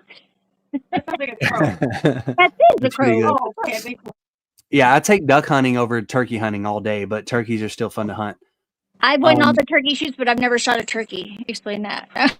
But yeah, you were saying right before you mentioned the turkey flying over you that you were going to respond to the idea that like the ether is the will of the demiurge and not you yourself, the spirit. Well, even in the my familiarity with the ether thing is it's kind of like it probably predates the Kabbalah, but it's kind of Kabbalah rhetoric and even theosophical later on rhetoric where they drag in the old Hindu idea. I forget what they call it. Prana? Yeah. Or not prana. I think it starts with an A. Atma. Yeah, they're basically saying it's like the substrate. Akasha. So I just as a brief thing, I know the Kabbalists kind of stole a lot of ancient things and rebranded it and things, so they don't necessarily own everything in the world. But to me, it's kind of like Kabbalistic theology almost. When it comes to ether, that doesn't mean that I'm ruling out the possibility and things like that. On a scientific level, I'm saying the ether is real. It is a thing, right? But it's not truly existent. It's only a product of the interaction between the demiurge and the material cosmos. As soon as the demiurge quits, if he were to quit focusing on the material cosmos, our entire world would dissolve into a soup or a putty. And so all it's this kind of like the logos as far as order and the bridge. Yeah, you got it. You got it. It's the logos. Yeah, you got it. That's why I feel like the Greeks and all these people with the philosophy stuff, it was kind of ingenious, the whole logos thing. To me, it was kind of genius making the logos a person with Philo and all that, and then later on Christians making Jesus the logos and the bridge. Because when you make it a person, when you make objective truth a person, it's kind of like an impervious position philosophically when it comes to objective truth. You don't know you have no idea how close that is to Hyperborean wisdom. The sensation you're having about that problem is very Hyperborean. Well, because I see it from the outside looking in, not as like a Christian or an anti-Christian, just looking from the outside in. I can see why there's like these ortho bros and all this stuff who are basically just espousing Greek philosophy. And then there's like the racial aspect where people say, well, the pinnacle of European society and Greek philosophy was describing the philosophy of the logos and having it be a person. And so when it's a person, you can't argue with that because now it's a person outside of objective things that we're talking about. Yeah. So Hyperborean wisdom negates that, right? We deny that. We say instead of a who, it's a where. It's a place, not a person. Well, where's the place? Where is it? It's non-spatial and non-temporal. It's outside of space and time. It's transcendent. So it's like a platonic realm. Well, I wouldn't use that because that's dangerous. You're gonna fall into the noose. You're gonna believe in the platonic realm of the forms. This transcends that. The platonic realm of the forms is below the one. We're saying this is outside of what you call the one. So you're transcending transcendence? Well, I'm saying that Plato's transcendence isn't even transcendent at all. It's immanent. Yeah. That's earlier I made the kind of tongue-in-cheek remark that it's almost like you're doing your 95 theses on the wall of Plotinus and kind of reforming Neoplatonism. Yeah, that's as a person who went through Neoplatonism, it needs reformation. It's bad, bro. Neoplatonism is copium accelerated. It's bad. It needs fixing.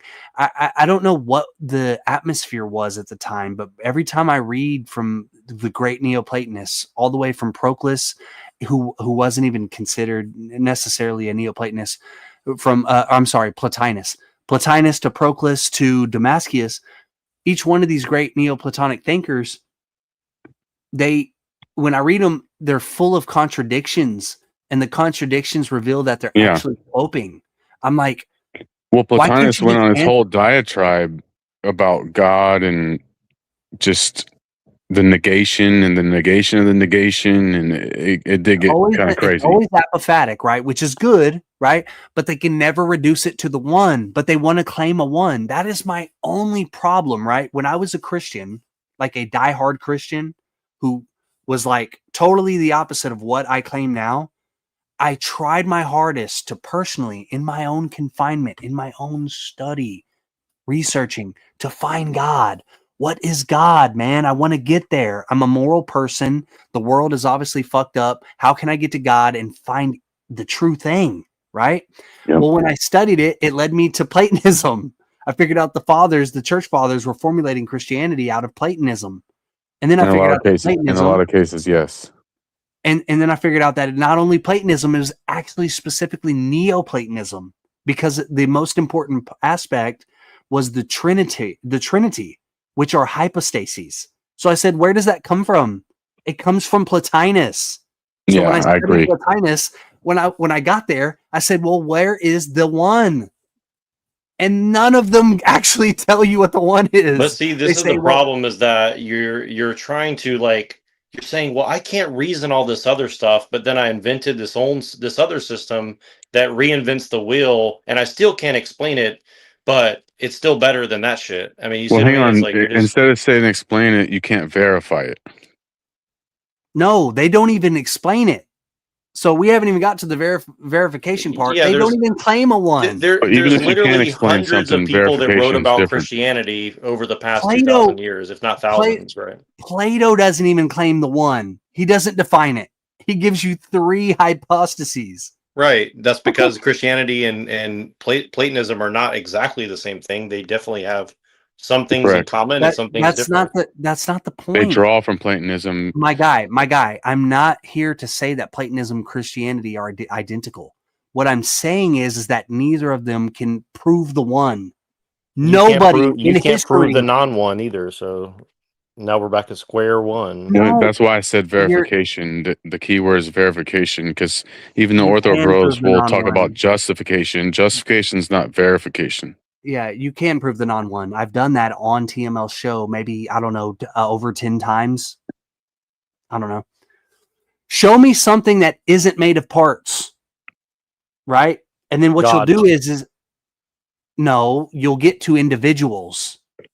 You'll So reduce can we No. bring up the human body as an example, right? I have different the cells human in my body is arms. made of parts, right? I And have what happens is if you try to get to the one, you'll find out that there are many ones. So I'm not one body. I'm just a bunch of parts. No, you're a spirit. You are reducible to one No, thing. I mean, not me. I'm not in a philosophical sense, me. I'm talking about my physical body, like my heart and my arms and my legs.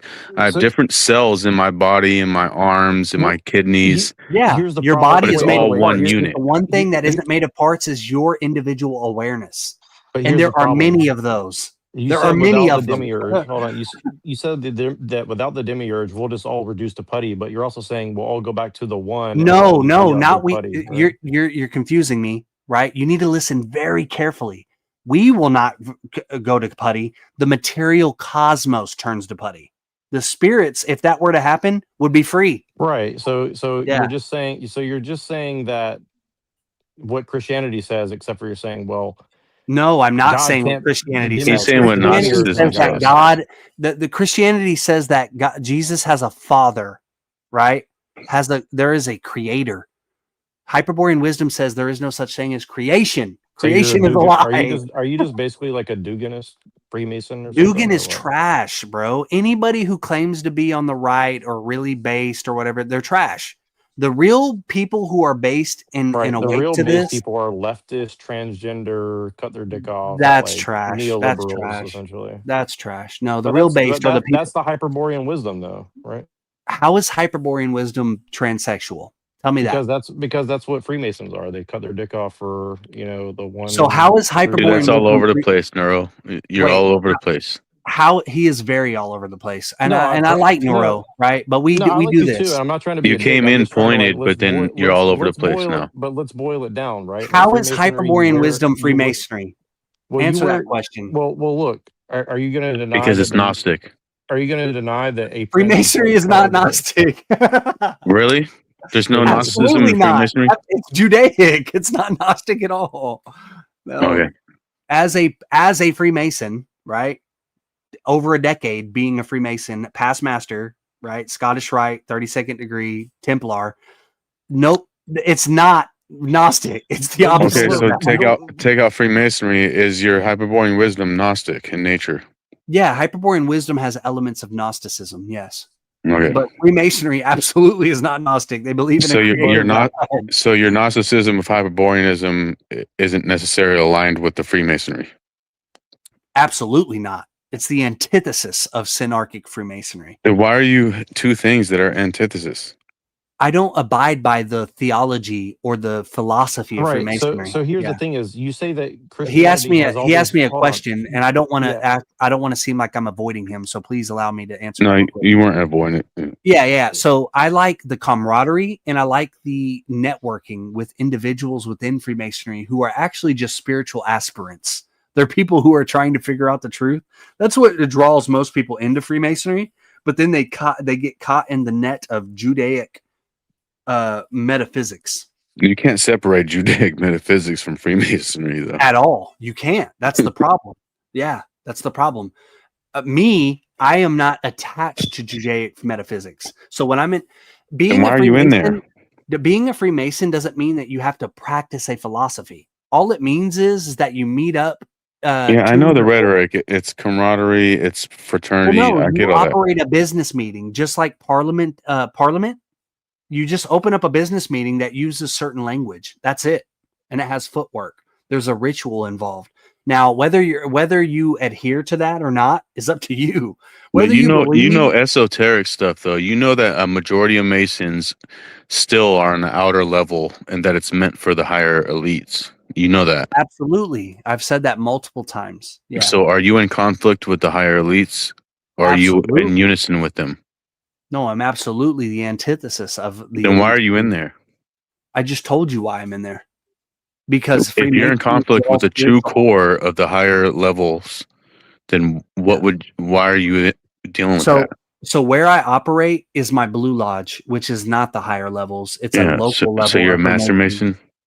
I'm a past master, which is I was the worshipful master of my lodge multiple years. I was in the East. So I went through all the offices and I sat in the East and directed and ordered a lodge. Yeah. Multiple years. Yeah. Because in spiritual darkness, you come from the East. No, you come from the West. Sorry, from the West. Yeah, exactly. Because the sun, the direction of the sun. Well, no, the direction of the sun is the East. You're traveling from the West to the East in seek of light. Yeah. They'll say the worshipful master when he's Because initiating. you're coming from spiritual darkness in the West. They'll say, where are you traveling? And the candidate says, from the West, traveling East. Yeah. It is well. To the source of the light. Your pursuit is truly laudable. I order you to the senior warden in the West to be taught to approach the East to receive light masonically, advancing on one regular step. Advancing to the East. Yeah. There's the language and what you believe are separate things, right? Why would you embrace the networking when you know what the inner core and the higher level elites are about, and you're an antithesis to that? Why would you be participating in something you're an antithesis to? So I can give you an answer for me personally, right? So I joined Masonry before coming to Hyperborean wisdom. I was a synarchist, essentially. I thought that I believed in God. I believed in the one. I was a true Christian. I believed Jesus was God, and I believed in a Trinitarian cosmology. And I believe that Freemasonry was expressing that because their doctrine expresses it, right? So after spending about 2 or 3 years until I got to Hyperborean wisdom, I realized, oh shit, this is not right. This is the right thing. Now you realized that building Solomon's temple wasn't going to help your European people? Absolutely. I was like, what the fuck? This is not right. Yeah, for sure. Yeah, I came to that conclusion, and I realized that, hold on a second, because there is explicitly a line within the Hyperborean wisdom works of Nimrod that talks about this day and age that we're in. We're in the age of Jesus Christ, and after the age of Christ, that broke down the walls of exclusion, which is like the race and the tradition of a particular race. That's kind of faded away. The pagan traditions are lost to the memory of European peoples. So now it's not necessarily about like what the race of the individual is, but it's the disposition behind the individual, which is the seeking of the origin. And that can be anybody. It can be somebody who's a part of That's true. Was Nimrod market. involved with Jewish mysticism at all? Did he subscribe to Jewish mysticism in any way? It doesn't explicitly say that. It doesn't give you a biography, right? In your opinion, in your experience. Well, he was versed in it. Yeah, in the mystery of Hyperborean mystery of Bellicene of Vilca, which is like 1,000 pages. He demonstrates that he's obviously well versed in Kabbalism, like at a deep level. Why can't He's we have our own shit? Why can't we have our own shit that's not well versed in Kabbalism? Well, no, he gives that. He says that Kabbalah, what we call the Kabbalah, is truly something called the acoustic Kabbalah, and it belongs to the Hyperborean race. And he gives you the method for that in his third book called The Fundamentals of Hyperborean Wisdom. He calls it the Nuological Runics, and it's highly advanced. It's a form of ceremonial magic in ways, right? So like it predates Assyria and Syrian, because Kabbalah was taken from Greek and Syrian and all that stuff. Assyrian. Well, no.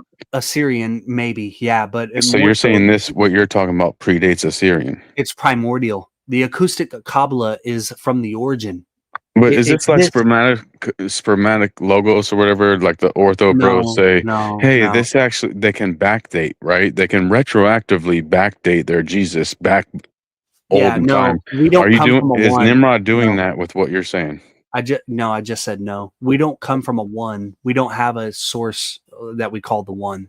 But if there's no mention of it before Nimrod, then how do we know that's not just backdating the same way spermaticos, logos, or whatever they call it is? Yeah, Nimrod gives you the tools through studying certain things like anthropology, archaeology, customs, traditions, mythology. He gives you the tools for how to spot the primordial tradition, the primordial gnosis.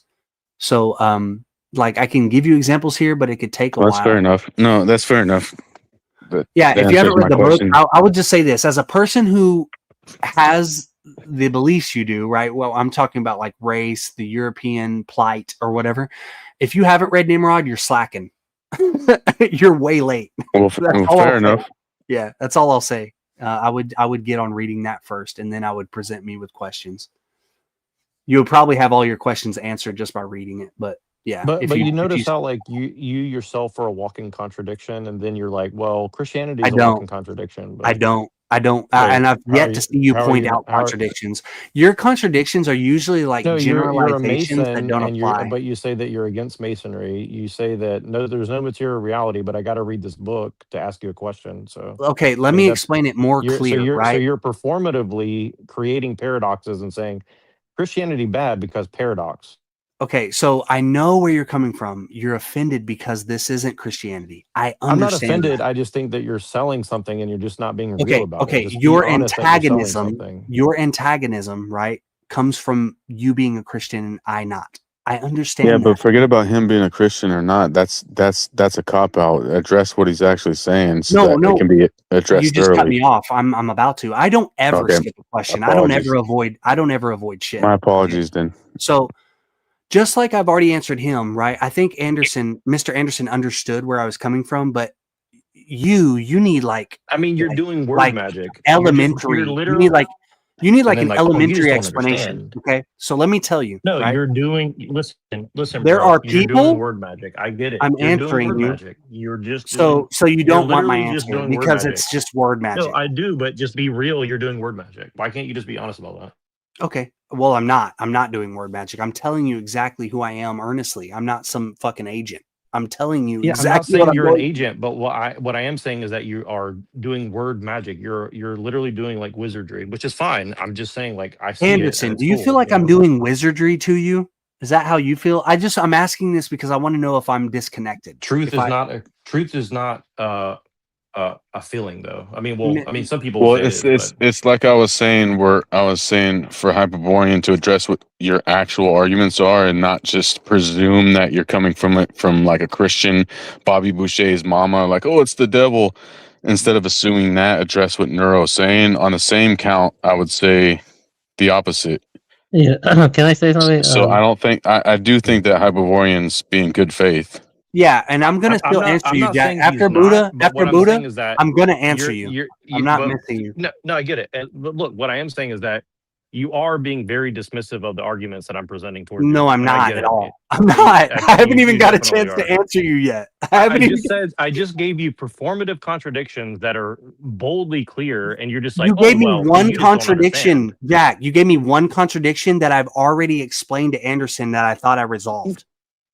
You said that I'm a Freemason and I'm a Hyperborean. No, right. And I'm saying that you're saying that that's a contradiction. What you said is that Christianity is full of bullshit and lies and contradictions or I paradox never or whatever said you want to that. frame it as. I never said whatever you want that. to call it as. Okay, so you didn't say Christianity is full of paradox and or contradictions? No, it is. But I didn't say Christianity is bullshit. I'm saying that Christianity is like a. In other words, you might as well be saying that, right? Well, yeah, I'm saying Christianity is not it. Any doctrine, I don't care if you pick Catholicism, any Protestant denomination, Orthodoxy, all of them are wrong. They're synarchic. Yes, right? But the elements within Christianity are taken from primordial gnosis that we call Hyperborean wisdom. Because if they didn't have those elements, nobody would buy it. Yeah, and the reason Europeans are Christian is because they understand the motifs. issue. That's a chronological issue, though, because this person you're talking about, Nimrod, right? He came dude. People have been talking about Christian stuff. They've been debating in the Council of Nicaea. They've been doing this way before that Nimrod character was ever born. No, I agree with you. So he gives it out. You can't just predate your information from Nimrod and inject it into the past, like anachronistically. No, I understand what you're saying, and you're wrong. So you haven't read the works. You don't know. So Spermaticos Logos, but for Nimrod. It's not. You're still cutting me off. So you haven't even read the works, and you're making claims, right? Yeah. Have you read Nimrod? I haven't. So okay. So let me tell you what's happening. Okay. Go ahead. Nimrod isn't claiming this. He's giving you history, actual things that you can source documents. That I conceded that. I gave you that when you said archaeology. Hold on. Yeah, this is I gave you that. That allude. Can I answer him real quick? I'm battling two different people at the moment. I'm just pointing out that you're another contradiction. You're saying you're going to tell me that I'm dismissive because you cut me off. You're going to tell me that I'm dismissive because you cut me off from answering people. Because here's the problem: you're performing another paradox and contradiction. You're saying he's sourcing documents in history, but then all material reality is a lie, and the demiurge is head. Continue your argument. Yeah, so he explains even that in the works. If you read it, don't AI anything. He talks about how history is actually just disconnected. It's not even a real thing. History, what you call history, is not an objective thing. But what we can collect from certain disciplines like anthropology, archaeology, architecture, customs left behind, like the threading and the development of clothing and pots and recipes, all these things are taken into account, and you can develop this idea that there are principles behind certain cultures in the past. Whether they are historically accurate word for word isn't the problem. It's the generalities that we collect from the past. I get it. I've read David Icke's books. I understand what you're saying. Okay. Oh my God. This is not David Icke though. So hang on. To be fair, I did concede that. Like, let's say I go and look at the archaeology that Nimrod's talking about, and I say, well, that's actually interesting. Here's some real stuff here that I can sink my teeth into.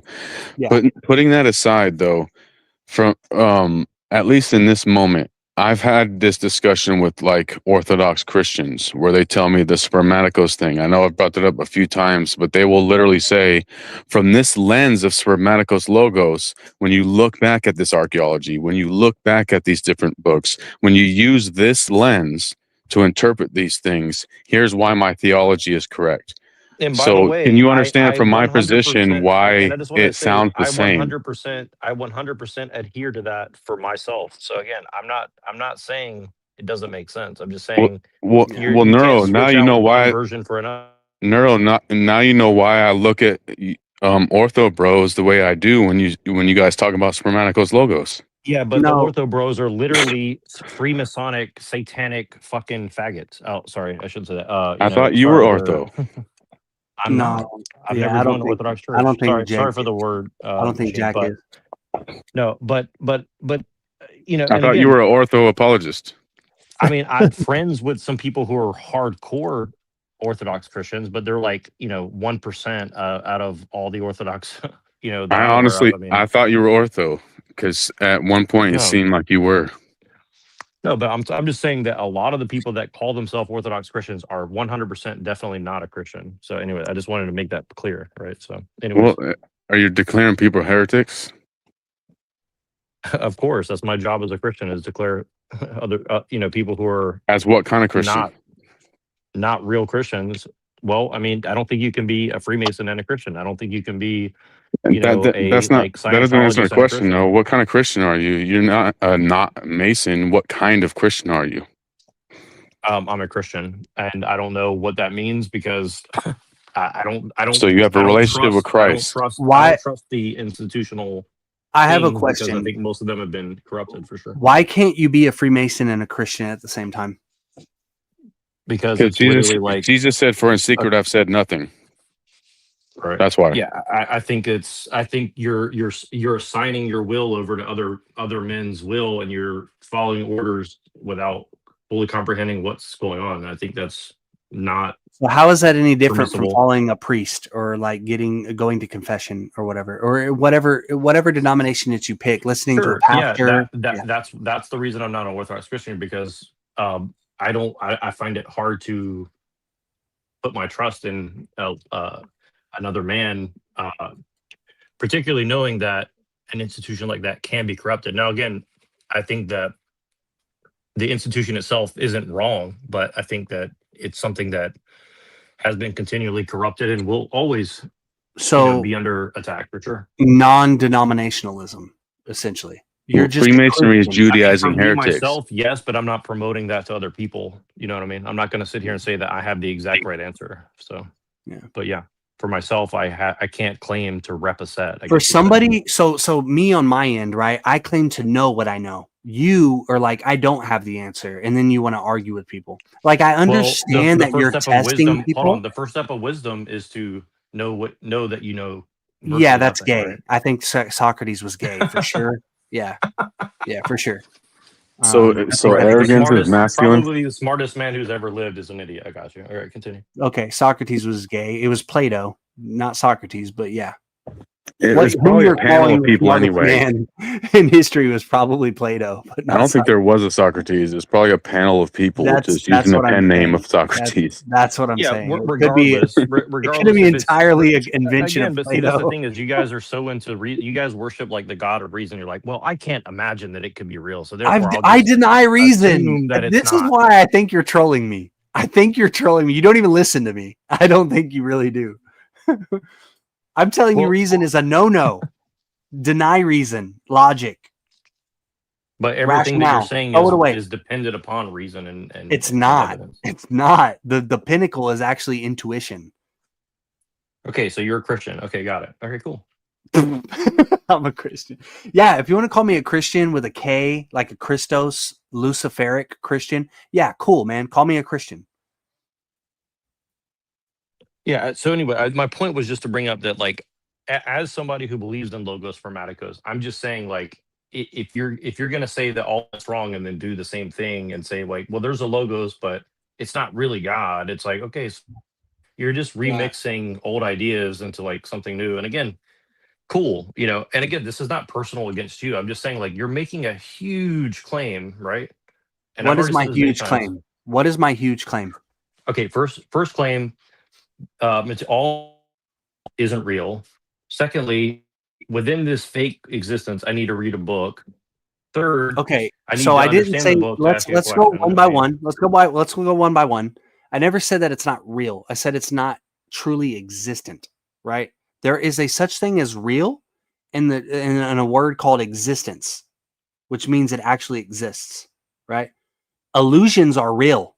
They're real things that you're observing, but they don't truly exist, right? The material universe is becoming. Which sure, you could make an argument that I'm looking at a water bottle and, like, technically via science or whatever, it's not real, sure. But no, it's real. It doesn't exist. I'm trying to orient you to what I understand, right? You want to ask me questions, then truly understand where I'm coming from, right? So I'm telling you what I am saying is that reality and existence are two different things. Reality isn't necessarily existence, but it's something that you can perceive. The phenomena is real, but it's illusory. That's incoherent. Is existence in time or space? No, that's So that's is what we reality in call time reality. or space? Yes. So what you're talking about in reality is the physical realm. Yes. Okay, because it was messing with my mind when you were cosmos. saying that. It was confusing me. Cosmos, universe, whatever you want to call it, it's material and it's real, but it's not truly existent. So yeah, Jack, I just think you don't understand where I'm coming from, and I don't like. Sure. Explicate what you mean by it's real, but it doesn't exist, or whatever you're You trying to say. I don't perceive it. understand that. You can observe it, you can interact with it. It's a phenomena. Okay, so you're right? like a quantum theorist person or something. No, right? I'm saying it ceases to exist after a period of time. You only Okay. experience it as long as it exists in time, Right. which makes as long it as I have real. eyeballs that has breath in my body and my eyeballs are working, sure. Yeah, okay. or that the thing decays or whatever, like an apple. Right. That specific apple Sure, goes I away mean, and it's no longer okay, there. so you're just like a atheistic, science bro or something. I'm not I mean, atheistic. No. So Apple's but not I mean, real. you're making virtually the same argument as an atheist, though. Like, well, we're just here, bro, I'm not and then we're though. just gonna. I'm not. I'm telling you, you are divine. The spirit is divine, and there are many spirits. That's theism. That's not atheism. Can I ask you a question, Hyperborean? Because I have my own issues with Christianity, right? One of them is the Platonic thing of where we have the spiritual realm, right? Which you're saying is the real realm, though, the spiritual realm. Yeah. So It's the existence one of my realm. issues is they say, let's wait around on Jesus. He's going to come save us, and he's got a spiritual kingdom, not a physical kingdom. So screw all this physical kingdom where the Jews are doing usury and all these things, and they're enslaving people and destroying lives. Worry about the real, the spiritual kingdom. So my critique of Christianity in that sense, how do you defend that from your Hyperborean stance when you're promoting the so-called real? And I'm saying, well, what about our people here in this fucking life? Yeah, there's a huge a segue here in terms of this notion of Christos Lucifer versus Jehovah Satan. Are you are you, Mr. Anderson and Neurojack, conversant with this idea? I've heard that, but I don't. Yeah, I'm It's not. been a long 100%. time, so you'll Sure, have to clarify. Twilight turns tried to out explain it, but not too much. I don't really understand it. Yeah, it turns out that the hero in Hyperboreanism is Christos Lucifer. So there is Christos in the name. So maybe that may be The included. anointed one? Does that mean they lit him on fire or something? I mean, I don't Does that get it. mean anointed one as Yeah, far as it the alludes, Christos? it alludes to anointed. Exactly. Yeah. Mm-hmm. So the anointed Lucifer is the hero. So we become God because we get anointed by. Well, there are many heroes. He's not like the only guy. He's just one lord of. So it's like theosophical ascended. It's not necessarily theosophical. I would say it's anti-theosophical. Yeah. Well, because when I hear that, I'm not coming from it from, like I said, Bobby Boucher's mom on Waterboy, where it's like everything is the devil. I'm not coming from a Christian paradigm, but genuinely, why? Because I understand it's a philosophy thing, right? Like Genesis is philosophy. It's saying, where did human consciousness come from? Is it evil to have human consciousness? What are the implications of human consciousness? So I get that it's like a philosophical kind of thought experiment, right? So I'm not saying that, there's this entity called Lucifer that's destroying everything. We got to get them. They're in the Illuminati and they're in the Super Bowl and blah blah. I'm not saying it from that perspective, but why is it?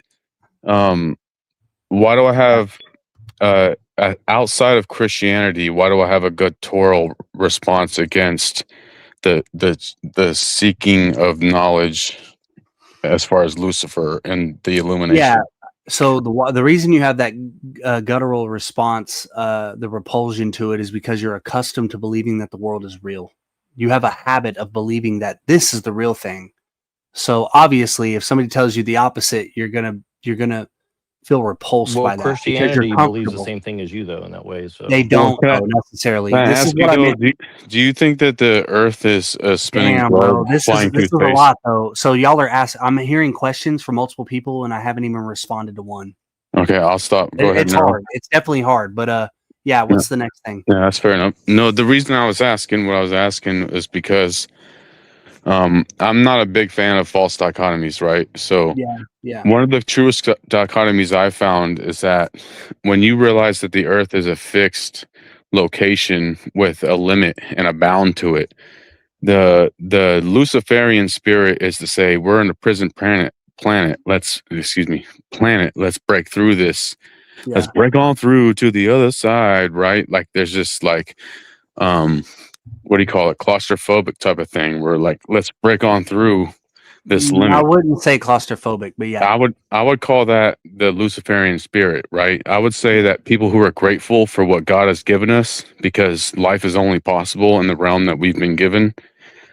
I would bring that to a dichotomy between that and the Luciferian spirit that says, let's break on out of this prison planet. Let's break on through to the other side.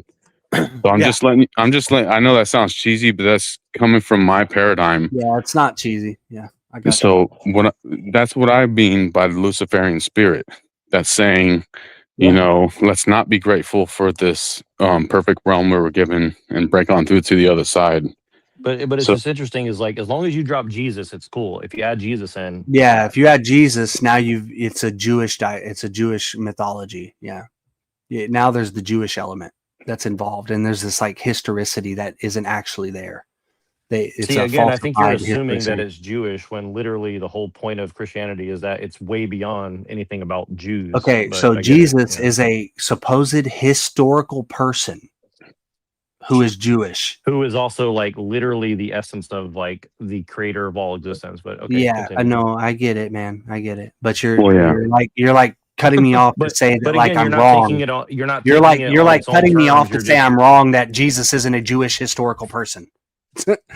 I get it, man. Cool, I got you. No, Well, because it's you're- a loaded you're- term. You're not taking Jewish it on is a its loaded own- term, You're to not be taking fair. it on its own terms. You're just saying, well, he was just a man.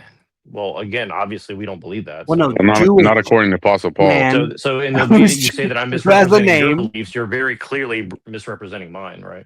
Yeah, no, he's not. So you believe that Jesus is a historical person, right? So like you haven't even caught up this far. Like you don't even know that it's obviously but again, fabricated. it's irrelevant to the theology. Yeah, in what and I'm of saying itself, is because it's that obviously if far he's more not than that. real, there's a big problem, right? Like, so where I'm at in how are my you, so wait, studies you're is going to that try to he's disprove absolutely that he's fake. a real person? He's You're gonna try to- absolutely not a historical person. So that's where I'm at. You're in a different realm. You're in a different realm of study, right? Can you agree to that? That we don't believe the same thing and that we come from two different backgrounds of study? You think he's a real I mean, you historical did believe person? in I it, think but that's you fair to decided say. to change your mind one I day, don't. so. Right. That's So fair to say. obviously we have two different cosmologies. You think he was a real person. God was a physical person. We're on two different pages, but, bro.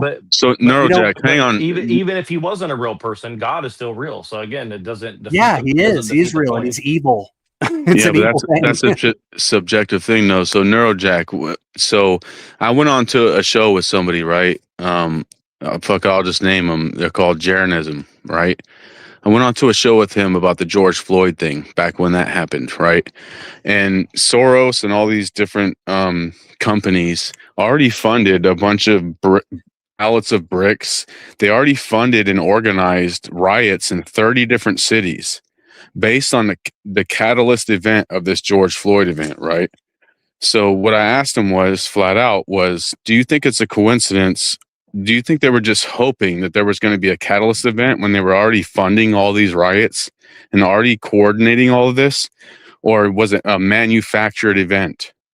Because what are the odds that they had planned riots in 30 cities and they're just going to hope that there's a catalyst event? No, they planned that catalyst event. So in this sense, what Hyperborean is saying is that what are the odds that there's all these different implications for Jesus, right?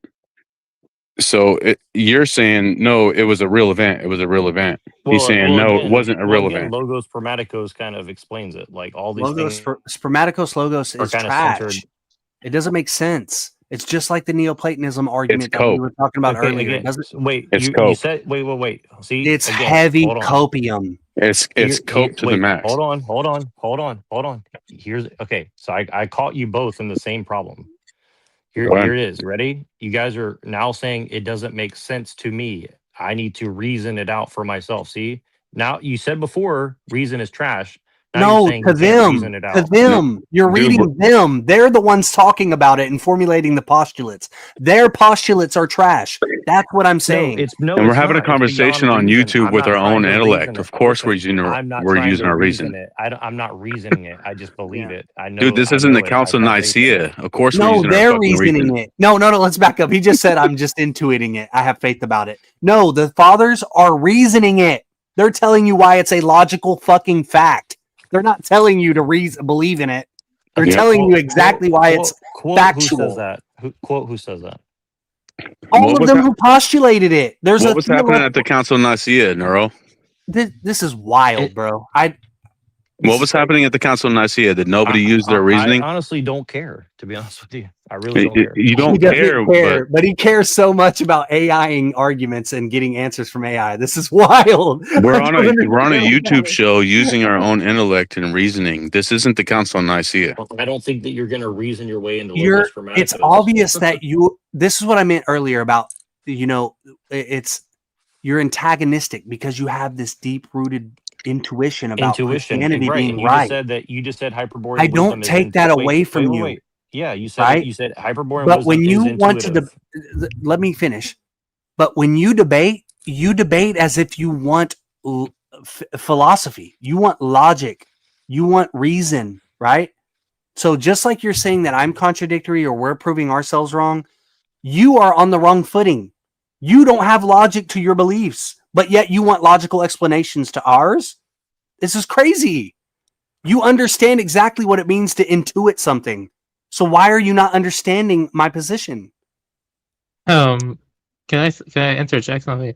Neurojack, my summary for one of Nimrod's books, I recommend reading it. It's not a substitute for actually reading the book, but it's a good summary. Like you can learn the very basics of Hyperborean's beliefs. I don't think he has any nefarious intent. He just has his own different. Yeah, and again, this is not personal against Hyperborean or anything like that. It's truly not. It seems that way, but it's truly not. It's just that you're over here saying oh, the intuition of Christianity and Logos Spermaticos trash, but some random dude in Peru or wherever the fuck he's from is he's good and he knows all this cool stuff. And I mean, I'm just he's not even from Peru, man. This is bad. Just go do what Avian is saying. At least read his Goodreads review and then come back. Send me the link. I definitely will. But at least do that. Yeah, but to be fair, you do use logic. You actually point out logical contradictions. You even say the word logical contradiction. So if you're saying the words logical contradiction, you can't then turn around and say, oh, you're just using reason. Does that make sense? Or intuition. Yeah, no, I believe that, right?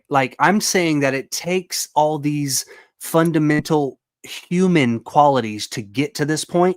I think Neuro's saying it's intuition solely. Maybe I could be wrong, but I'm saying that you eventually get to this point of the pinnacle, which is intuition, right? You work your way up. You kind of like kindergarten. You learn the ABCs before you. What if your intuition is calibrated wrong though? Yes, that's my point. You use all the other things. How do you know it's calibrated correctly?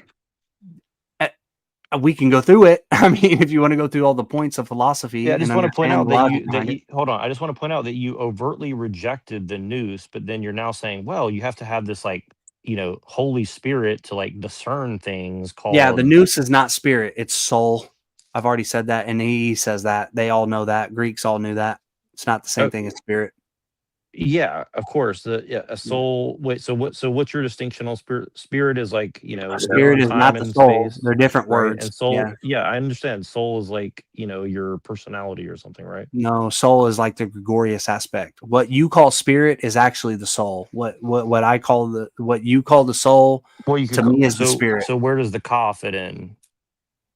The ka and the ba, these things are, so I would say that the ka is the soul.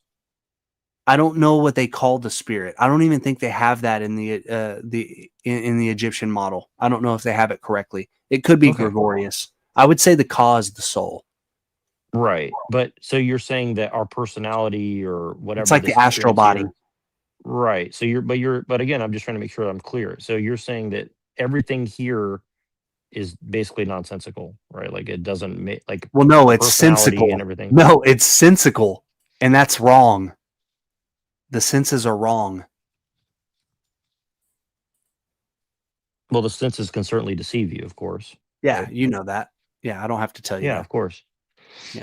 Right. So it's And not again, nonsensical. I just don't understand why you have to say, well, Christianity is retarded. I mean, Christianity literally says like 90. Well, yeah, it's retarded because they make synarchic claims that aren't true. They Yeah, aren't. They aren't but real. look, I can go put on a Hyperborean wisdom thing here and go spout a bunch of nonsense, confusing people about it. Maybe you'll claim I'm doing that right now, right? It doesn't mean that I'm a hyper. It means that I put the clothing on, I went out and said the things and convince people that I'm a Hyperborean wisdom person, but actually confuse them, right? Like you understand that that's possible. Absolutely. Yeah, I do understand that that's Right. possible. Okay. So, right. So you would understand that, like, obviously, everybody who claims to be a Christian doesn't necessarily mean they're a Christian, right? Yeah, yeah, and I would say most of them that operate within a Christian paradigm, if they follow a doctrine, it's wrong. But again, I was trying to understand. Name a like, Christian that says there isn't. I'll give you an example. Give me one Christian that says there isn't a creator. I'll wait. That there isn't a that there's not a creator. Well, okay, but you so that yourself, disqualifies hold on. every Christian. Do you But understand what I'm saying right now? Well, I operate within a paradigm that you don't agree with. Yeah, but see, here's the problem: is like I'll destroy your argument right now. You ready? Yep. You're a Freemason who says that you believe in God and you don't. So people lie all the time, right? Well, no, I don't necessarily believe that was a lie. No, I believed in a supreme being. Yeah, I did. But I'm saying that now I've come to a different conclusion. Yeah. Right, but So now you don't. Did I So lie to get into Freemasonry? You're lying to be in that. So technically, you're lying to be in the club, right? So I'm just saying people lie all the time. Well, no, there are agnostics and atheists in Masonry, right? So I don't necessarily. They may have lied. Yeah. So are you? I would call bullshit on that, though. Orient or something? There's not bullshit. I know personally agnostics in Masonry. So they. But wait, are you in the Orient? Are you in the Orient? I'm not. That's French. No, I'm in America. So it's Okay. regular Masonry. It's English Masonry. Okay, I'm just trying Can to they get into Freemasonry by being atheists? This is not against you. I'm just trying to prove the point. That's why I say people bullshit. can performatively lie. People can performatively lie or misrepresent. Yeah, but you saying that I right? performatively lied to get into Masonry is wrong. No. I'm not. No. I did. That's not what I mean. I'm saying that that currently now, if you were honest, you would say, "Hey guys, I just don't believe in God. I gotta go." Right? Well, I believe in the spirit. I believe in a supreme being, but it's not one individual. And it doesn't say that in the petition. It says, do you believe in a supreme being? That's it, period. So yeah, I do. I believe in myself. So are you the supreme being? You are. Me, you, TML, Corvid, Zephyr, Anderson. We all are. We're all equal playing field on the level. So here's the thing is, I think that you might actually believe that because everything about your demeanor indicates that you might actually believe that. So I'm just telling you, like, I'm not calling you a liar. I'm just saying that, like, people do things for all sorts of reasons. That's all I'm trying to get at. You understand? Yeah. Yeah. So I don't know. I don't know. What you're saying doesn't really align with what I've went through or what's going on in my situation. Thank goodness. I do think that Hyperborean is good faith. I appreciate that, man. I've talked to a lot of people on the internet, and I honestly do too. I just think that he's an extreme delusion to like trust some book that was written. It's not a book, man. Read it. Well, hang on. That's fair enough. Read the fucking book. But that's a fair enough for his perspective. You know what I mean? Because he thinks it's some book. Read it. Quit being a bitch and fucking read it. No, well, hang on. This is the conversation I have with Christians a lot, where Well, they'll say, well, objective morals come from the Bible. And I'll say, well, before X amount of years ago, there was no Bible. So who was having this conversation? They go, oh, you retard. You don't know about Spermacos logos. But see, here's the thing is, And look, again, a lot of those people you're talking to are not Christian, first of all. He's Second like of all, believing in a book, but believes the Bible solely. It's like, bro, read the fucking book. Quit talking about the book and read it. Right? Sure. Can we agree on that? Yeah, but the critique of wait, just before we believing the move Bible. forward, but before the we move critique- forward, right? If he wants to talk about the book being a book and me being a fool for just believing in a book, can you at least read it? but you are also that's a saying fair that the Bible is question. bullshit because it doesn't make sense. I have And then over 3,000 books in my possession. Why am I picking just one book? Come on, man. Is it really just the book? So which ones besides Nimrod are you picking? Well, it's all of it. All of it is my culmination. Everything that I've researched culminated in what I believe now. how about that Michael But the Moore book is not a doctrine. The book is a signpost that leads you to an understanding that you have to cultivate yourself. It's not just the book. It's not like the Bible that says this is the law, follow the law. Right, but you'll never live long enough to read all the books. So you'll always die short of all the knowledge. I don't know about that. So are you like a human AI that's accumulated these different things and are spitting out a culmination of everything? No, I can deny some of it. I can negate some of it. I can disregard some of it. Whatever's trash, I can dispel, right? Yeah, I can't really argue with that because I do the same thing. So Yeah. I'm not going to criticize No, you on that. like I said, I was where Neurojack is. I'm like diehard Christian warrior. That's like, bro, you hate Jesus. Let's go to It's not fucking even war. like that. It's But more just the fact that like you're discounting like, oh, it's all the I'm not Bible's all bullshit. discounting it. I assessed it. I went through it. I'm not discounting it. I went through it. It's wrong. I don't It's think- trash.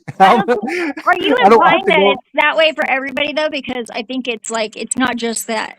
I think like you're putting a really tight boundary around it, you know, and that works for you. It's correct. I get it. Are you talking to Neuro or me? Yes. Oh, both? Yes means both. Are you More Neuro or me? more you than him though. Actually, in this. Yeah, no, you're right. I'm not putting a restriction around it. I'm not saying you even need Nimrod's books to get to this point. I'm not saying that. Unlike the Christian who says the Bible is sola scriptura, I'm not saying that. I'm saying there are Hyperboreans out there that don't even know who Nimrod is. Obviously, because Nimrod was born in the 1900s. There have been Hyperboreans throughout Hyperborean in history. spirit, or do they know they're Hyperboreans? Yeah, they know that. Whether or not they called it Hyperborean is another topic, right? That's a denomination that Nimrod is putting on it. So are you That's saying really that vague, Jesus dude. can't be a Hyperborean? Just call it spirit. Disregard, throw away the Hyperborean thing. Throw that away. You don't even need that. This is not some psyop. I'm not an agent here to try to get you to believe No, but something, I'm saying, right? but I'm saying Just- that you're a saying- spirit, you saying man. that- You are real. You are But you're- existing. You know, if you were. He gives you the argument, the evidence that would lead you to believe that what we are calling spirit can comfortably be denominated Hyperborean. That's what it would lead to.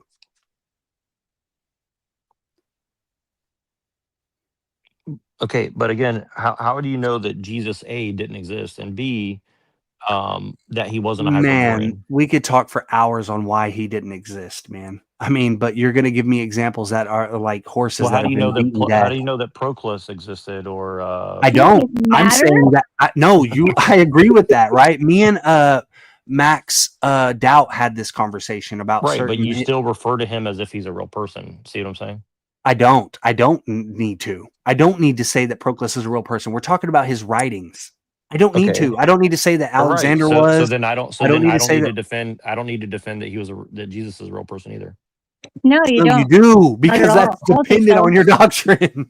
What Well, the hang fuck? on. You're correct, Neuro. So if you're challenging the coherence of what Hyperborean is saying, then yeah, you wouldn't have to justify Jesus, and you would have to justify the coherence of Jesus. No, he's not Or right. the No, coherence the of your doctrine own of timeline in Christianity your own head. absolutely That's what it is. emphatically stop. No, he's not right. Okay, so let's not like gaslight him or blow his No, head I'm up. not gaslighting him. But be The careful about what doctrine I said. He's emphatically right about. states if you don't believe Jesus was a historical person, you're fucking wrong. You're not a Christian. That's period. So I don't know what you're talking about. Not according to Apostle Paul. Have you read Apostle Paul? Because he's talking about a spiritual he does Jesus say from that. the fucking He does say from that. heaven, You're right. dude. Well, no, he's no, not no, talking no. about a Well, no, physical you're right. Jesus. It's a little more nuanced than that. Paul says He now. met Jesus in his fucking dreams, dude. No, it was a vision on the road to Damascus. Okay, What same happens difference. is what happened. It wasn't a dream. He was awake. Okay, So his what visions. happens is that Paul actually says that since we're after or post Christ, that it's no longer so much about the flesh. That's what he's saying. It's more nuanced. Did Paul believe that Jesus was a real person? Absolutely. He believed he was a historical person. So he wasn't talking about a celestial figure up in heaven. No, he was. But he was talking about both. So this isn't docetism. Okay. I'll give you the nuance. I'll No, concede he's the just nuance. saying that it's more loose. He's like, look, man, we're past that. So I'm a Christian and I'm doing the same thing as Paul, and you're like nitpicking. No, Paul says he's historical. No. Right. So he's you're not rejecting doing Paul the same too. thing as Paul. You're following the leniency of Paul's code is basically what you're doing. But most Christians do not agree with that. If you were to join a church, You're right. they would say Sure. you're a fucking they would cite Josephus and Origin and all that and say he was a person. Exactly. And you're also I agree. referring to other people that you admitted, like Proclus, that you admit you don't know if he existed, but you're like, well, I like the writing, regardless if he was a real person or not. No, you're right. I'm not disagreeing with that. I'm weighing the writing. The writings of Jesus are contradictory. There are different people who are claiming they're hearing Jesus. We don't have a book by Jesus, my guy. You know this. What are you But you're talking saying about? there's no Hyperborean wisdom in the Bible at all. So you read the entire Bible. No, I with did zero say that. Hyperborean wisdom. I never said that. I said that they You said it was constructed the Bible. trash. You said it was shit. I mean, what am I misrepresenting? Wait, no, Neuro, you asked that, but he never answered that. No, I he did say- answer it. no, he I said it- answered it. You answered if there was You can Hyperborean rewind. wisdom. You can rewind it. I said You that. Literally, answered if there was Christianity- Hyperborean wisdom in You the can rewind in it. And Jesus. this isn't the only time, but I don't blame Neuro, right? Because he's constantly AIing his answers and questions that he probably I forgot haven't what I used said AI in the at past. all today or in any Well, I'm other just saying that conversation. you've probably forgotten that I've answered this question maybe 4 or 5 times with you. But Christianity is formulated around primordial gnosis, which is what Nimrod calls Hyperborean wisdom. So they're What is using primordial elements, gnosis? the real truth of the spirit, the But what real is it? matters of the real matters Wow, of sounds cosmology. exactly like what Jesus said. But what is So it? amazing, isn't it? But it's not what Jesus said. Jesus says one thing like there is a mansion set aside, not made with hands, eternal in the heavens. And then John will say that Jesus said, actually, there's the new Jerusalem that's coming to earth. There's so many contradictions in the Bible that if Right. you don't understand that, I That's can't true. help you. I can't help Right. you. So again, you're saying it's a contradiction, but you don't understand that. Like, do you say the same thing about Lao Tzu or the Tao Te Ching? No, Why not let's just say that back up. about Let's Tao Te Ching? address the exact point that I brought up. Which is right, John or Jesus? If you read a song written by Kurt Cobain, you're like, this makes no sense. Okay, you tell there me, Bible guy, who's right, Jesus or John? Where's heaven? Is it New Jerusalem or is it a house not made with hands, eternal in the heavens? Which It's one New- is it? It's New Jerusalem. Why do I need to know every little detail? You're a troll. I know, Jack. I love you, bro. I really do, because I know your spiel. But I honestly sometimes I think that like your troll takes over who you are. Like you're trolling me right now. Like to be like, hey man, I have this argument, and why do I even need to read the Bible, bro? It's like, what? Come on, man. No, what are you you're talking trying about? to boil Why do it I need to down- know you're every trying to boil specific it down point? in plain text? Like, oh, I'm just going to read this poetic, mythical thing, and I have to read it exactly in literal English. And then you're I'm like, asking well, you have to read this tell me. book. Hold on. No, And no, then no. you're saying- and then you're saying I Don't have to read gaslight this me, book bro. and, like, Don't gaslight me, interpret it Jack. and I'm woo-woo asking it you to into set me existence, straight. man. I've read it poetically, right, Jack? So set me straight. Which one is it? How am I misinterpreting it? Is it that house not made with hands, eternal in the heavens, or is it on earth? Which one? Why do you have to have it? Why do you have to set up a false dichotomy? You are the one who knows your doctrine. You're a Christian. I'm wrong. Tell me why I'm wrong. You're saying it has to be one or the other. Why does it Okay, have to be how one? is heaven in heaven? How is heaven in heaven and on earth at the same time? How is it in the sky, a house not made with hands, Well, but I'm it's not actually God, and I don't know his perspective, but the Bible is written from his perspective. So So who's right, John or Jesus? Did he misinterpret Jesus, or has he got him right and he's just So hang on.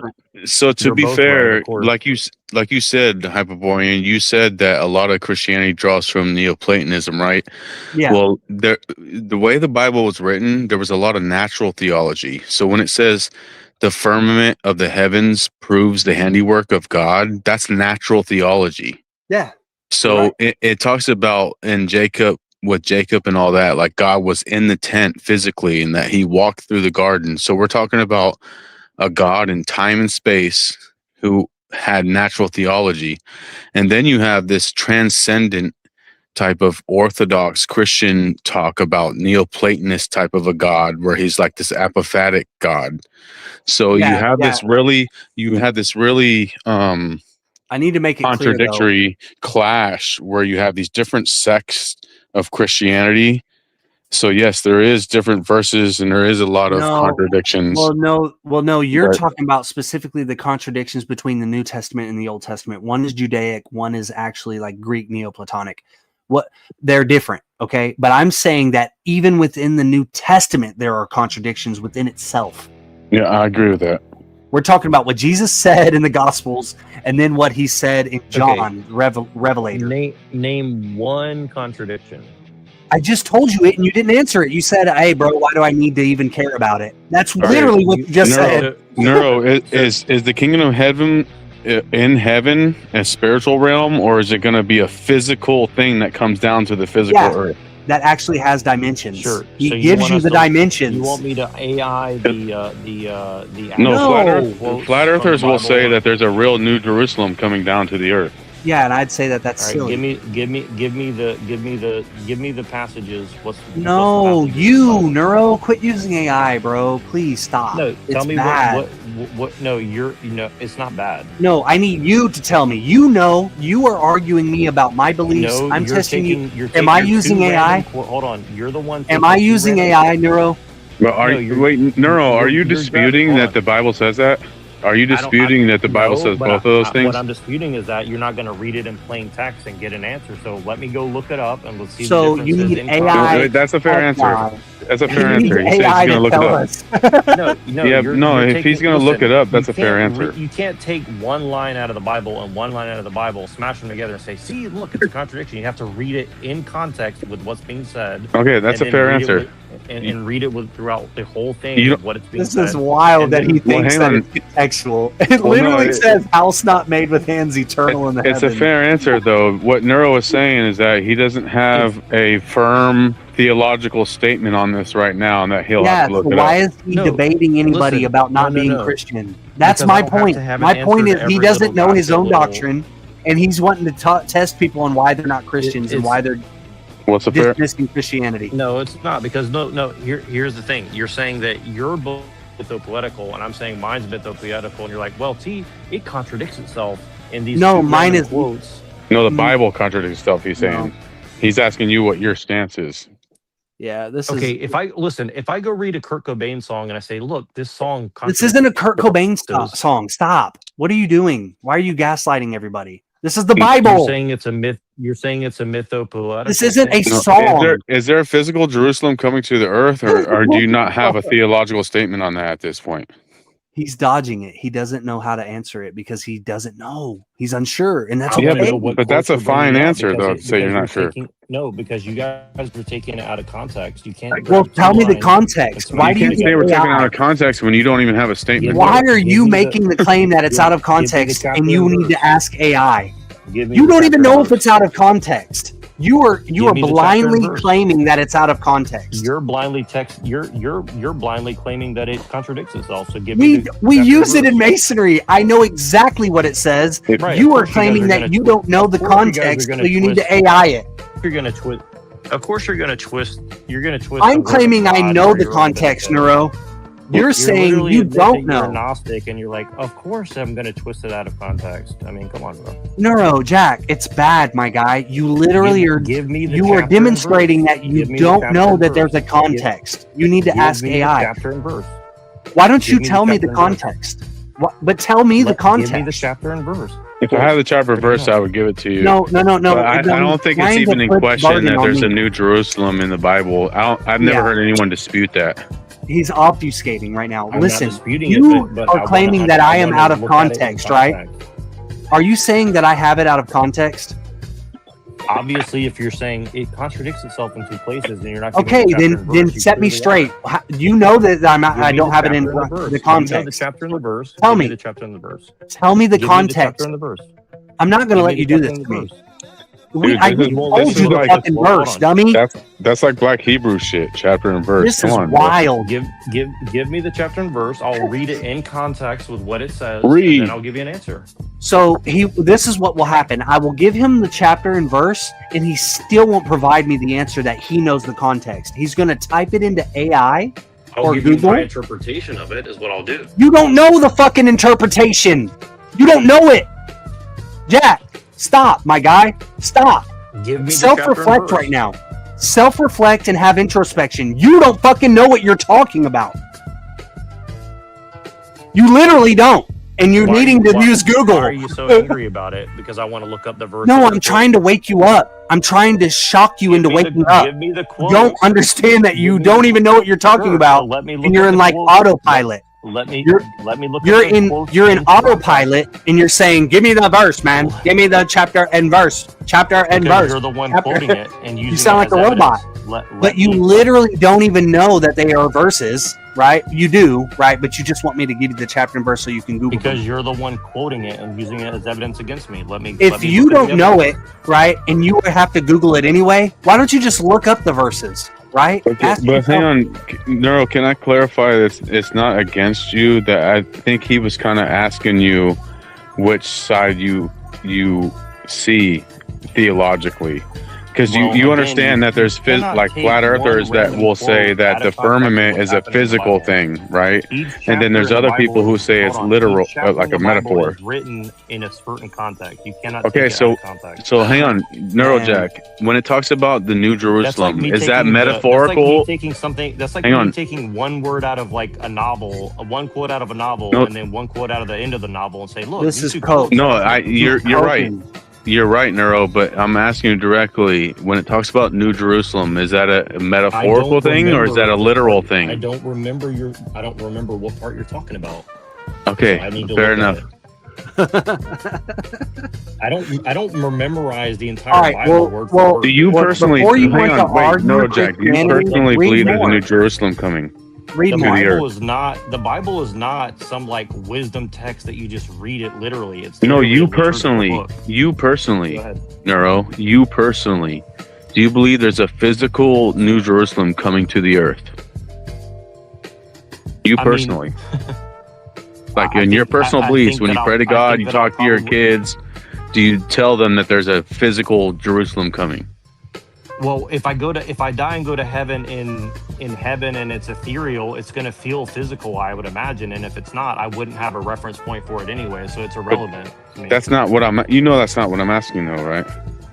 If it's going to feel physical and this, that, and the How would I other. know what God's plan is for like how exactly he But wants you know it? what I'm asking when I say, is there a physical Jerusalem coming to the earth? I don't Right. know what God's plan for the earth is. Okay, then that's an acceptable answer.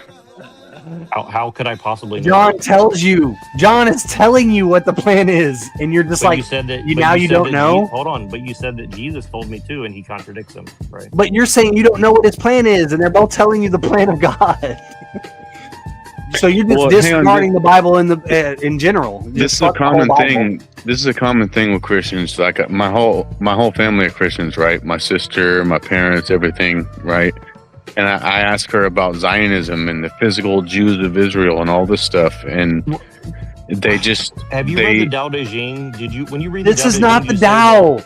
The Bible is not the Tao, Jack. What the fuck are you talking about? It then why literally don't you- has why an don't- so why don't you eschatology just and a say that- telos. So why don't you tell Taoists that they're retards because they read Buddha, Lao Buddha. Tzu and they don't understand it? Buddha, does the Tao have a telos? No, it doesn't. No. Okay, so No. does So you- does oh, wait, so Christianity you have a know- telos? So you wait. Yes. Stop! I'm talking to Buddha, Jack. Does the Buddha? Does So you're Christianity gonna say have that a Taoism telos? has no telos? Oh wow. Yeah, it seems like So it. No, he said it you're in does the have mind telos. of ancient Chinese guy who wrote down the Tao Te Jack, Ching let me 2000 talk to years Buddha ago. real quick because he has knowledge on some things. Let me get an opinion from Buddha real quick. Buddha, in your opinion, remember does the what you're getting Tao? from him an opinion? You're asking. Stop, man. Stop. Just let somebody else talk. Buddha, does the Tao have a telos? In your opinion, or I mean, what you've you've been talking studied? for like 6 hours straight, but go ahead. Yeah, no. So you haven't come across a telos in the Tao in any No, of I the haven't. I commentaries? think anti-teleological. Anti-teleological. Okay. What about Christianity? Does it seem like it has a telos or an eschatology? Seem Yes, it does. From what I've seen, but my background in Christianity is weak compared to other traditions. But I would say it seems so. Yeah. Yeah. Does it mention end times, the end of time, and history in the Bible at all? Eschatology. Yeah, I mean it does. Yeah. Okay. From Does what the I've- Tao mention end times or end of history in Tao? No, Any of the no. commentaries? So, No, so the only thing that's important about Christianity is the eschatology. Everything. Well, else no, is we're trash. specifically talking about the house not made with hands and the New Jerusalem. Okay. He was talking about a contradiction. Right. So when I read a Walt, You wanted a Walt contradiction. Whitman, I gave it when to you, when and I now go you're read- like the when I Tao, go bro. read Poetry. I need to have a telos to read poetry now. Got it. So you're saying Christianity doesn't have a telos? Well, This no. is wild. When I had my daughter, right? She's 8 now. When I had my daughter, she was asking me questions about God, and I actually had to start articulating my own philosophy and what I believe in order to be able to teach my daughter, right? So because you have two kids, Neuro? I have 3. You have 3. So how old are they? 14, 3, and 2. Well, no, Neuro. How many kids do you have? Neuro. Not enough. Do you have 2 kids? Do you have? That's true. But do you have 2? It's true for all of us. But do you have 2, especially Europeans that need to replace their? But No, I don't. okay, so if your daughters come to you and say, "Daddy, there's a spiritual heaven? Is Jesus going to come one day, or is there going to be a Jerusalem on earth?" What would you tell her? Well, I'd say let's go look it up and read the thing in context, and we'll. No, he wouldn't. He would say, wait, no, he would hang on. say, let's use AI. Hang on. I want to accept this answer because I think Neuro's being good faith. So No, he wouldn't. He wouldn't do Well, it hang on. because he's not doing it right now. Let's He's not wanting say that, to use because AI. hang on. We can't say what Neuro would do or not. I think he's being good faith. Why is he not doing it right now? No, hang on. Aristotelian Neuro, logic to the Bible, first of all.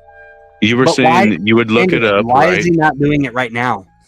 No, well, hang on. That's a weird question because Neuro, let's say you look it up, right? So you're saying that as this moment in time, you're not sure about the eschatology of Christianity. Again, I think it's something like it's obviously way beyond what a human could comprehend, but it doesn't mean that I wouldn't try to explain it in context. That's not what you would tell your daughter, though, right? There's a ton of shit. Bible is extremely, it's an extremely long book, first of all, and second of all, it's written like when you read Paul, in my opinion, it literally sounds like poetry. It sounds like Tao Te Ching or something to me. Yeah. Now again, Can other you people show may me disagree one with that, Christian? Can you To a show degree, me I'd one agree with that, but Christian in the entire world that says that Christianity doesn't have an eschatology? I'm not saying it doesn't have an eschatology. I Definitely, said that. yeah. I'm saying that, like, for me to give you like a 1-sentence answer of like, oh, this is exactly what it means. I think that's just totally dishonest. Can you and show anybody me who a tries to do that Taoist is commentator that says Tao has an eschatology? Why does something need an eschatology? We should that's leave the overt? Tao out of it because No, but no, it's important. He because brought it up. He brought it up. He That's won't true, judge but- things on its own merit. He's trying to like fit in Aristotelian logic into Christianity and say, look, you How don't am have I this fitting Aristotelian Aristotelian? But hang on, What? so Neuro, I'm just gonna put my cards on the table and just be direct, right? I do believe there's natural theology in the Bible. I do believe when it says that the firmaments show the proof of God's handiwork.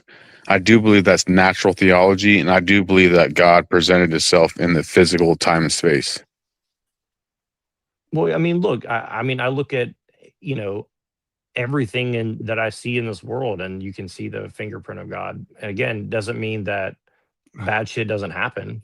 You know what I mean? Like, you know, but it still has to be here for some reason. I mean, you know, you look at how things exist. I mean, it's a miracle regardless of what you believe. I mean, there's no way around that. So But TML. I that's a didn't see pretty the word important thing to globe look into, right? in that Whether or poem. not you're headed towards a spiritual kingdom or a physical kingdom, right? Can you scroll down? And I didn't see the word I mean, globe in that a poem. spiritual kingdom. I mean, Like if there's a physical fucking Jerusalem coming down to the earth, I mean, that's a pretty big if you want detail. to ask me what it's going to look like, I mean, my understanding is it's something like, you know, our bodies will be resurrected and brought into a spiritual realm or something to that effect. I mean, whether it's literally like my bones get reconstituted from dust, I don't know, and frankly, I don't care. You know what I mean? Like, what? I Why don't do I care. need to know like the exact mechanism of You how care so God's going to much do about how something? And Hyperborean wisdom is wrong, right? But you don't care about your own doctrine? That is wild. Well, I I have don't similar. believe that. I have don't believe similar. it. Well, I have similar feedback for like the Hyperborean stuff, right? But it's on the basis of addressing it on its own level. Yeah, You know I what I will mean? never tell you, hey man, let's Google something or AI something. If I don't know what the fuck I'm talking about, I'll say, hey man, I really just don't know.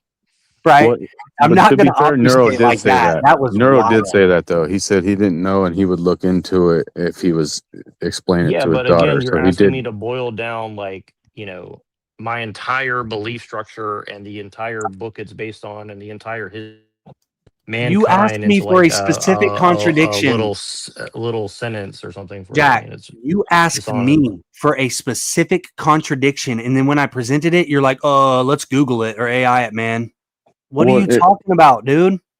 Well, kind of even more detailed, what he was saying was it depends on the context. So to me, that's a little bit of a cop out because I remember when I was like 12, I came to my parents It's about the really Bible. not though. And The Bible. Hold on, that's not a cop out because He's look, acting like we don't know so the let me, Bible. let is me ask you if my read parents any part of copped the out on Bible this. in No. isolation though. Let me Listen, we ask you if cannot my read any part of parents. the Bible in isolation. It Do doesn't you work like not that. think that we understand that? Are So you serious? You don't think you know that the Bible is contextual? Neuro, tell me if my parents copped out on this. When I was 12, I came to them and I presented them a verse that says that you basically have to blindly obey the physical authorities and governments of the earth because they're God ordained. And then there was another verse that said the literal opposite. So my parents can just tell me, hey, it just depends on the context. Was that going to be a good enough answer for me? I mean, do you disagree that it does depend on the context? I don't disagree with that, but So hold on. So that's a hold on. So cop out guys when in you just leave it balaclavas at break that. into your house, put a gun to your head, and give you like all these like series of choices about things that are going to happen if you don't do X, Y, and Z. Of course, it's going to depend on the context. I Yeah, mean, come on. context does matter when you're talking about the Bible, but just saying the It's words a ridiculous way to context look at it. I mean, come on. is a cop out. I want to refer you to a book. It's called The Amusing Bible by Leo Taxel. Read that book or read Right. I think the Bible is extremely cynic, first of all, and well, it's no, also it's very it's and full it's of also contradictions, even when you put them in their context. People who know the Bible in and out, life is full of contradictions. Existence is full of contradictions. The whole not existence. everything about life, everything about life is a contradiction. Okay, that's Contradictions are a not little too paradoxes. Everything poetic. about life is a No, contradiction. That's too poetic. Neuro, do He's you? How wrong. is that He's poetic? wrong. That's the truth.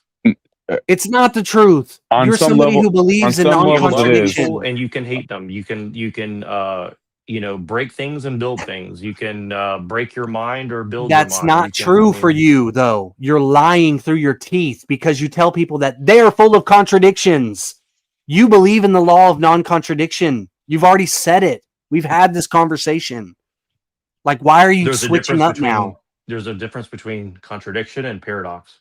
Wait, can I ask That's what I just said. Can I ask you a basic You're question to saying you, that. Neuro? Wait, Anderson, I'm saying something. Let me finish, man. This guy literally picks on people for contradictions constantly and never mentions the reality of paradoxes. Right? Because I'm doing an internal critique of your belief. I don't think so. No, I it's think not an you're doing internal an critique when he. objection. No, stop, man. Wait, No, I'm Hyperborean is doing. doing an internal critique of you. No, That's I'm what's not. happening. I'm not. What I'm doing is I'm putting a mirror up to his projection of his own beliefs. It's not so Yeah. much about my beliefs and me defending my Yeah, beliefs. it's the internal critique of Neuro's beliefs. But I don't even really have beliefs, I care. have I faith, don't and even that's really the care, right?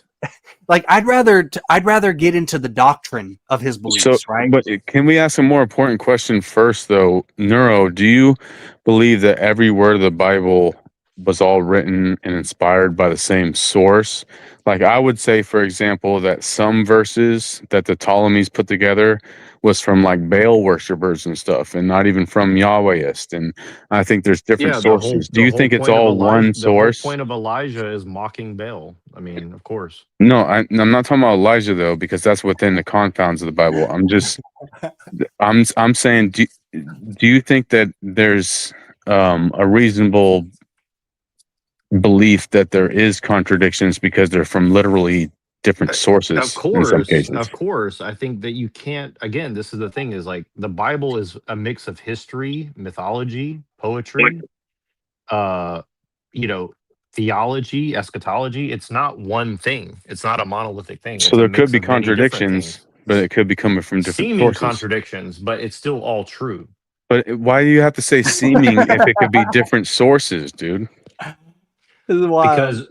Because you don't need, because again, you're trying to boil down capital T truth into like reason, and I don't think you can do Give that. me one example of a contradiction in the Bible that actually so resolves obscure. itself, like a true paradox. Can you give me one? Well, can you give me one that needs to be resolved? Yeah, the Bible says that you I should, can give you you one should from my obey. paradigm. The Bible I says can't that you resolve should any of the obey contradictions. the governments because Anderson, they're bro, installed by God. let me talk, bro. Let me tell him, right? Okay, Like go ahead. I just brought up one, and I'm telling you, it's not resolvable. Well, give me the verses and the chapters, and I'll look it up, and we'll see. I'll give you my interpretation of it.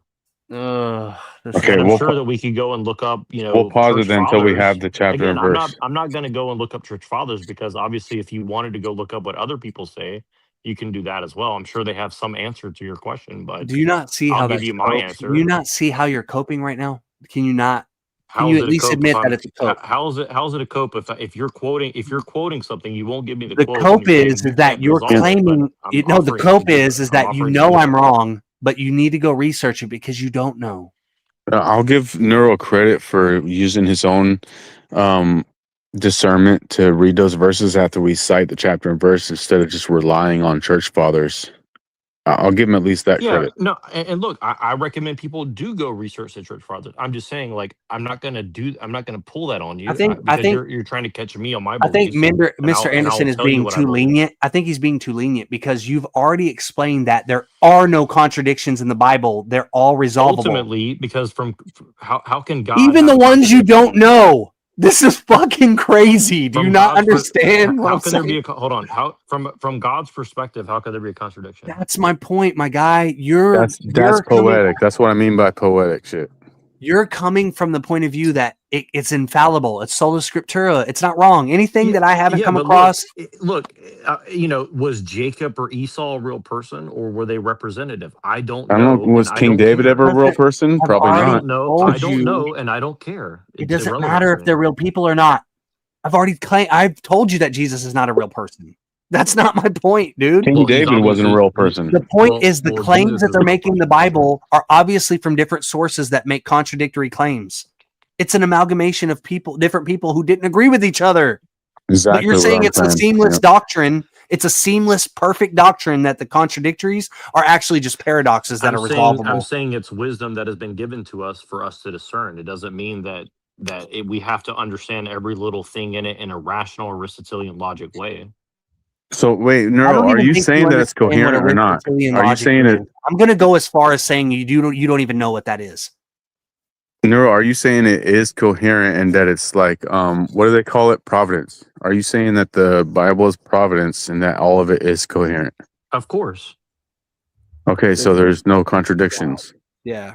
And that the only reason that there's a perceived contradiction from me or Hyperborean is because we don't know the true context We're yet. not God. How can everything be revealed to us?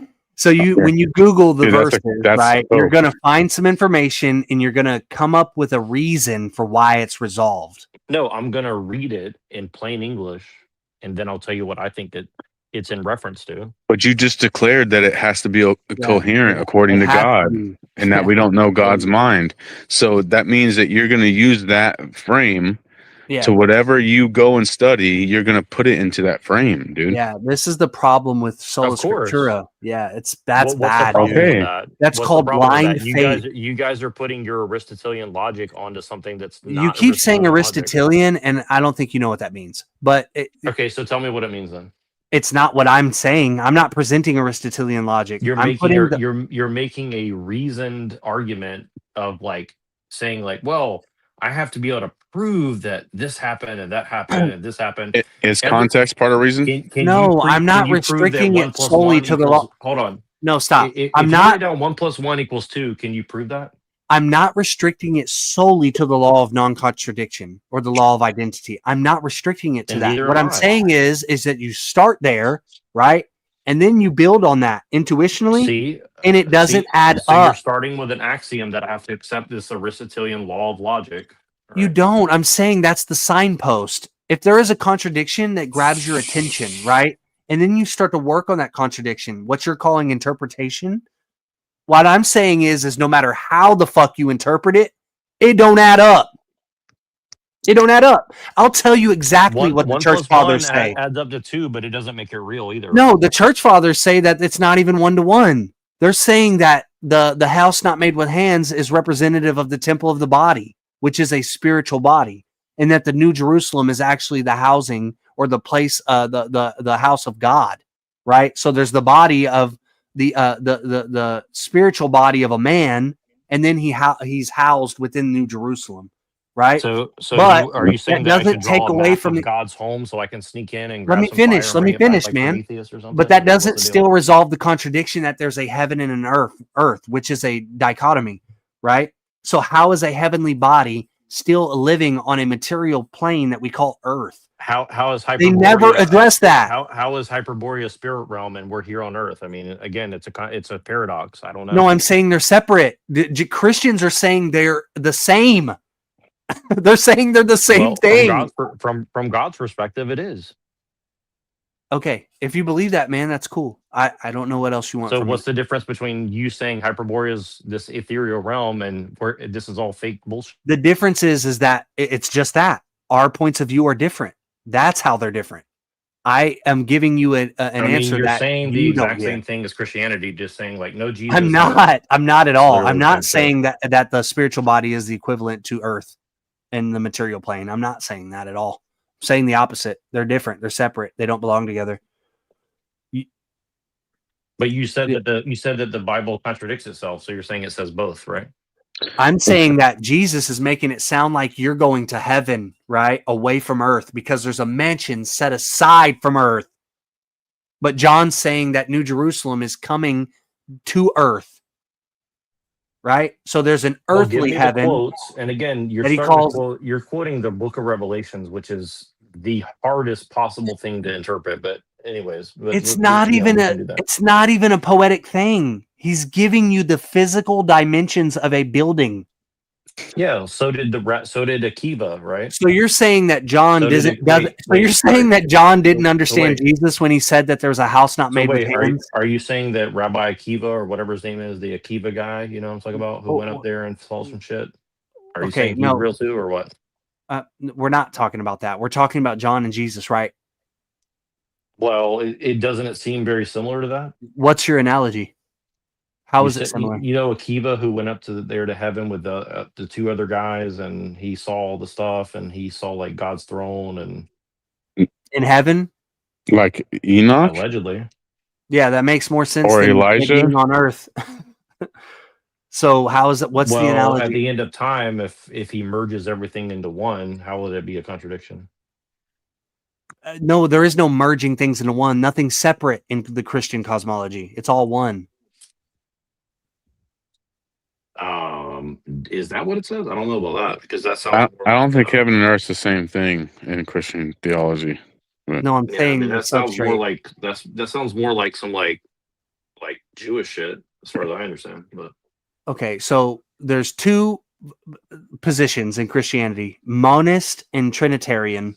Okay. yeah, but you're talking So- about like divine sparks. Like we're just to be recapitulated. That's like Tikkun Olam. That's not Christianity. No, as far what as you I just understand. said sounded like there's a dualism in Can I add Christianity. something that's actually close to Manichaeism? Because Mani, he actually did believe in divine sparks and stuff like that, and it's a dualism. Right. That's and again, that's why I'm just trying to understand because like I'm truly not mad or anything. I'm just trying to understand. Like I feel like you're trying to like strawman like Kabbalah shit or something, but maybe I'm No, wrong. I don't know. there's many How different can I sects of strawman someone Christianity, that and doesn't even and have you're a position?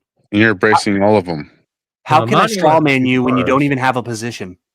No, Mani was before Kabbalah and stuff. That stuff is much more ancient than Kabbalah. Like the divine sparks being trapped into matter and stuff. That stuff is very ancient. And so, How Like about a you just like a explain your Syrian in cosmology? Greek. Because I don't think we've ever heard that. I haven't. What is your cosmology? What is your position? What do you believe in? What do you mean? The thing that you're arguing, your position that everyone doesn't like, that Hyperborean wisdom doesn't have right. What's wrong about it? What's your model? What's your cosmology? Well, you're saying there's no Jesus and there's no God. We can start with that.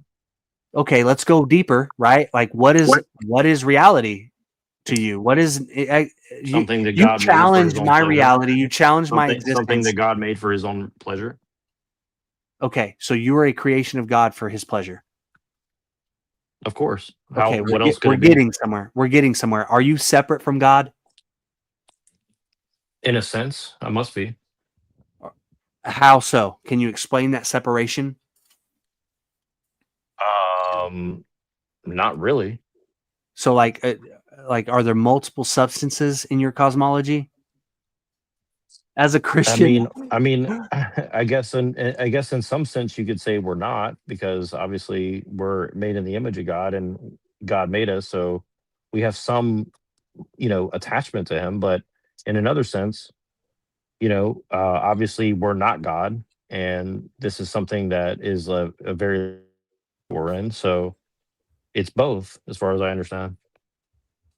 okay, so sort of like a dad, right? Like we're the sperm, like spermaticos logos, but on a metaphysical level. Like we're the sperm Yeah. of the father. Like I mean, so we're a part of. We're it's the same it's a substance. crude way to say it, but sure, yeah. We're like the same substance. Okay, so we aren't essentially. We're like a separate. lesser essence of Him. Sure, I mean we're not the same thing in essence, but Are we have some, we like, within likeness the of Him, body? sure. Are we within the body of God or outside of the body of God? That's a question I don't know. I mean, I can see the argument both ways personally. Like, I don't want to say something that is like blasphemous because I just don't know. But I think that there's an argument that ultimately we could be in the mind of God or something like that. I mean, I think God is omniscient, but again, that doesn't mean that He's like here like with it hanging over my shoulder like watching every little thing I do. But obviously He set everything into motion, right? He constructed this reality, so He has some sort of what do you call it, will embedded into everything, so What you just explained is panentheism. Are you familiar with that? I mean, I've heard the term thrown around. Do you know that that's heretical? That's blasphemous? Yeah, what it you might just be. said?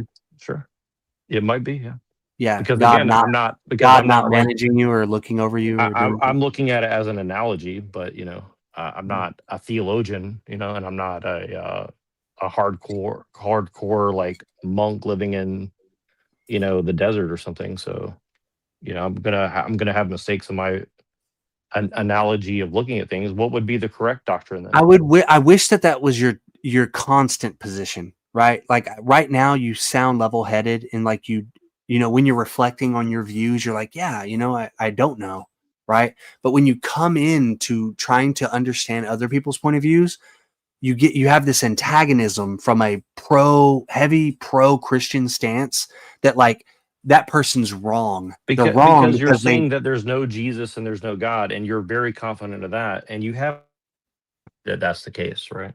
Yeah. Well, so why not talk about those points?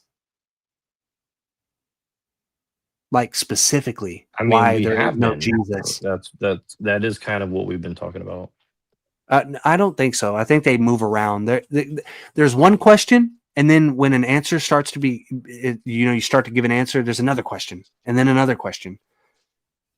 I mean, you said the Bible's trash. You said God's, evil. You said that, Jesus isn't, not good or something or whatever, and that Lucifer Christos and like basically like Prometheus is good because he stole all the stuff and gave it to us. Or what? I mean, of course, I'm gonna have some. Of course, I'm gonna have some, disagreements because you're literally saying like, oh, evil is good and good is evil. Of course, I'm gonna have some problem with that, right? So when you talk about straw mans, right? Would it be fair to say that what you just did is straw manning? Like, did I say any of those things? Like evil being good? I And good mean, being how evil? is Lucifer Christos not evil? Because he's not. It's not, right? So like you're How so? projecting. So How so? instead of asking me, hey, how do you define that? Instead, you assume that those terms mean what you think they mean, and you give them moral connotation. You say, well, you just said the word Lucifer, man. So evil means good, bro. That's what I was asking you earlier. I was like, not from a Bobby Boucher's mother perspective, but can you elaborate? But can you elaborate more on You're a that? Gnostic, and Gnosticism is literally On the like Christos evil, Lucifer but- thing. Okay. Yeah, Lucifer, it isn't even so much about the word. He explains that in the works when you read it. He says, hey, this is a Judaic construct, right? We're using terminology to try to break people who belong to a Judaic mental construction free from it. Right. So and they you're saying are that the familiar like with LeVay would say. Bible couldn't have possibly been something similar, right? It could. No, it couldn't is. I'm possibly have been a telling you similar that thing, it's right? comprised of the wisdom that is primordial. So they're using archetypes. If it like didn't LeVay. use the primordial wisdom, nobody would buy it. Nobody would even follow the religion. They have to use elements from the primordial wisdom and tweak it so that they can get somebody to actually be dedicated and follow it and die for it, but at the same time not get to the goal. So it's there. There's elements within it. That's why he uses the term Christos, which was drawn from Hermann Wirth, who was a German anthropologist and the philosopher and researcher. So yeah, there's a lot of stuff that goes behind the terms. The Christos, there was a whole order dedicated to the revival of what paganism truly was in Germany in the late 1800s. The Folkish movement of Liebenfels. There was the Armanen Orden of Guido von List. If you read these documents, you will start to see a different character of what all the European people thought Christos was. What they actually defined it as. What is the archetype of Lucifer when you're talking about Christos Lucifer? Yeah, it's more what is the Promethean, archetype? but even Prometheus is still wrong because of the element that Jack mentioned about stealing fire and things like that, and Zeus being the one and the creator, the Panther creator. It's philosophy on the prefrontal cortex, basically. Yeah, no, I like that. Yeah, I think you can see it that way. Yeah. Well, I that might be more too boiled down, but It is, but I understand what you're saying. yeah, it's like a thought experiment on, how did we get this prefrontal cortex? How did we get this cognitive thought? What are the implications? What are the negatives? What are the positives? So is it when you're talking about Christos Lucifer, is that portraying that as a good thing? It's not necessarily is it good like and a bad. Gnostic It thing? transcends good and bad, right? Because what we call good and bad belong to the physical world, the So material. is it a cosmos. Gnostic thing? It's honor. So we say that it's what somebody would try to call moral, not in a moral, like a civil, ethical light or whatever. We're not trying to do what's best for the whole of humanity. It's more so doing what's best and what's right and honorable for the spirit. What does Christos Lucifer mean? What is the archetype? What is the, like when they're invoking that? What does that mean? Like in the Bible, we know what Adam and Eve and Satan and all these different things mean. We understand what all that means. What does Christos Lucifer mean? Yeah, so Lucifer is just like a pepper on it. It's like a seasoning on it to get people to go towards the antithesis or the rebellious what do you want to call it? The disposition or the rebellious attitude, the type of attitude you should have while living in the material cosmos. The Christos is more of a historical philosophical conception, which is more important. Now, if you read Herman Wirth, who talks about his studies, he actually traveled Europe and asked certain, reclusive pagan communities what they thought of Christ. And he also pulled from the Inquisition and conquest documents where these conquistadors and Romans in the past, they would come across certain communities who were heretics or heathens, and they would, these priests that were assigned to try to get to know the community and to find common ground with the community, they would explain to them their version of what Christ is, and they would say, "Oh, well, that's this guy." And then they would meet another community 100 miles away, and they would say, "Oh, that's this guy. What you're explaining is this guy. We already have that guy, except you're saying these other things that are a little different." And that happened over and over. Well, archetype. Yeah, And I it's like just wanted to answer your panentheism thing too, because yeah, it's also like the essence energies thing. So like that's kind of how we square that circle and kind of it's answer not that. though. It's not. It has nothing to do with essence and energy. But yeah, I could see how you are thinking of it that way. I mean, what do you mean? Yeah, so Saint Gregory of Palmos, the essence energy distinction doesn't have anything to do with the cosmology of panentheism. Because you can still have essence and energy distinction within panentheism. You could say that the essence of God is apart from the material cosmos, but still the energy is tied to the material cosmos, and that's the connection. Is that the energy is derived from God, but separate from God in the fact that there's an action and there's an activity and a passivity. The passivity would be like the resting, unmoved mover of Aristotle, the potentiality within God as an essence. And then you have the active part of him, which is a separate thing, which is the energy. That you can still fit that into a panentheistic paradigm. You know who did that actually? Leibniz. Leibniz did that. He kept it. Well, damn Leibniz, because he made a distinction without a difference. There's no real way to draw that line between energy and essence. That's totally made up bullshit, in my opinion. And that's where I'm at currently. But I do appreciate Gregory's arguments, right? Like he's trying his best to lay it out, and it sounds good. If you don't think about it hard enough, you can buy it. You'll go, wow, man, there is a distinction there.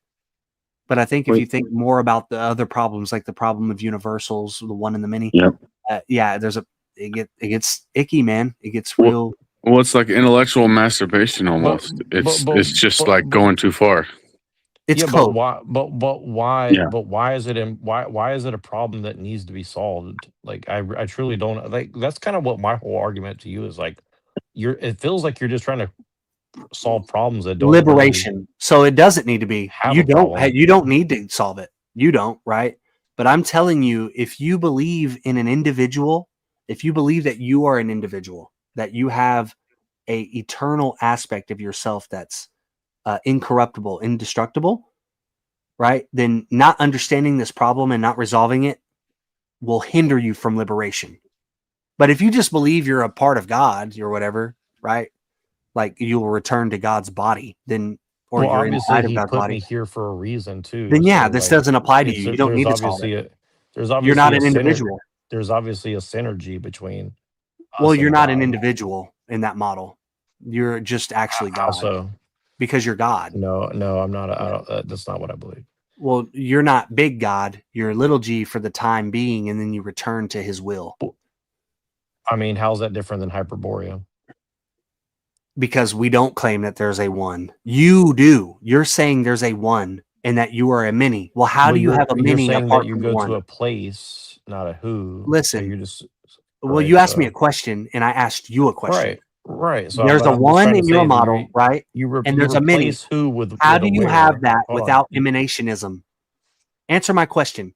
How do you have a many if you believe in the one as the pinnacle, top down? How do you have the many without emanation?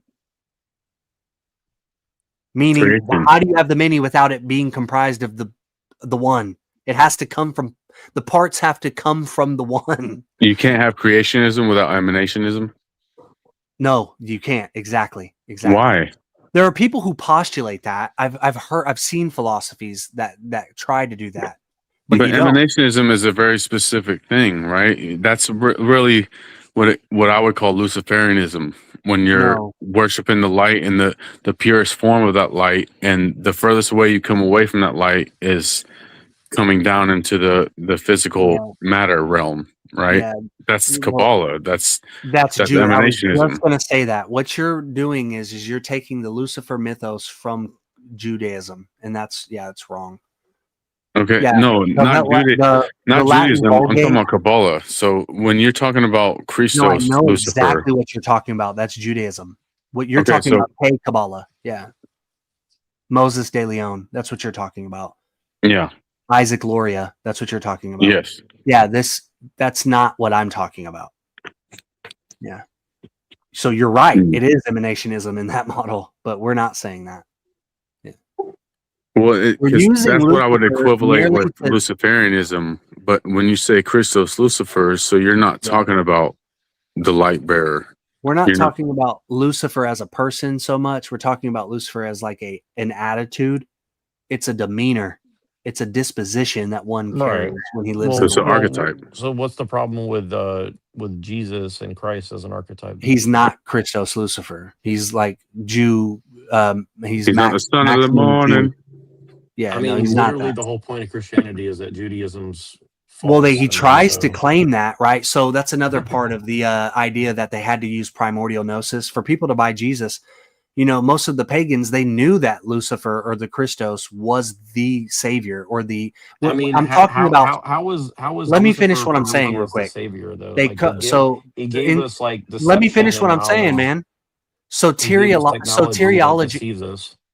Let me finish what I'm saying, man. So as far as soteriology is concerned, they knew that was there, right?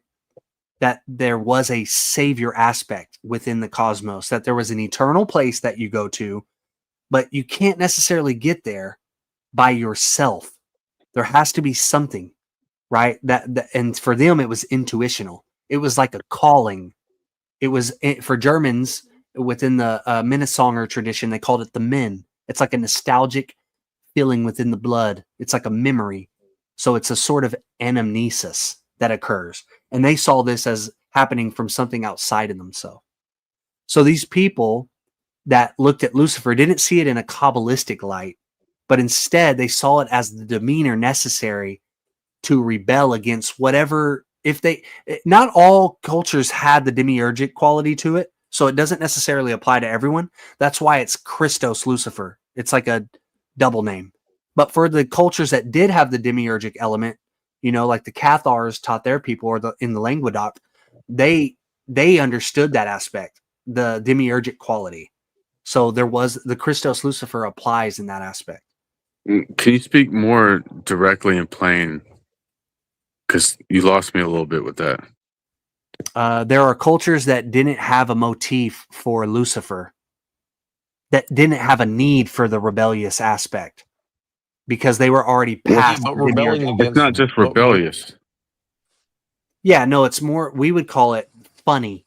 It's like it's like Joker in the Batman or something. It's So like it's not associated to cognitive thought. Yeah, but how is Jesus No, not? it's not. How is It's not. Jesus not like that when Jesus says, like, all you guys are going over here worshiping like false gods, and he says it in very like harsh terms, and so did Elijah, and so did a lot some other of the people, some of the words he uses are Hyperborean, and then others are crucially wrong that strategically orient the person to be trapped within the material cosmos. I'll give you an example.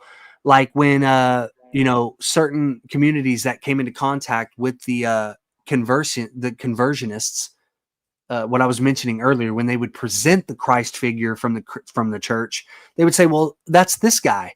And they would say, well, he does this and that. He also says turn the other cheek. Love is the main principle.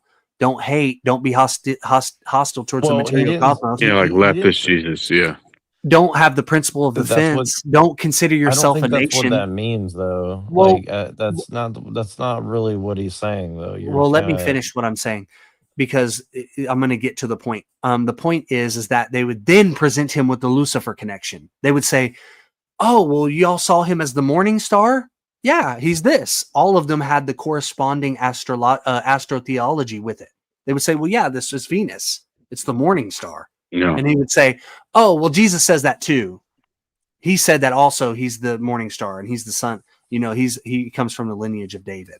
Well, yeah, it's marketing. It's marketing to a populace of people that a lot of them were pagans. So I right. get But that. I mean, when you speak to us, you're speaking in language we can understand. Yes or no? Speaking to us, what do you mean by that? Like in English to you? Yeah, you're speaking in a way that we can comprehend what you're saying, right?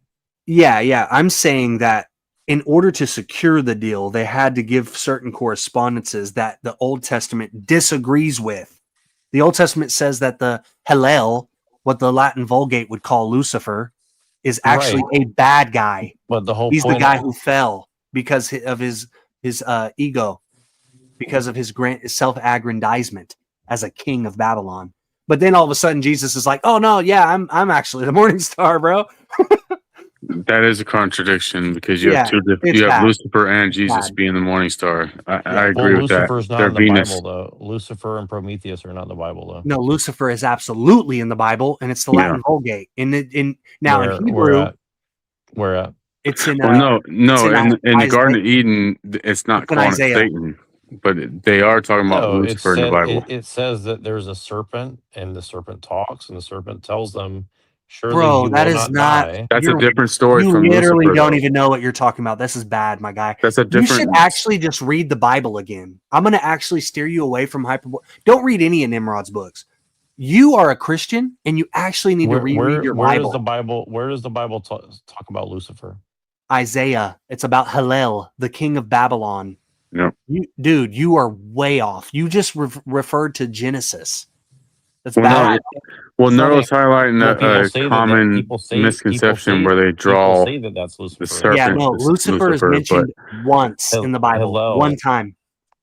Lucifer is mentioned once in the entirety so wait, of the Bible. where did you say that Lucifer is at? It's in Isaiah. In Isaiah. Where at in Isaiah? Let me find the verse. Yeah, he fell. Yep. While he looks for it, I want to say something. The reason why Hyperborean's views intrigue me is because I think early 1412 to 17. Sorry. Okay, let me look it up. Go ahead. Yeah, I think early Buddhism was closer to a kind of, Hyperborean's views, because in early Buddhism, God is like, he's the creator. He's kind of like dependently arisen. He wants people to think he is supreme, but it's due to ignorance that the material world was fashioned. But for him, he would say it was, for Hyperborean, he would claim it was more malevolent intent. But later Buddhism, Mahayana, is more non-duality, while the early Buddhism, I think it was more accommodating of dualism. There's like more of a dualism between nirvana and samsara and stuff like that. So it's kind of interesting. That's kind of why the philosophy intrigued me and stuff. Like you can go deeper into it and stuff. It's kind of a difficult question that requires time to really dig into and stuff. So I could go into it more, but just trying to say I that. mean, I'm pretty sure he's basically like, it's basically like an insult. It's like basically a joke that they're telling in that part, but okay. A joke in what? In Isaiah 14? Yeah. Dude, you're so out of touch. Like, nobody says that. No commentator says that. Just go look up any commentary on that part, what they're talking about. They're literally referring to Venus. It's not even a question. It's like, because the nobody's arguing Venus brings the sun behind it. And that's who the Babylonians, they're referring to Hillel, the king of Babylon. That was who they saw as the main deity. Well, yeah, because the Old Testament itself, even they're drawing from Zoroastrianism. When you have the OGs of that realm, you had Mesopotamia and Egypt.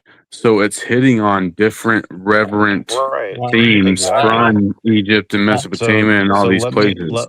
Now I so know hold a on. lot about Zoroastrianism, and I Well, think hold on. Zoroastrianism was initially more dualistic, actually. Well, yeah, Well, but you let know me that let, the let Old me Testament draws from Zoroastrianism and right. Mesopotamia Let me read and this. Let me read this in Egypt. context. The restoration of Jacob, for the Lord will have compassion on Jacob and will choose Israel and will set them in their own land, and sojourners will join them and will attach themselves to the house of Jacob, and the peoples will take them and bring them to their place, and the house of Israel will possess them in the Lord's land as male and female slaves.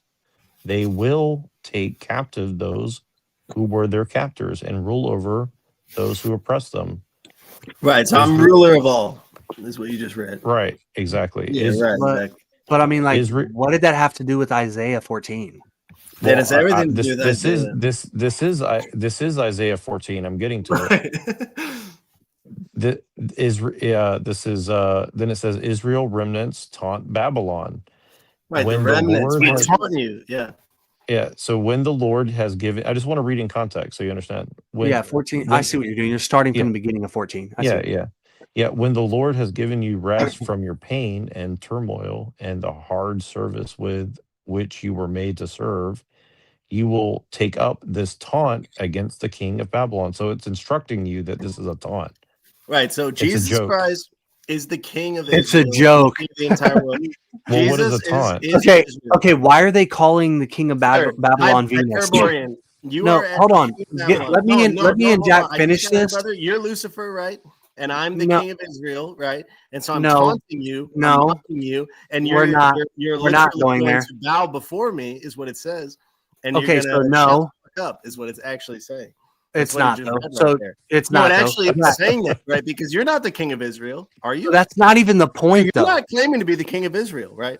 That's not even the Well, point. you're, just admit it, right? You're not. I am, right? So that's Absolutely, I'm not the king of Israel. Why Right, would I want to am be the king of Israel? I'm king of Israel, of course, as he just read.